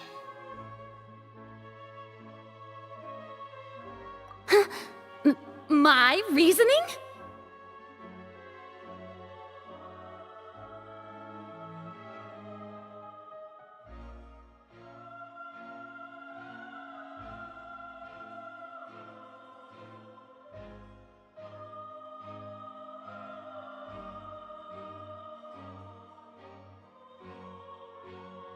If that's the case, then if Cowell hadn't entered the tunnel, who was the entire setup meant to kill? Assuming that what you say is true, Linny only needed to kidnap the young girl to cause a new disappearance case. What would the point of killing someone on stage be? Oh, they have a point. That's right, you tell them! And that's why they're partners of mine. They've managed to turn things around. Oh, well, your denial is very strident, I'll give you that. But what proof do you have to back your claims?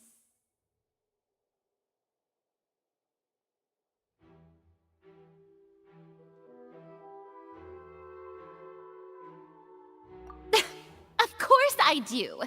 If he had been in the magic box the whole time, how could he have not heard that sound? Why do you ask? You're saying that he wasn't?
Are you sure we don't need to give this more thought? Paimon thinks there's something off here.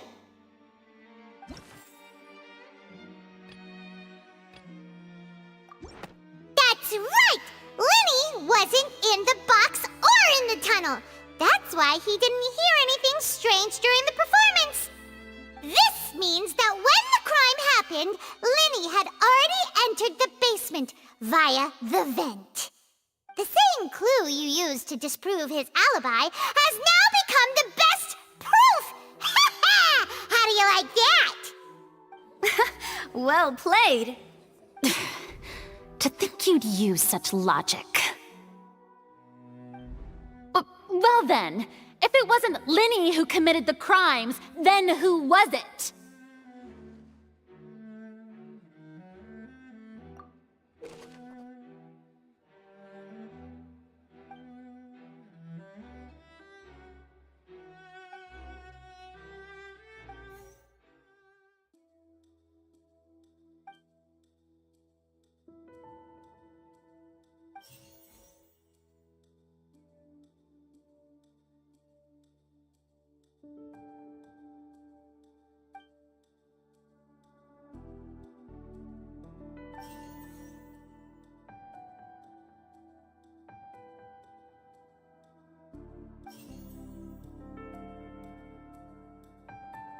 Could there have been a third person involved? Is that really a possibility? Halsey is the missing person and an ordinary audience member. Or did she have her own scheme all along? The deceased's name is Cowell, Linny's assistant. He would have been able to tamper with the equipment. Could there have been a third person involved?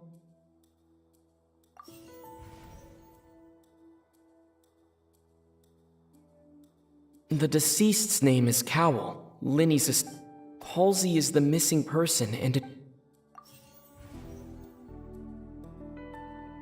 the deceased's name is Cowell.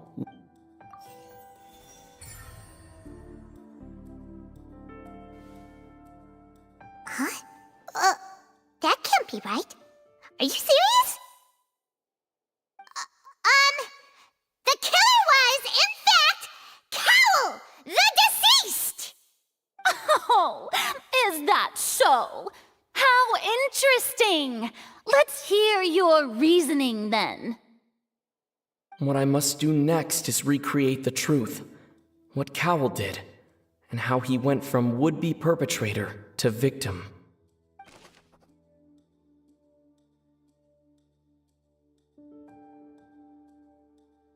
No one entered or left the Opera House through its entrances. It would have been tough for both people to fit into that vent. They would likely have bumped into Linny as well. Linny was not in the tunnel at that moment, which gave our criminal ample time.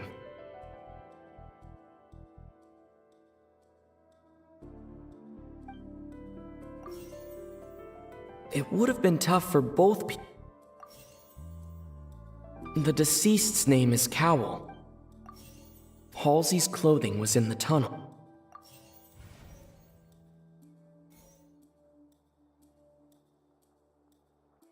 No one entered or left the Opera House through its entrance.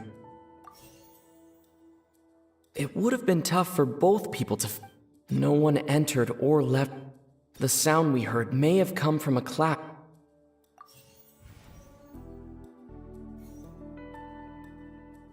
Halsey's clothing was in the tunnel.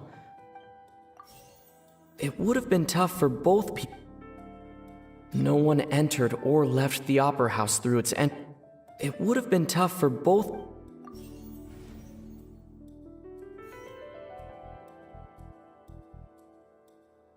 The sound we heard may have come from a... No one entered or left.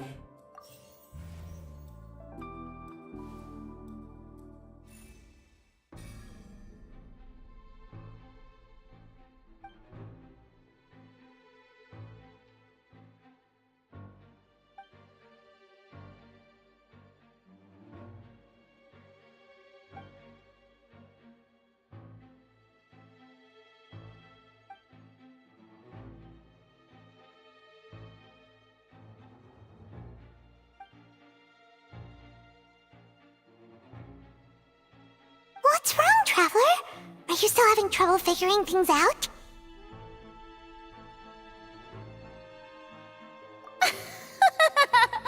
I see how it is. So this was all just a bluff. And here I thought you had something to show for it. But it seems you're still far from the truth. Look, since we're at a dead end, why not consider a different track?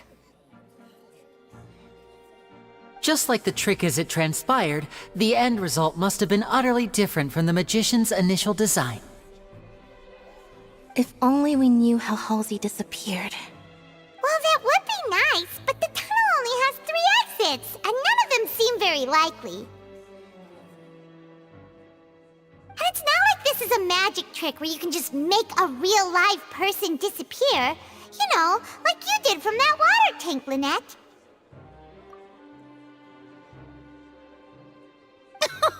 Excuse my interruption, dear opponents, but do you not see that the crowd is growing impatient? There is no greater sin in this opera house than an awkward delay in the performance.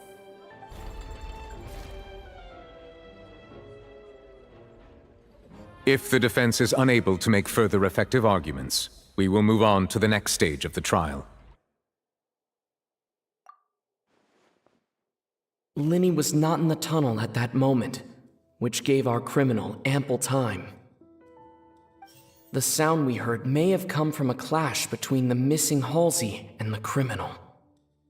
The deceased's name is Cowell, Linny's assistant. He would have been able to tamper with the equipment. The vase was not broken by chance. It was used to cover important evidence. The water.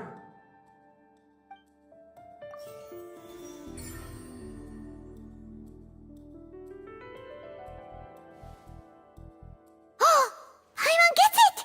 It all comes together if Halsey disappeared instead of being kidnapped.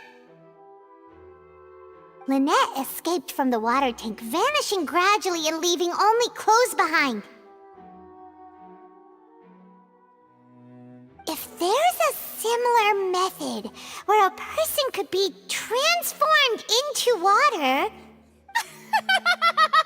Oh, just a moment, please. I do hope you know how preposterous you sound at the moment. How could a person ever be transformed into water? This is reality we're talking about here, not some magic trick. Must we really? I should think that of anyone. Your friend Linny already knows this truth very well. Magic tricks are ultimately just illusions and misdirection. But Halsey's disappearance is very real. We're talking about two completely different things. Even so, I trust the Traveler's judgment. The truth must be out there somewhere. Perhaps some new line of reasoning may open if we try to gather all the focal points that don't make sense. Since Cal was the deceased, we haven't placed much attention on him. But given that we aren't making much progress with the case, it wouldn't hurt to have a look at his belongings, would it? People really do come up with all sorts of harebrained schemes when at the end of their rope. The way I see it, your suggestion that we broaden the scope of our investigation is nothing but a tactic for stalling the trial. Nevertheless, I believe that this is a reasonable request on the part of an attorney.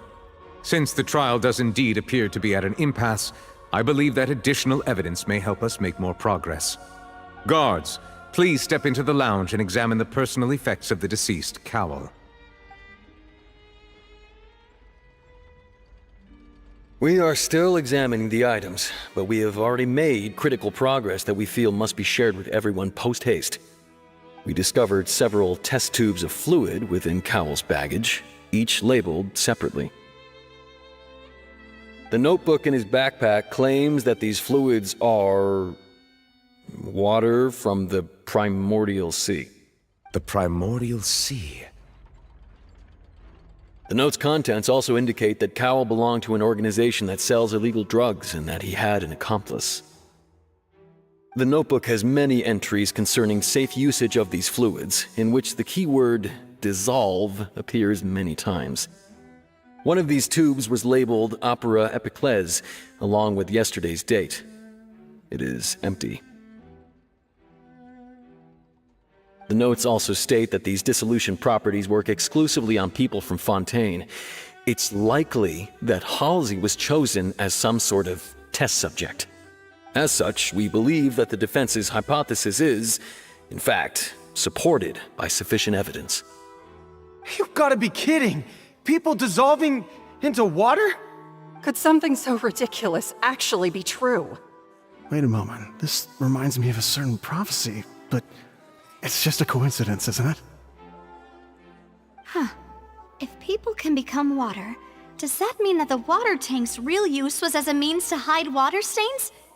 And if Cowell was targeting that girl... Wait just a minute. Could that mean... You two, with me, quick! Demoiselle, wait! What about your partners? Let's go. Just trust me. Order! Order! It is undeniable that further examination of the deceased's personal effects has yielded some surprising results, but we cannot yet verify the veracity of these clues. Still, let us assume that these clues are indeed authentic, albeit with the understanding that Ms. Halsey has yet to be found. Guards, please continue examining the items along these lines. Mr. Linney, it appears your hypothesis is supported by the evidence, so please continue speaking. Of course. Thank you, Your Honor. If we uphold this hypothesis, I believe that many of this case's seemingly unrelated clues can be connected together. Right! Like the metal hook! That one didn't make sense at all. Let's think about this. Cowell's methods must have something to do with that water from the primordial sea.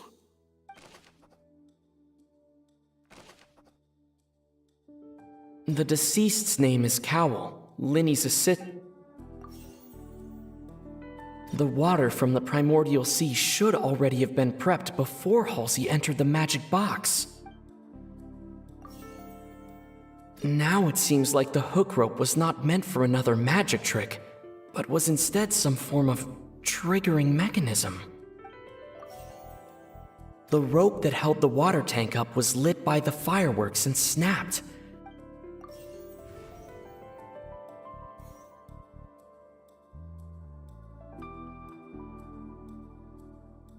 Lynette was in the magic box on stage the entire... I remember there was something else within the inner layer of that...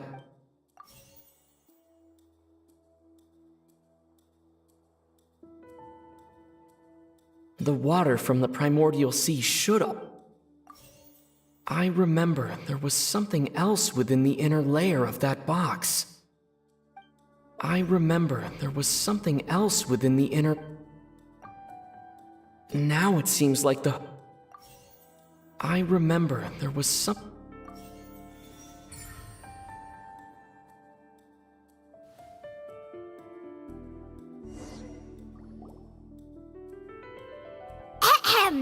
It's Ace Detective Paimon's time to shine again! In the original plan, Cowell would tamper with the water tank rope and the number selector securing his target.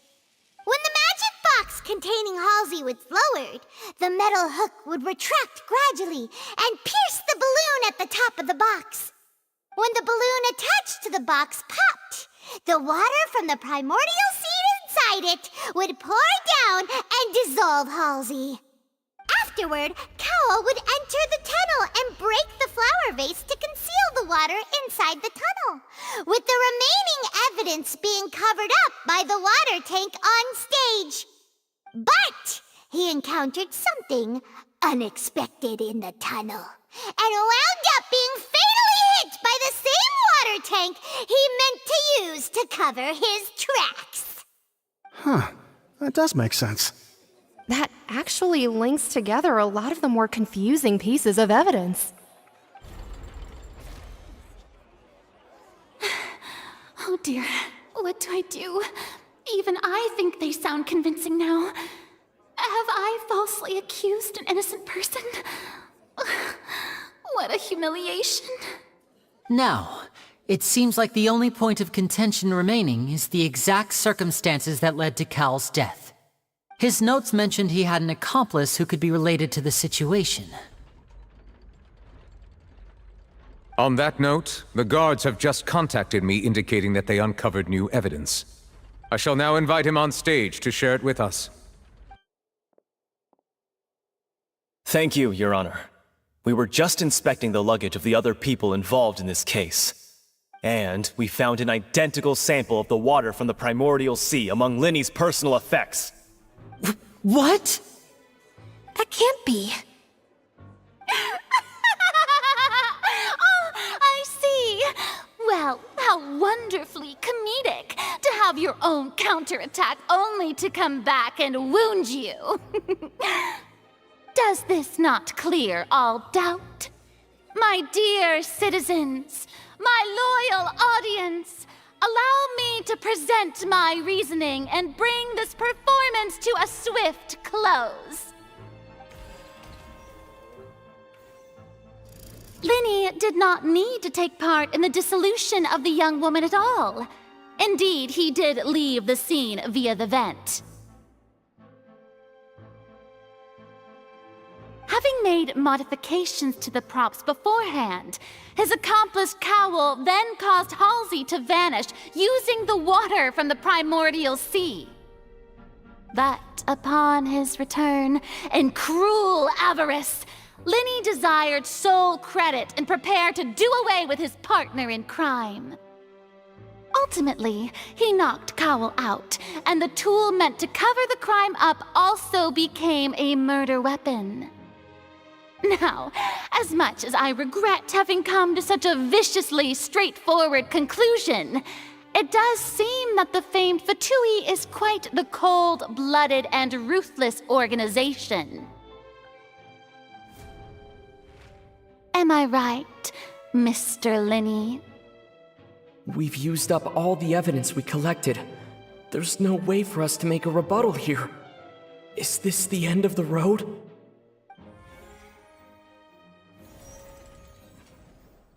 Oh no! Paimon can't think of anything either. It doesn't look like there's any way around this.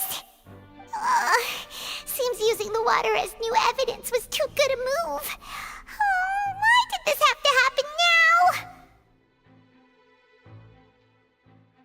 I think we've all seen enough now, and we have ample witnesses to my flawless reasoning.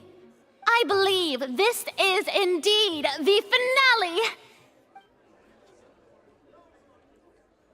Now then, my good, noble Chief Justice, should we not, in your view, Excuse me, everyone, but I must interject! Miss, I must ask you not to shout, and to respect the ongoing legal proceedings. Oh, come on, don't be hasty. I have a good reason for interrupting, you know.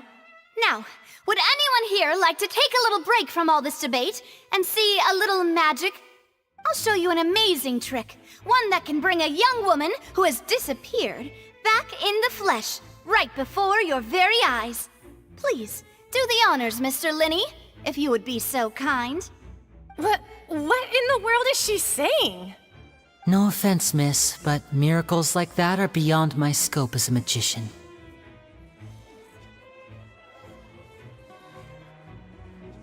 Come on now, don't be silly. Magic is all about misdirection, isn't it? It often conceals the truth while presenting a fascinating illusion. But once everyone believes the illusion, can't magic reveal the truth to them once again? And wouldn't such a trick be the most marvelous finale to today's performance? Come on, Linny and Lynette, give it another go. Don't worry, Spina di Rosula has made the necessary arrangements on your behalf. But as the magic makers and stars of the show, I think I should leave the final performance to you. I understand.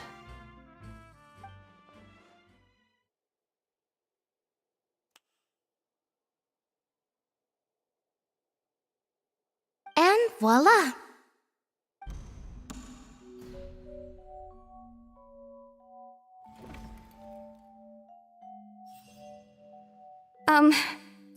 Sorry for the interruption. Wait, isn't that Halsey? So the whole thing about people dissolving wasn't true after all? To be clear, I'm only here because this person told me that if I testified, the merit of doing so would lessen my sentence. I was hiding outside this room listening to the proceedings because I was afraid that I would be the one put on trial. I was just feeling happy that no one had noticed me, and then before I knew it, she caught me. That'll teach you to underestimate us three. Where should I begin? I'm sorry. I'm the one who killed Cowell. I admit it. What? Why? Firstly, my name isn't Halsey. It's Lillian, and I'm originally from Mondstadt.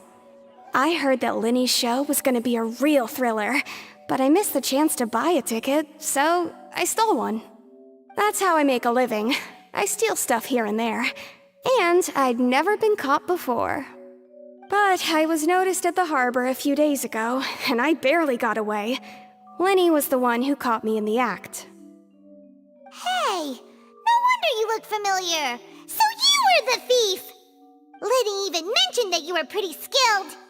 Well, and I thought that would have been the end of it, but then the number selector chose me. He even mentioned the Fortress of Meripede. That's a prison, isn't it? So you can imagine how shocked I was. I thought he was on to me for sure. So I played along with the show while looking for an opening to flee, but then I got water poured on me for no reason, and then someone jumped into the tunnel to nab me. I wasn't going to take that lying down, so I knocked him out and stuffed him into the box. There was nowhere to run from there, though, so I had to change my clothes and hide in a box containing performance costumes. I slipped out after the first guard arrived at the scene and continued hiding inside the opera house. Can a person even hide in there?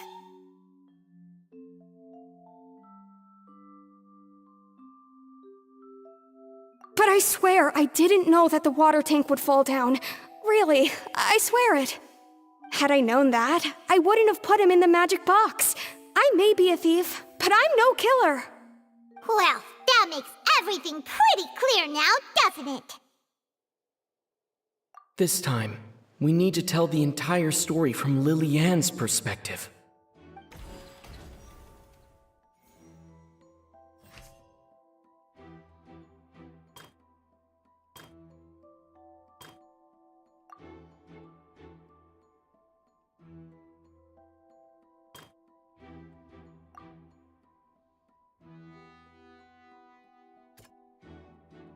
Hmm.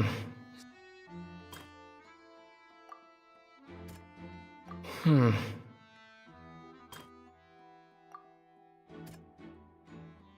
Hmm.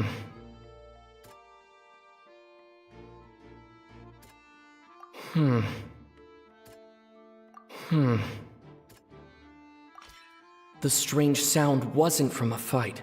It was Lily-Ann's attempt to break out when she was frightened.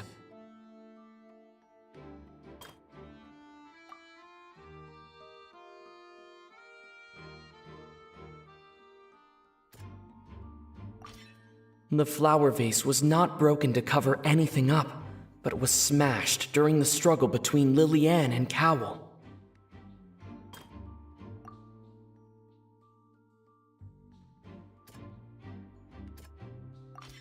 Lily-Ann was afraid that she would be recognized if she left, so she changed clothes and hid, biding her time. Just what one might expect of an experienced thief. It's Ace Detective Paimon time! Having been selected out of the blue, Lily-Ann panicked. Her panic only intensified after she entered the tunnel and had water poured on her head. So she kicked the door open, producing the thud we all heard. Hearing the commotion, Cowell leapt into the tunnel, only to discover that Lily-Ann had not dissolved. He did not know that Lily-Ann was not from Fontaine, but was a thief who made her way in by stealing a ticket. Mistakenly believing that the water from the primordial sea needed time to take effect, he tried to force Lily-Ann back into the box. The two broke the flower vase during the struggle, but Lily-Ann came out on top, knocking Cowell out and putting him in the box. With no way of escaping, she changed her clothes and hid in the costume trunk until the performance ended.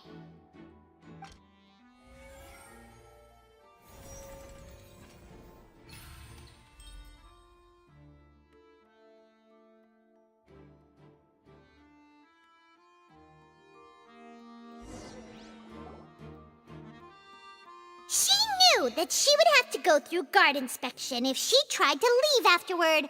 So, she has been trapped in the opera house these last 2 days. She had already become desperately hungry by the time we were chatting over macarons. So, she swiped 2 of them right under our noses. Talk about a sneaky thief.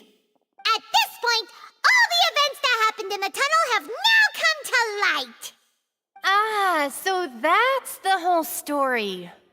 Bravo! Bravo!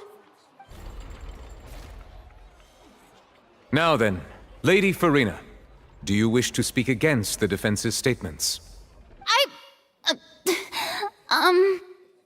Please answer the question, Lady Farina. Also, if I may add, the trial has not yet ended. As such, I request that the prosecution not leave the room before the proceedings have concluded. What, are you reading my mind now? No, I have no further arguments. I admit defeat. But really, could you at least have left me with some dignity? Wow, look at that! She's like a deflated balloon now. If there are no objections, then as the Chief Justice of Fontaine, I shall once again repeat the full sequence of events. The actual perpetrator of the serial disappearances, Cowell, selected his next victim from the audience reservation list. With some modifications to the selector, he could ensure that the pre-selected young woman would be chosen.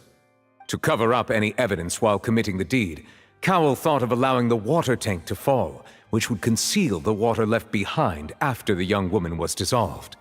He also tampered with the rope suspending the water tank, using the fireworks at the end of the performance to cause the tank to drop and hide the watermarks. He poured the water from the primordial sea into a balloon during the preparation of the magic box and stuck it to the box's lid.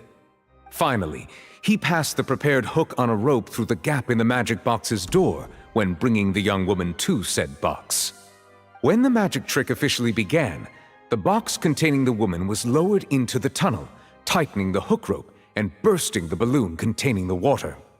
If all had gone to plan, the young woman would be dissolved at this time.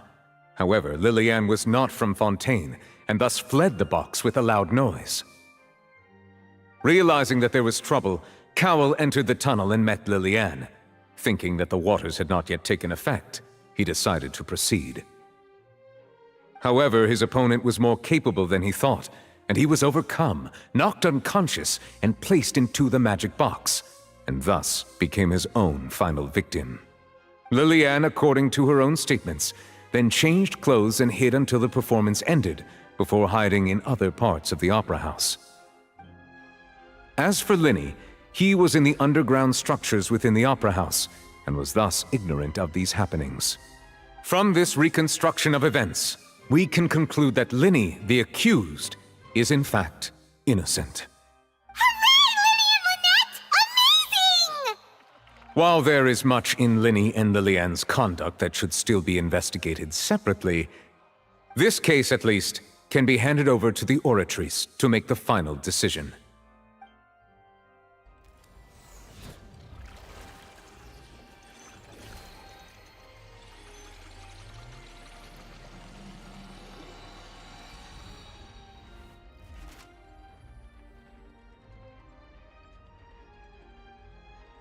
As such, Linny and Lynette are officially declared not guilty.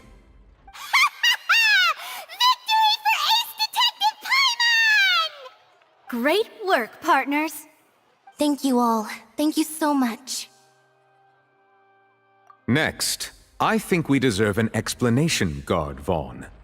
How did you find the water from the primordial sea in Linny's baggage? Right! Your discovery caused me to make a serious mistake, you know. Or was that not a discovery, but false evidence that you dare to bring before this court? I suspect that the accomplice mentioned in Cowell's notes was not Linny, but you, yes?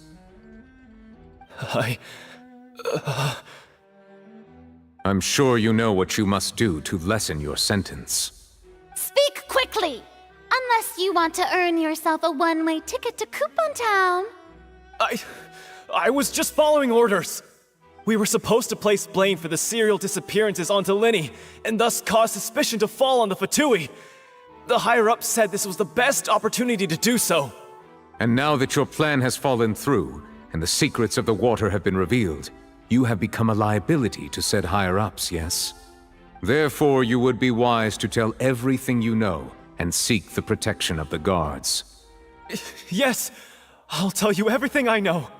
Our boss discovered that the water can cause people to dissolve. It can also be made into a potion, which when extremely diluted, can cause people to experience unforgettable exhilaration. We've been in this business for a while now, and have made decent mora off it. The disappearances were also the boss's idea. I mean, this is the boss we're talking about. The...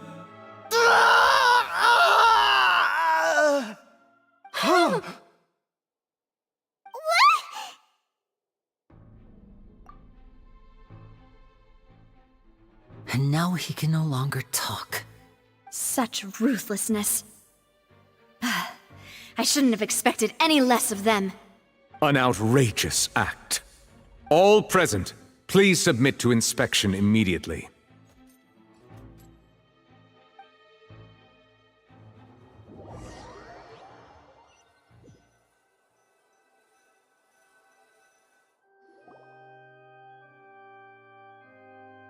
So, we're just going back now?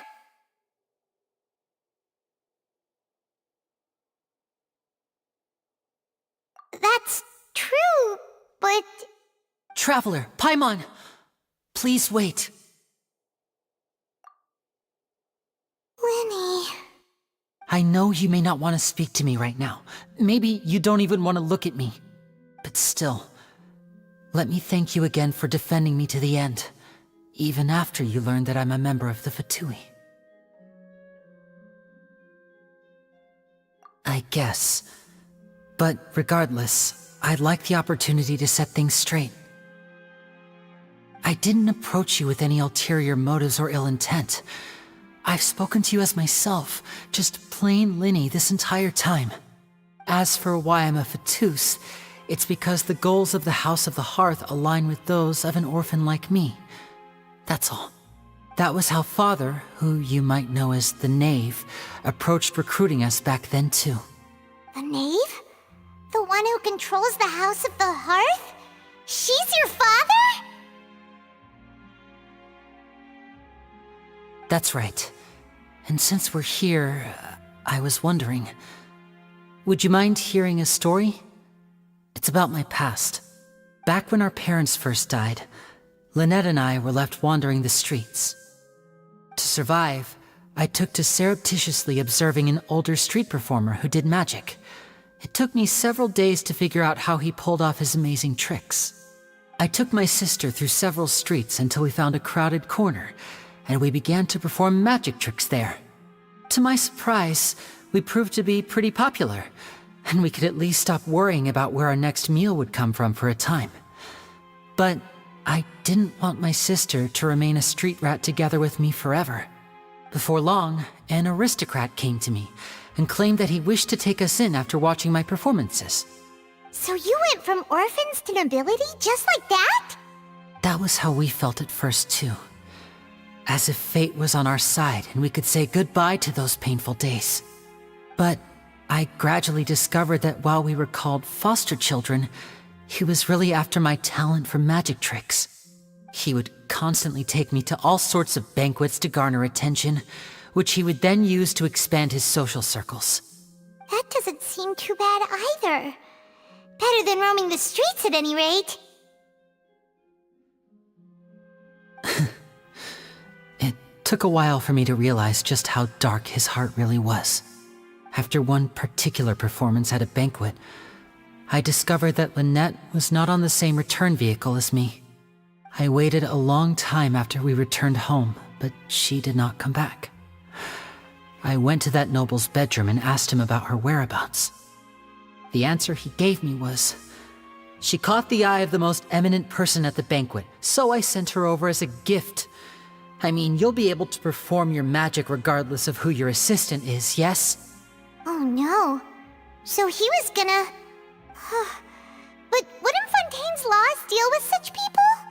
As far as outsiders are concerned, this is a relationship akin to adoption or foster care, and they have their ways of escaping the eye of the law.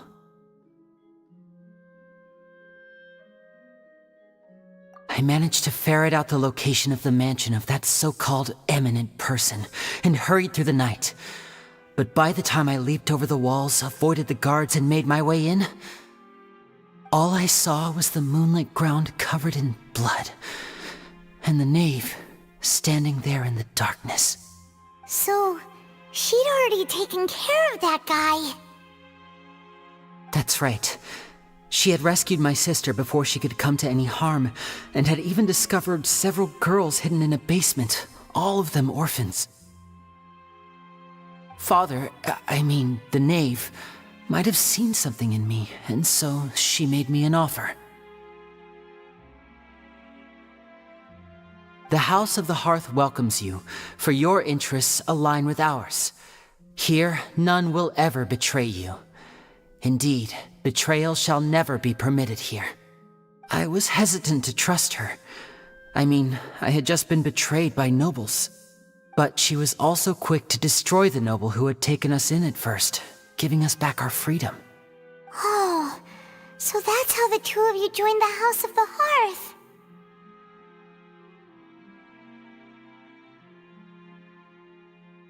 She has her own plans. She has gained permission from the Tsaritsa to first use the Gnosis' power when she obtains it. She plans to use it to find a way to break the prophecy and save Fontaine. So, she believes in that prophecy too? That's right. The whole House of the Hearth is currently working to combat that crisis. Today's case has also proven that people from Fontaine can indeed dissolve into some sort of water, thus further supporting the prophecy. All of us house members here, Lady Arlecchino herself included, are from Fontaine. We won't give up on defending our homeland. To us orphans, the only connection we have left to this world, apart from our family, is our homeland. So, from small deeds like distributing magic pockets to huge schemes like stealing a Gnosis, everything is aimed at dealing with that prophecy. It's all right. I understand. The only thing I can do is relate all this to you. I just hope you can understand that even as a member of the House, I have never stopped making my own decisions, and that I believe what I'm doing is right. If you should need anything at all in the future, feel free to find me. I will do my best to help you, as plain Linny.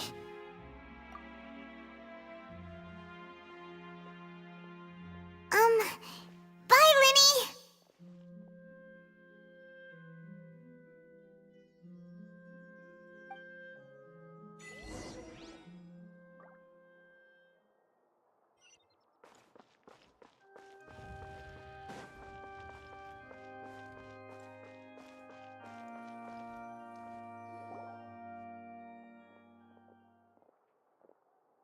Hey there!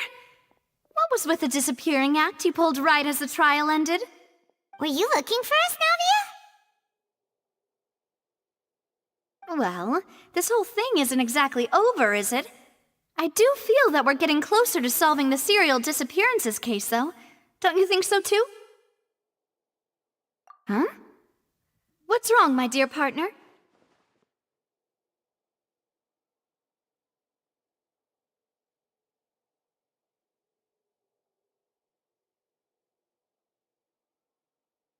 Besides, are you sure we're the ones who can crack a case that's been cold for decades now?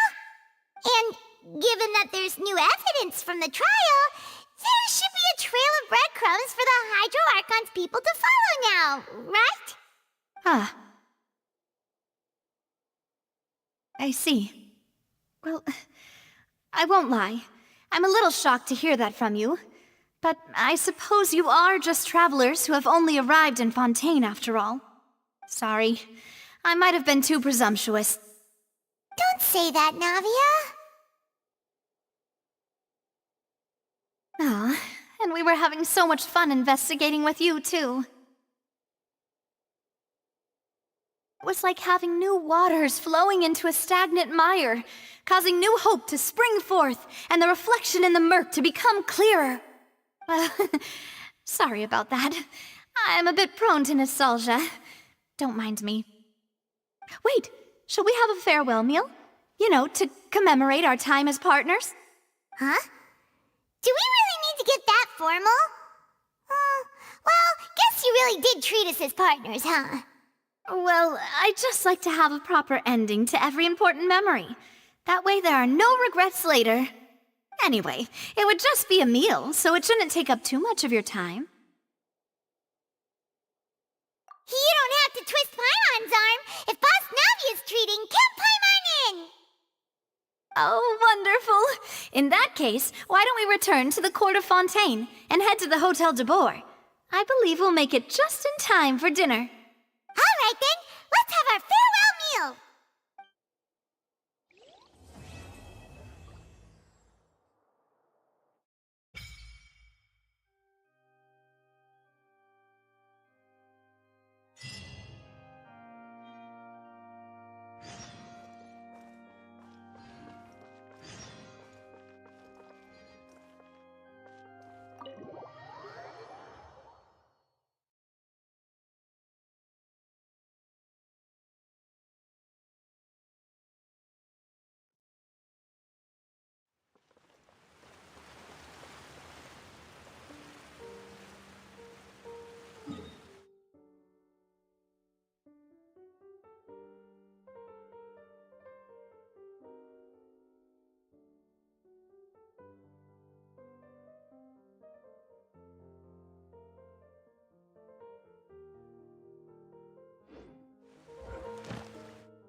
Time to go.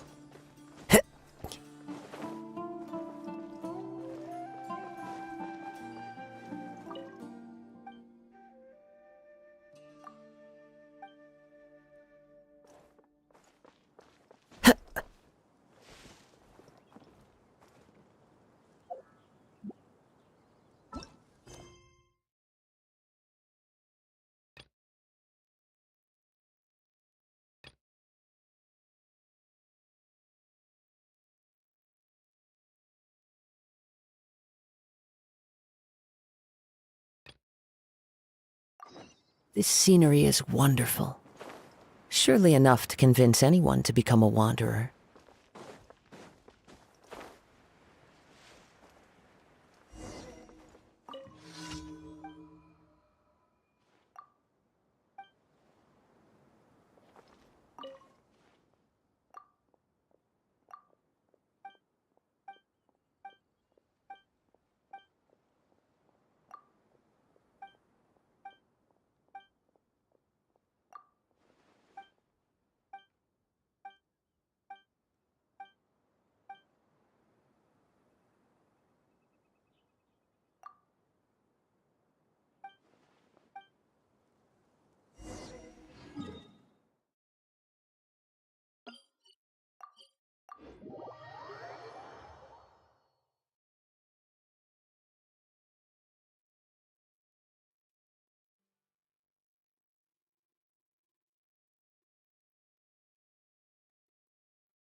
Add Astra. Thank you for Add Astra.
I follow the wind.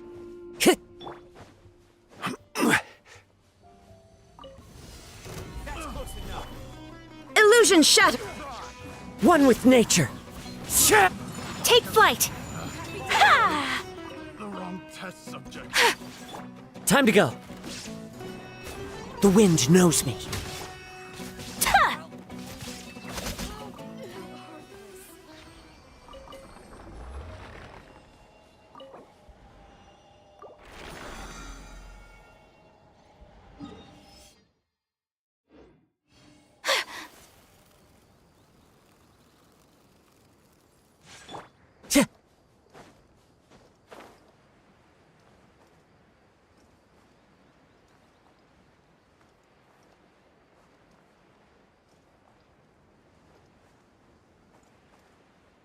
Yeah.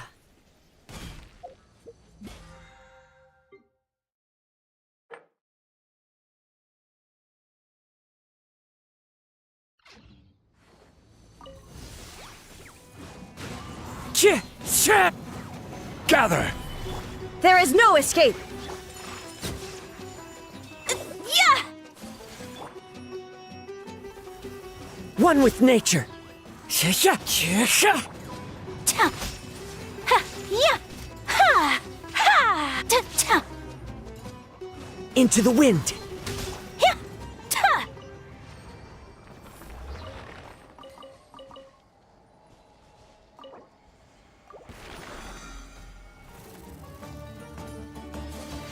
Ta!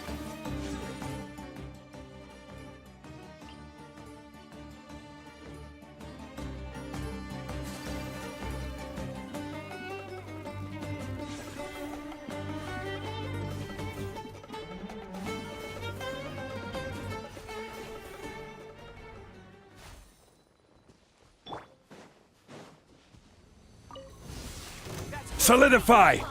Shine down! The wind knows me. Whirling snow! Ha! Ta! Ha! Ha! One with nature. There is no escape!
Stabilize!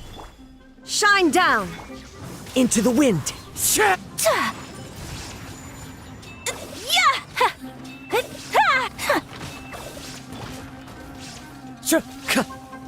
The wind knows me. My apologies! Gather! Illusion shattered!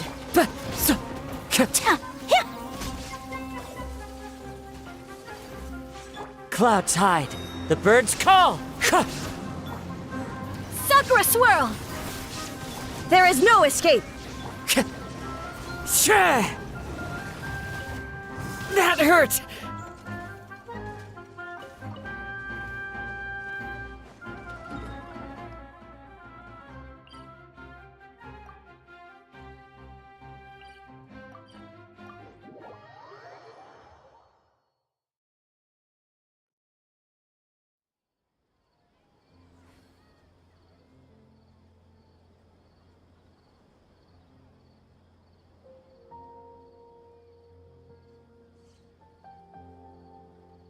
There are leaves around, and I know just the tune to accompany them, if you wish to hear it.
Yeah.